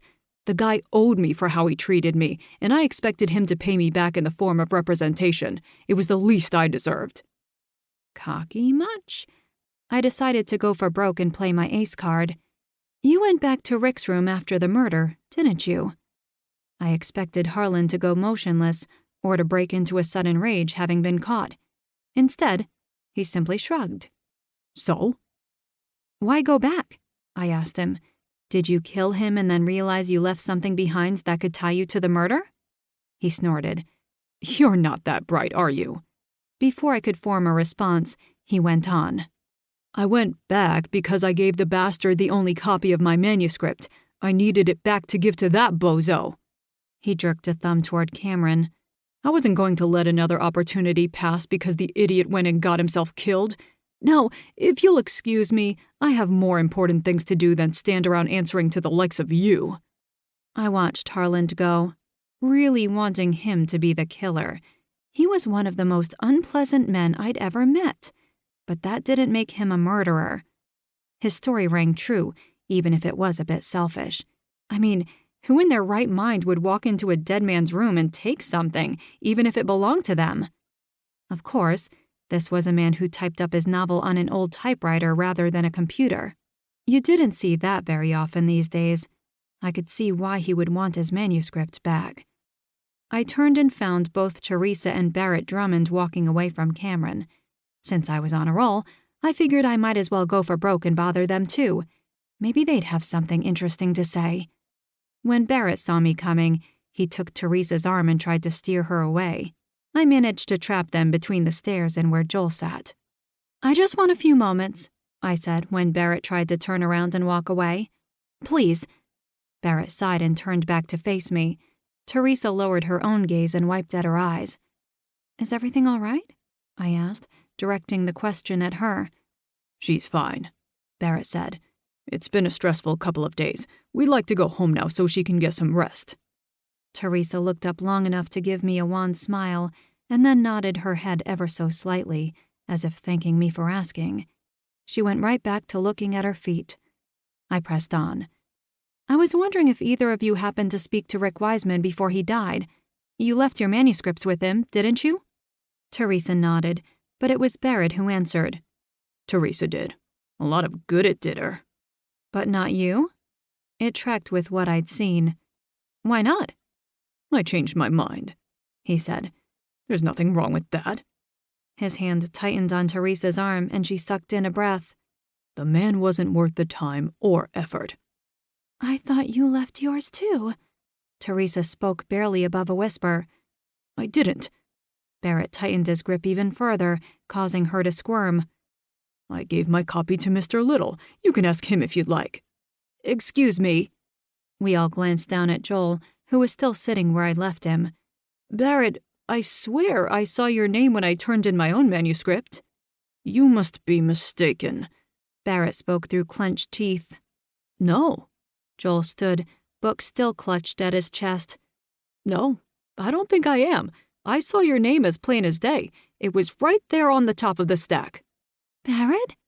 Teresa stepped back from her husband, his hand falling limply away. What is he implying? Barrett laughed. but it was a strained, forced sound. "Never you mind him," he said.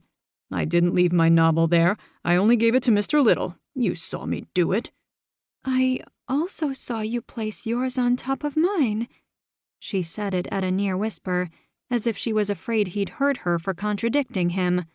"I found a rubber band," I said, cutting in. "It was outside Rick's window, right where there were marks indicating someone had jumped." Teresa's eyes widened as she looked at her husband. "Barrett? Could you have... When you left, I thought you were going for a walk, and when you said you'd fallen and gotten dirt on your jeans..." Barrett looked from his wife to Joel, and then finally to me. Death by Coffee had fallen deathly silent. Even Dad had stopped signing and was standing at the top of the stairs, watching us. "It's all a misunderstanding," Barrett said before squeezing his eyes shut. "He was so damn frustrating." When he opened his eyes, he was looking at his wife. "He shouldn't have talked to you like that. I'm the only one who has that right." "Barrett?" Teresa clasped a hand over her mouth. "I'm sorry." Wild-eyed, he looked around the room as if seeking an escape. Dad was moving slowly down the stairs, while a few others were backing away, not wanting to get involved. Rita stood from where she'd been sitting by the door. "You killed him!" She wagged a finger at him. "Shame on you, Barrett Drummond!" "Maybe you should sit down," I said.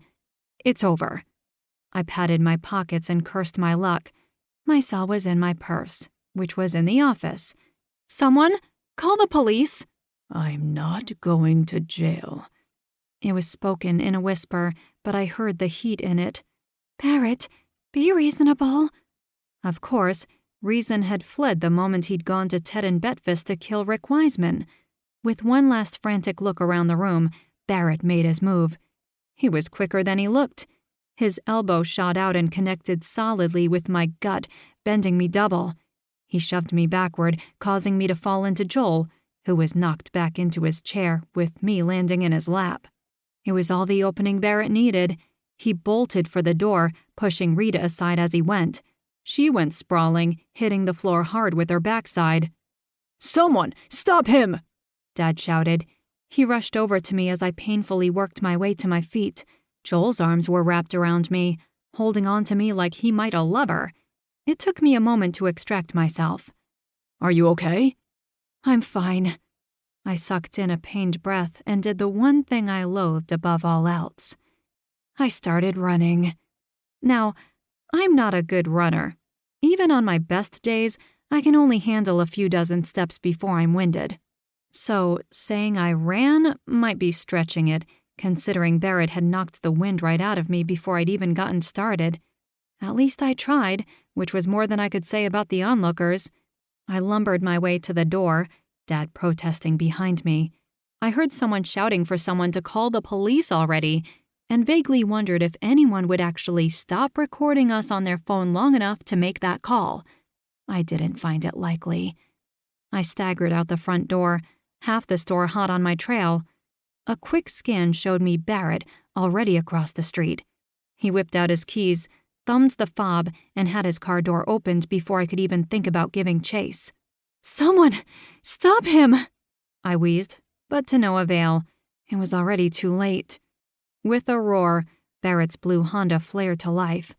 I planted my hands on my knees, praying Paul would come tearing around the corner and block him off before he escaped. But instead, it was the Honda engine that revved as Barrett shot out of his parking spot, barely missing an oncoming bus as he fought for control of the wheel. And then he was gone, around the corner, and out of sight. 27. I let him get away. I paced back and forth in front of my family and friends, as distraught as I'd ever been. I should have been faster. As soon as I figured out it was him, I should have done something to keep him from leaving. I could have had someone bar the door, or... "You shouldn't keep blaming yourself, Buttercup," Dad said, putting a hand on my shoulder. I paced out of it, not wanting to be comforted, not when there was still a killer on the loose thanks to me. "You could have gotten hurt," Vicky chimed in. "I did get hurt," Rita wailed, rubbing at her backside and elbow. Nothing anyone could say would change my mind. I should have suspected Barrett long before now. All the evidence was there, if I'd really looked hard at it. I'd been too distracted by Harlan's return to the crime scene and Cameron's sudden rise to success to pay much attention to the smaller things. Then again, what did I really have on Barrett? Some scattered manuscript pages and a broken rubber band, all of which belonged to his wife? That wasn't a smoking gun. It wasn't even a pointy stick. Now that I knew Barrett was the killer, I could easily say I should have figured it out, but the evidence was so circumstantial, it was no wonder I'd overlooked it. I should have known, I grumbled, unable to ease my own mind. This was the sort of puzzle I lived for, yet I'd screwed it up. It's really not your fault, Dad said for what had to be the 20th time since Barrett escaped. I sat down heavily. Had it really only happened a few minutes ago? Teresa was still crying in the corner, being comforted by Joel and Cameron.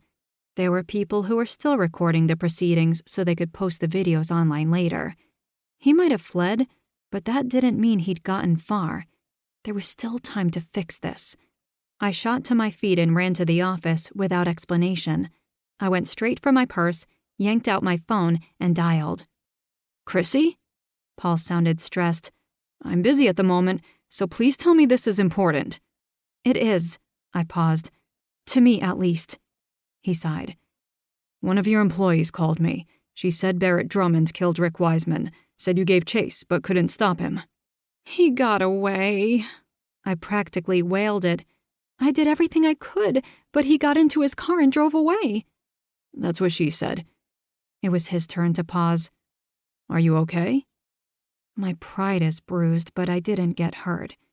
I considered telling him about Rita, but decided that was a story better saved for another time. I went to the Drummond residence. Barrett isn't there.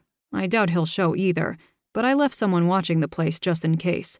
I'm on my way to his workplace now, but I don't think I'll get lucky there either. He's probably heading straight out of town. I have people looking for him. We'll get him. It's my fault, I said, the pity party still in full swing. I let him get away.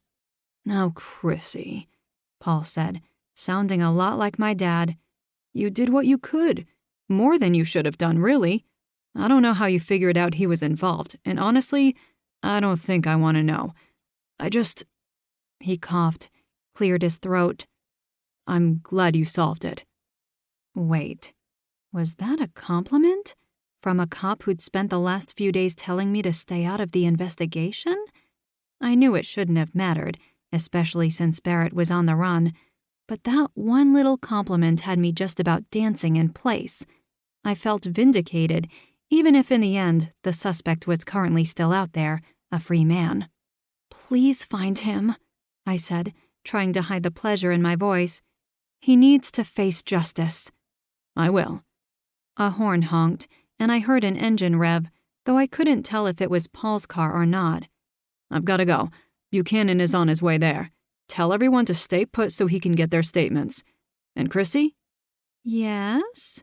As sweet as could be. Please stay there. I don't want you going after this guy, okay? Sure thing. I wasn't in the least bit shocked that my fingers had somehow crossed on their own as I said it. I hung up and took a moment to compose myself before I left the office.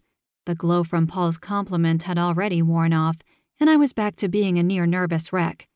I smoothed down my hair, took a deep, calming breath, and then headed back out into the dining area to find that a good number of the guests had already left.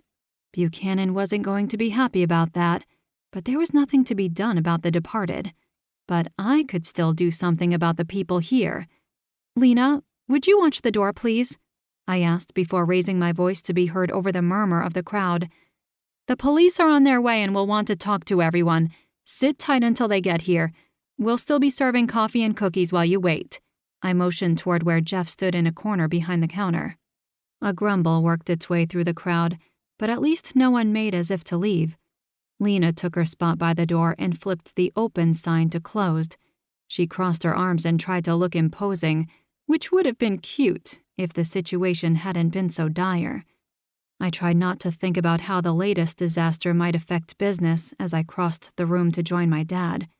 Would people keep coming here if murderers kept popping up? I know I would be hesitant. Are you feeling better? Dad asked as I came to a stop next to him. I am. I smiled at him to prove it. A policeman is on his way here.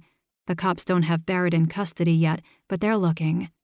I can't believe he could have killed Mr. Wiseman, Rita said. I hadn't noticed she'd moved to sit in the chair next to Dad. She was holding her arm as if it were broken, though the skin wasn't even red anymore. I've known Barrett for a long time. She shook her head sadly. It's a shame. A real shame. Across the room, Teresa stood. Only Joel was with her now. I debated on whether or not to leave her be. She just received what had to be the shock of her life, learning her husband was a murderer. Cameron was watching her from a nearby chair, but made no move to go near her. I felt bad about it, but I started her way. There was no guarantee Paul would find Barrett on his own. If anyone knew where he might go to hide, his wife would. Hi, Mrs. Drummond, I said gently.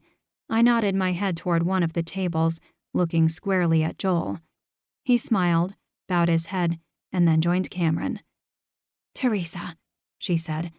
Call me Teresa. I don't know if I can bear that name anymore. I'm sorry, Teresa. I led her away from listening ears and sat her down at an empty table.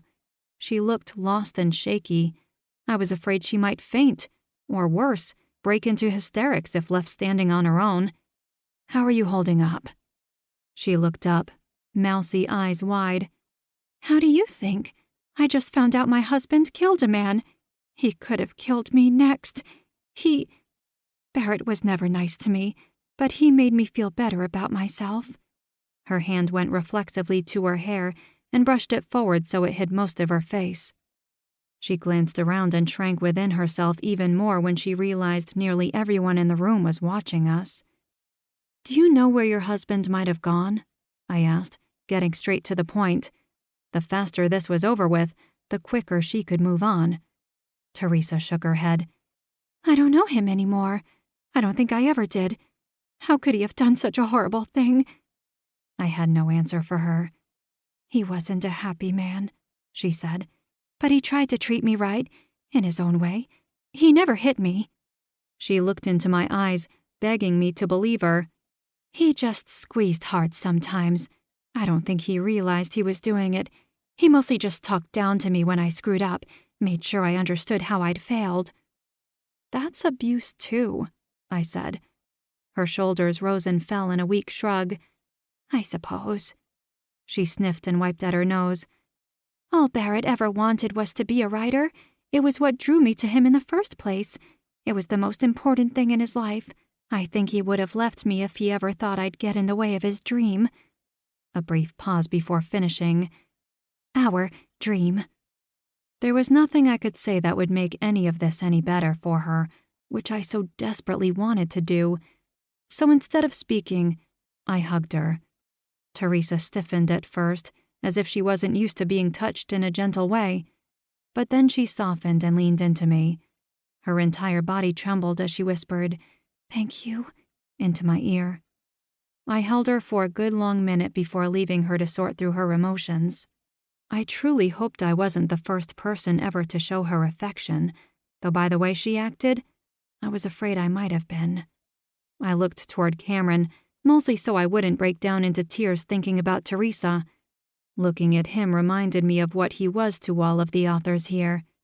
An idea slowly started forming in my head. When Barrett killed Rick, he must have taken his novel with him. I believed Joel and Teresa when they said he'd left it outside the door at the bed and breakfast. He must have tried to grab Teresa's novel at the same time, but the rubber band had broken, and in his rush to gather her manuscript, he'd scattered the pages. Knowing time was short, he was forced to leave her novel behind. But he hadn't left his own. He could have printed off another copy, but it was his life's work, the one thing he believed defined him. There was no way he was going to leave it in a dead man's possession. And now, Cameron had it. I hurried over to where he sat. "Do you have Barrett's manuscript with you here?" I asked, scouring the area for a briefcase or a box of papers telling me it was. There was nothing. It's back in my hotel room with the others, he said. They're too heavy to carry constantly. Does Barrett know where they are? I asked. He asked about it when we talked, so yeah. My mind raced. Would he take such a risk? The novel was his life. The police were at his house, so he couldn't go get it off his computer. If he didn't save it to the cloud or have his laptop with him, then the only copy would be the one sitting in Cameron's hotel room this very moment. Would he abandon it now when everything else was crumbling around him? It seemed like a long shot, but it was all I had. I bolted for the back room, ignoring the questions that flew my way. I snatched up my phone again and dialed. "Paul!" I nearly shouted it when he answered. "Where are you?" "Looking for Barrett Drummond," he said. "Why?" He knew I was onto something because he turned on his serious police officer voice. "I think I might know where he's gone." "Where?" "The hotel." I frowned. Did that place even have a name? "The one out on Parrish?" "That's the one," I said, relieved I wouldn't have to explain it to him. "I think he went there to look for his manuscript. He knows it's there, but I don't think he knows which room." Heck, I wasn't even sure if he knew which hotel, though I didn't think there were very many in Pine Hills for him to search. There was a pause. "I'm heading there now, but I'm clear across town." It would take Paul far too long to get all the way to the hotel, even if he raced full speed. And who knew when Buchanan would arrive? Barrett could be long gone before either of them ever came anywhere close to the hotel. But death by coffee was a whole lot closer, and I was already here. "I've got to go." I hung up and shoved my phone deep into my purse. Paul was going to kill me, but I couldn't risk letting Barrett escape. There was a good chance he'd already been in and out of the hotel room, if he'd even gone there in the first place, and I was wasting my time. But if there was even the slightest possibility he might still be there, I couldn't let the opportunity pass. My phone rang in the depths of my purse as I snatched up my keys. I pointedly ignored it, deciding to leave my entire purse in the office instead of taking it with me. It would give me an excuse for not answering what would inevitably be Paul's warning call. I hurried out into the dining room, where Dad stood, doing his best to comfort Rita, who was milking her injury for all it was worth. You'd have thought Barrett had shot her with all the whining she was doing. "We've got to go," I said, barely pausing as I grabbed Dad by the arm and dragged him toward the door. Normally, I might have gone alone, but I figured having someone who could take Barrett one-on-one would be better than me trying to go it alone and getting my butt kicked. "Where are we going?" Dad asked, allowing me to lead him away. I didn't answer. I didn't want anyone overhearing and telling Buchanan when he got there. Thinking of the grumpy policeman made me walk that much faster. If he showed up before I was out of sight, he'd surely stop me and handcuff me to a chair. Then Barrett would get away, and knowing my luck, the blame would somehow fall onto me. Lena pushed the door open for me and whispered, "Good luck," before taking up her post once more.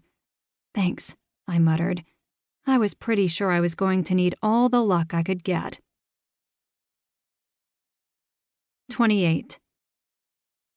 "Maybe we should let the police handle it," Dad said, clutching at the dashboard as I took a turn a little too fast. "They'll be too slow." I bit down on my lower lip and cringed as a squirrel started running toward the road. It thought better of it, and I zoomed past safely. I eased off the gas a little, knowing I'd never forgive myself if I ran over any animal, pet or not. Dad sat back in his seat, but kept his hands braced, just in case I suddenly decided to speed up again. "Do you mind telling me where we're going?" "The hotel," I said, slowing even further as we came upon a red light. I looked both ways, and seeing no one was coming, shot through it. "Teresa said Barrett only cares about his writing, and the only accessible copy of his life's work is currently sitting in Cameron's hotel room. Or at least, I hoped it still was. Barrett had a pretty good head start on us. I was hoping he hadn't thought about his manuscript right away and was just now arriving. Either that, or he'd gone to his house first and was currently sitting safely in police custody. "Do you really think he'd risk it?" Dad asked. "He could always write the book again if it means so much to him." "Don't talk like that." I paid him a quick glance before gluing my eyes to the road. If Barrett wasn't going to turn himself in, and he didn't go to the hotel for his novel, then there was no chance I was going to catch him. The hotel sign came into view. I flew into the lot and came to a screeching halt across 3 spaces. I'd already broken at least a dozen traffic laws on my way there, so what was one more? It wasn't like anyone was going to give me a ticket. "I don't see it," I said, heart hammering as I scanned the vehicles in the lot for Barrett's car. "Do you see a blue Honda anywhere?" Dad looked around and shook his head. "Maybe he didn't come." My heart sank. His car wasn't there, I was sure of it. Paul was probably racing here now, thinking I'd given him a lead, when all I'd done was send him on a wild goose chase. And since I didn't bring my phone, I couldn't call him. When he got here, he was going to kill me. My eyes strayed to Cameron's hotel room door. It was hanging open a crack. There were no indications that anyone was inside. "We're too late," I said, staring at that tiny sliver of darkness. "He was already here and we missed him." Dad put a hand on my shoulder and gently squeezed. "You tried. It's all you can do sometimes. At least now the police will have somewhere to start." Trying wasn't good enough for me. Maybe he left a clue inside that will tell us where he went. I pushed open my car door, thinking that if he did, then perhaps I could give chase. All wasn't lost, at least not yet. "Christina!" Dad almost never called me by my full given name, and when he did, I'd always taken heed. But not today. I got out of the car, fully intent on the open doorway.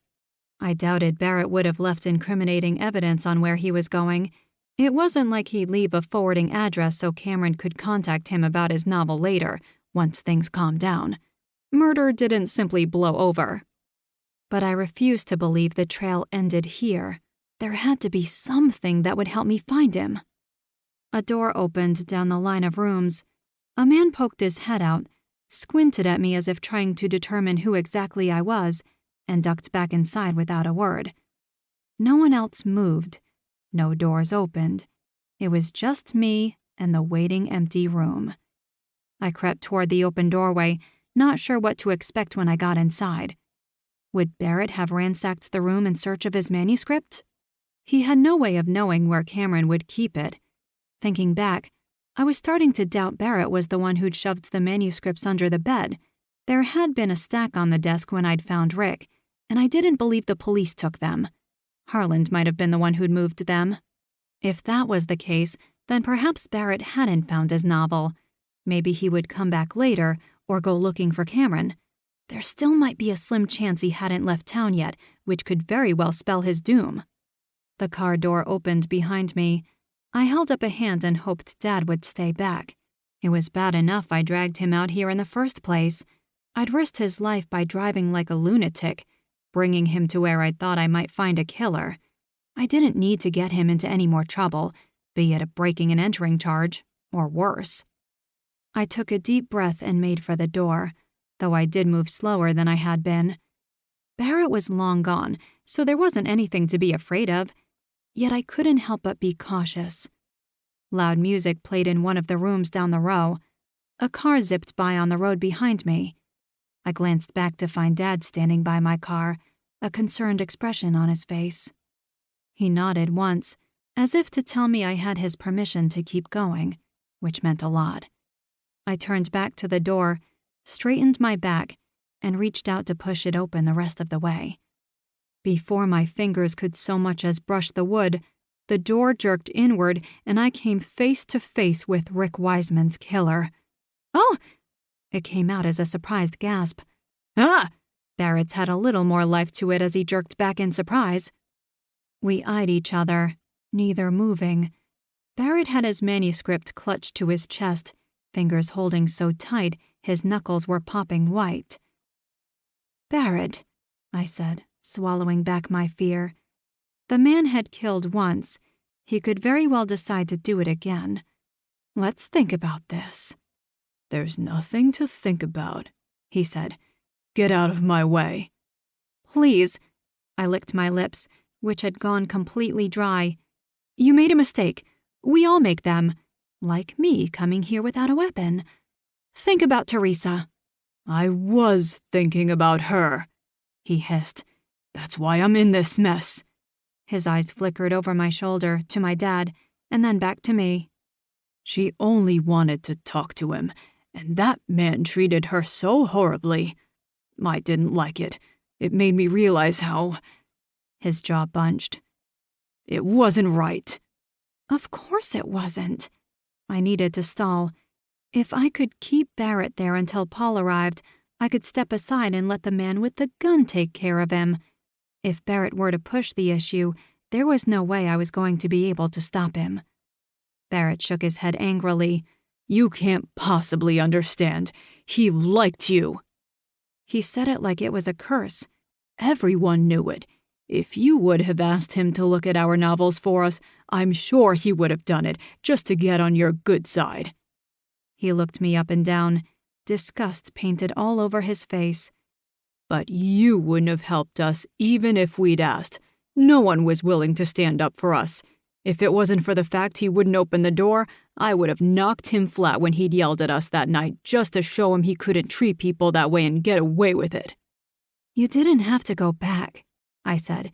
You could have left your manuscript and hoped for the best like everyone else. You could have left well enough alone and made your wife feel better about herself, instead of making things worse. His eyes flashed in anger. It wasn't that easy. His grip tightened on the pages in hand. It was a wonder his fingers didn't pop through the stack. Did you go there that night to kill him? I asked, wanting to understand, and buy more time for Paul to get there. Barrett barked a bitter laugh. I went there to put him in his place. I slipped in when no one was looking and beat on his door until he answered the damn thing. He was sporting a swollen eye and a busted lip already, so I wasn't the first one who'd grown tired of his attitude. That would have been Dad, of course. What happened, Barrett? I put as much sympathy into my voice as I could. As long as he was talking, he wasn't running. Or stabbing me. Both were a win. Did he threaten you? Make as if to call the cops? Barrett shook his head, and for a moment, I thought I saw regret in his eyes. He just let me into his room and I gave him a piece of my mind. He just stood there, looking at me, almost like he was bored.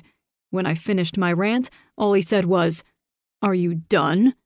I couldn't take it. He was so damn smug. So, He swallowed hard, seemingly unable to go on. You snapped, I finished for him.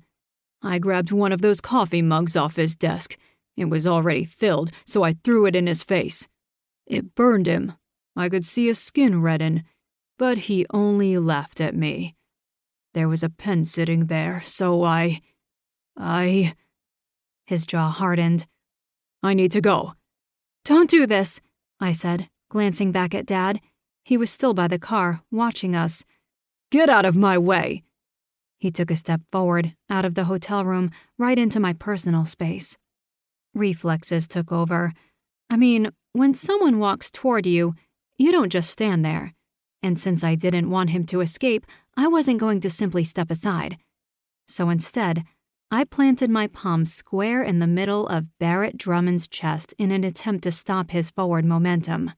He stopped all right, for all of the 2 seconds it took for him to grab hold of my wrist with one hand and twist. I cried out as pain shot through my arm, up into my shoulder. I went straight to my knees, and no matter how I fought, I couldn't break his hold. You need to learn your place, he whispered at me, his tone harsh and uncaring. I imagined Teresa had heard that exact same line, spoken in the exact same way, at least 100 times. All women do. Any sympathy I might have had for him vanished right then and there. The man treated women like they were beneath him. He might have gone to confront Rick about how he treated Teresa, but it had been for entirely selfish reasons, not out of any sense of manly duty. Tears blurred my vision, but I could still see well enough to note the way the rubber band holding Barrett's manuscript was straining.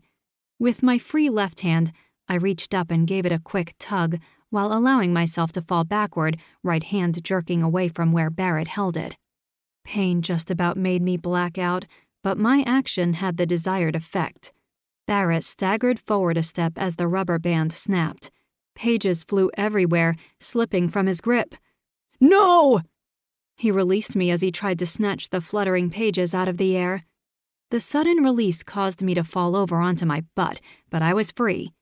Sirens rose in the distance, and before I could right myself, Barrett's head snapped up, eyes wide.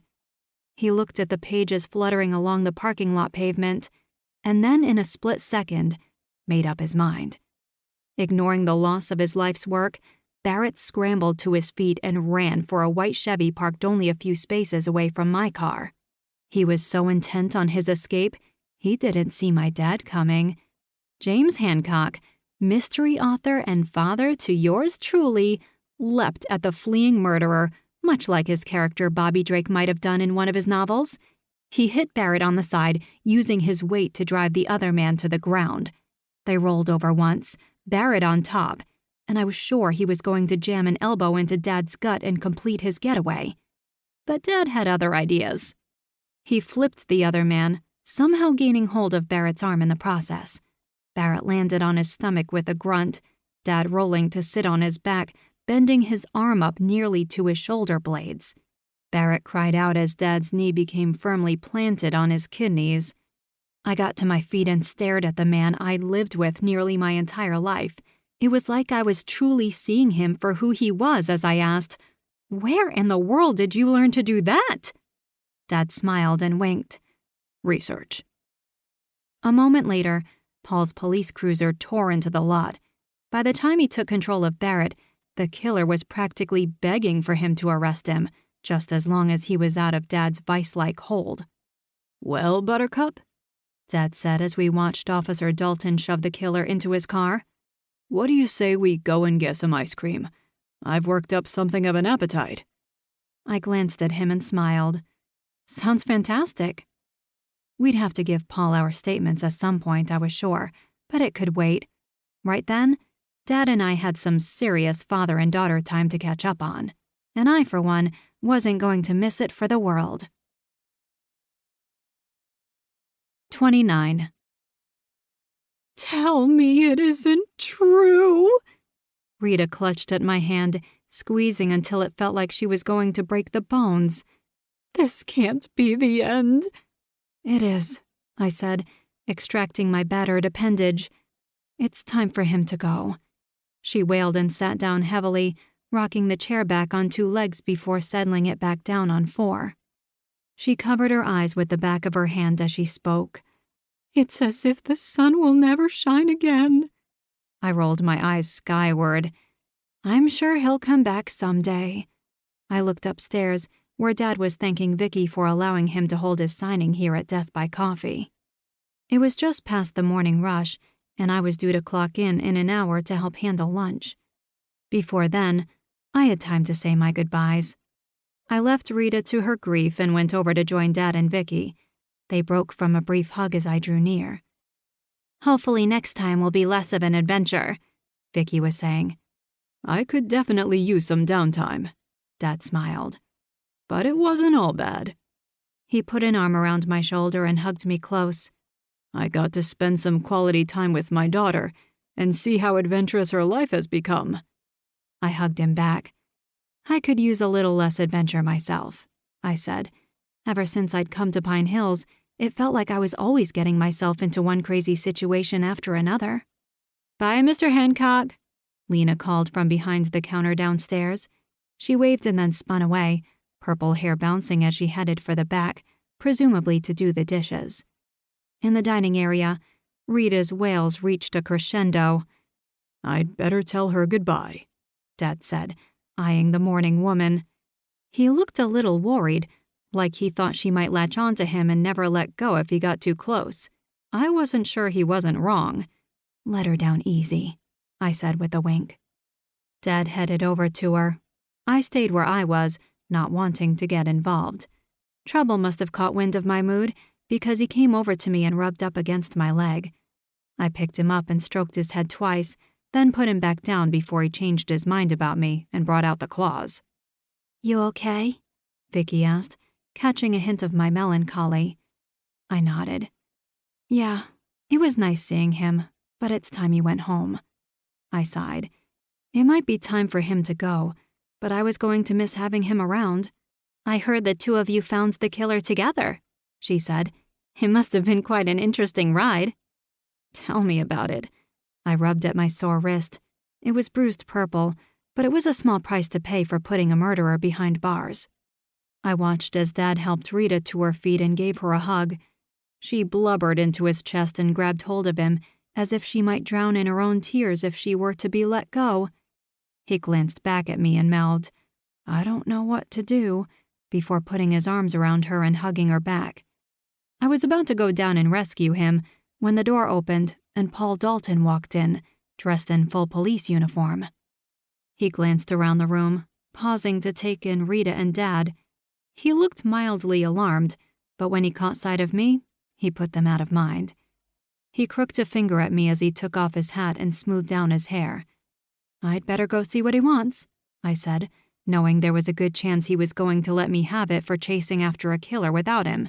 He had yet to give me a firm reprimand.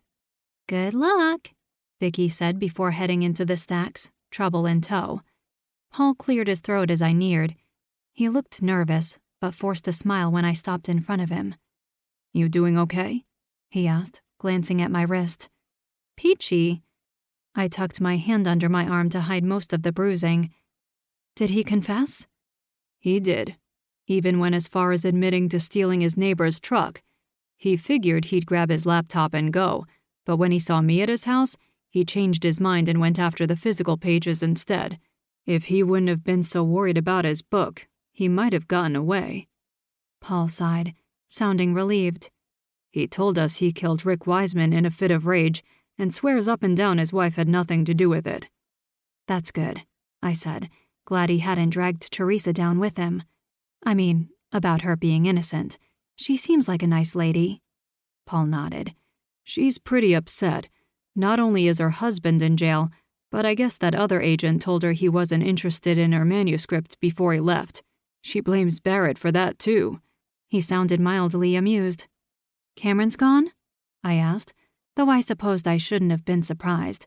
It had been a very long week, and if he wanted to get his business on track, he had to get back to New York soon so he could get started with all the inevitable paperwork. I doubted he could simply declare himself an official literary agent without having to sign a few papers first. "Left last night as soon as I cleared him to go." I felt a little bad that he hadn't said goodbye to me, but understood why. He might not have shown it while the investigation was going on, but he had to be mad that I'd ever considered him a suspect. I was pretty sure I'd hear from him again, however. Dad was almost positive he was going to sign with Cameron to help him get his career jump-started. "What about Harland Pennywinkle?" I asked. "Is he in trouble for going back to the murder scene after his manuscript?" Paul rubbed at the back of his neck. "I think we're giving him a pass on that. Buchanan ripped him a new one when he found out, and I figure that's good enough. What he took wouldn't have changed anything when it came to catching the killer, although the next time he pulls something like that, he's going to spend some quality time behind bars." There was something in his voice that told me he wasn't just talking about Harland. "I'm glad it all worked out," I said, doing my best to act like I didn't catch his meaning. "Now things can get back to normal." Paul went still. His eyes latched onto mine, held me there. "About that," he said, voice wavering in uncertainty. My heart went into overdrive, and my mouth went dry. I glanced at Dad, who was trying to extract himself from Rita's grip. She was on her knees now, begging him to take her with him. I felt bad for him, but was glad she was keeping him busy. "Yes?" I asked, turning back to Paul. It came out as a croak. "I've been thinking a lot about how things have gone lately." He cleared his throat and paused. Before he could continue, the door opened and in walked Will Foster. "Chrissy," he said, hurrying over to me. "I'm sorry I'm late." He barely paid Paul a glance as he wrapped me in a hug. "I'm glad I didn't miss him." Paul sagged back, looking almost relieved. "Will," he said in greeting. "Officer Dalton." The two men eyed each other for a moment before they both nodded, as if coming to some sort of silent understanding. "I'd best get going," Paul said, putting his hat back on. "Stay out of trouble, you hear?" He gave me a crooked smile before turning to my dad, who just joined us. He tipped his hat and said, "Sir?" before turning and walking out the door. "What did he want?" Will asked. Was that jealousy I detected in his voice? "Just to let me know that Barrett confessed," I said. It wasn't the whole truth, but since Paul hadn't finished his thought, it was close enough. "He didn't seem too happy about it," Dad said. "He looked kind of sad." Yeah, he did. There was a small ache in my heart, and a part of me wanted to rush out the door to see if I could ease both of our pain by giving Paul a friendly hug. I knew it would be a mistake, however, so I stayed right where I was. Will lifted my injured hand and gently kissed my wrist. "Well, the killer has been caught and all is well. I only wish you wouldn't have gotten hurt." I'm fine. And really, I was. With Barrett behind bars, life could go on. The local authors had a lot to talk about, and since Cameron was willing to work with them, they also had something to look forward to. He might not end up representing any of them, but he might instill some confidence in them so they'd submit elsewhere. "I'd better get to the airport," Dad said, glancing at his watch. "I can drive you if you'd like, Mr. Hancock," Will said. "No, that's okay." "Don't take it personally," I told Will. "He won't let me drive him either." "I have to take the rental back," Dad said, "or else I'd take you both up on that offer. Well, I hope we get to sit down and talk again sometime soon." Will held out his hand, and Dad shook it. "Be good to her, okay?" He turned to me. "And you be careful, all right, Buttercup?" I wasn't sure if he was talking about my penchant for getting into trouble, or if he was referring to my internal war over my feelings for both Will and Paul. He was observant enough. I assumed he'd caught wind of my indecision by now. "I will," Will said. "I'll think about it," was my response. Dad picked up the fedora Joel had given him, dropped it onto his head, and cocked it at a fetching angle. He winked at me before leaning in and kissing me on the cheek. "I'll see you soon." "Bye, Dad." "Goodbye, my love," Rita called from her spot on the floor. Dad beamed a smile, gave one last wave to everyone in the room, and then opened the door to Death by Coffee. He stepped outside and looked up into the sky, sucking in a deep, expansive breath. And then, with a bounce in his stride, he headed for his car. I watched him go with a smile. He might be leaving, but life would go on, and I was intent on living it to the fullest. This concludes Death by Vanilla Latte by Alex Erickson, narrated by Melissa Moran, copyright 2017 by Eric S. Moore. This unabridged audiobook is published by arrangement with Kensington Publishing Corporation and was produced in the year 2018 by Tantor Media Incorporated, a division of Recorded Books, which holds the copyright thereto. Please visit tantor.com for more information on our growing library of unabridged audiobooks and to take advantage of special offers. Audible hopes you have enjoyed this program.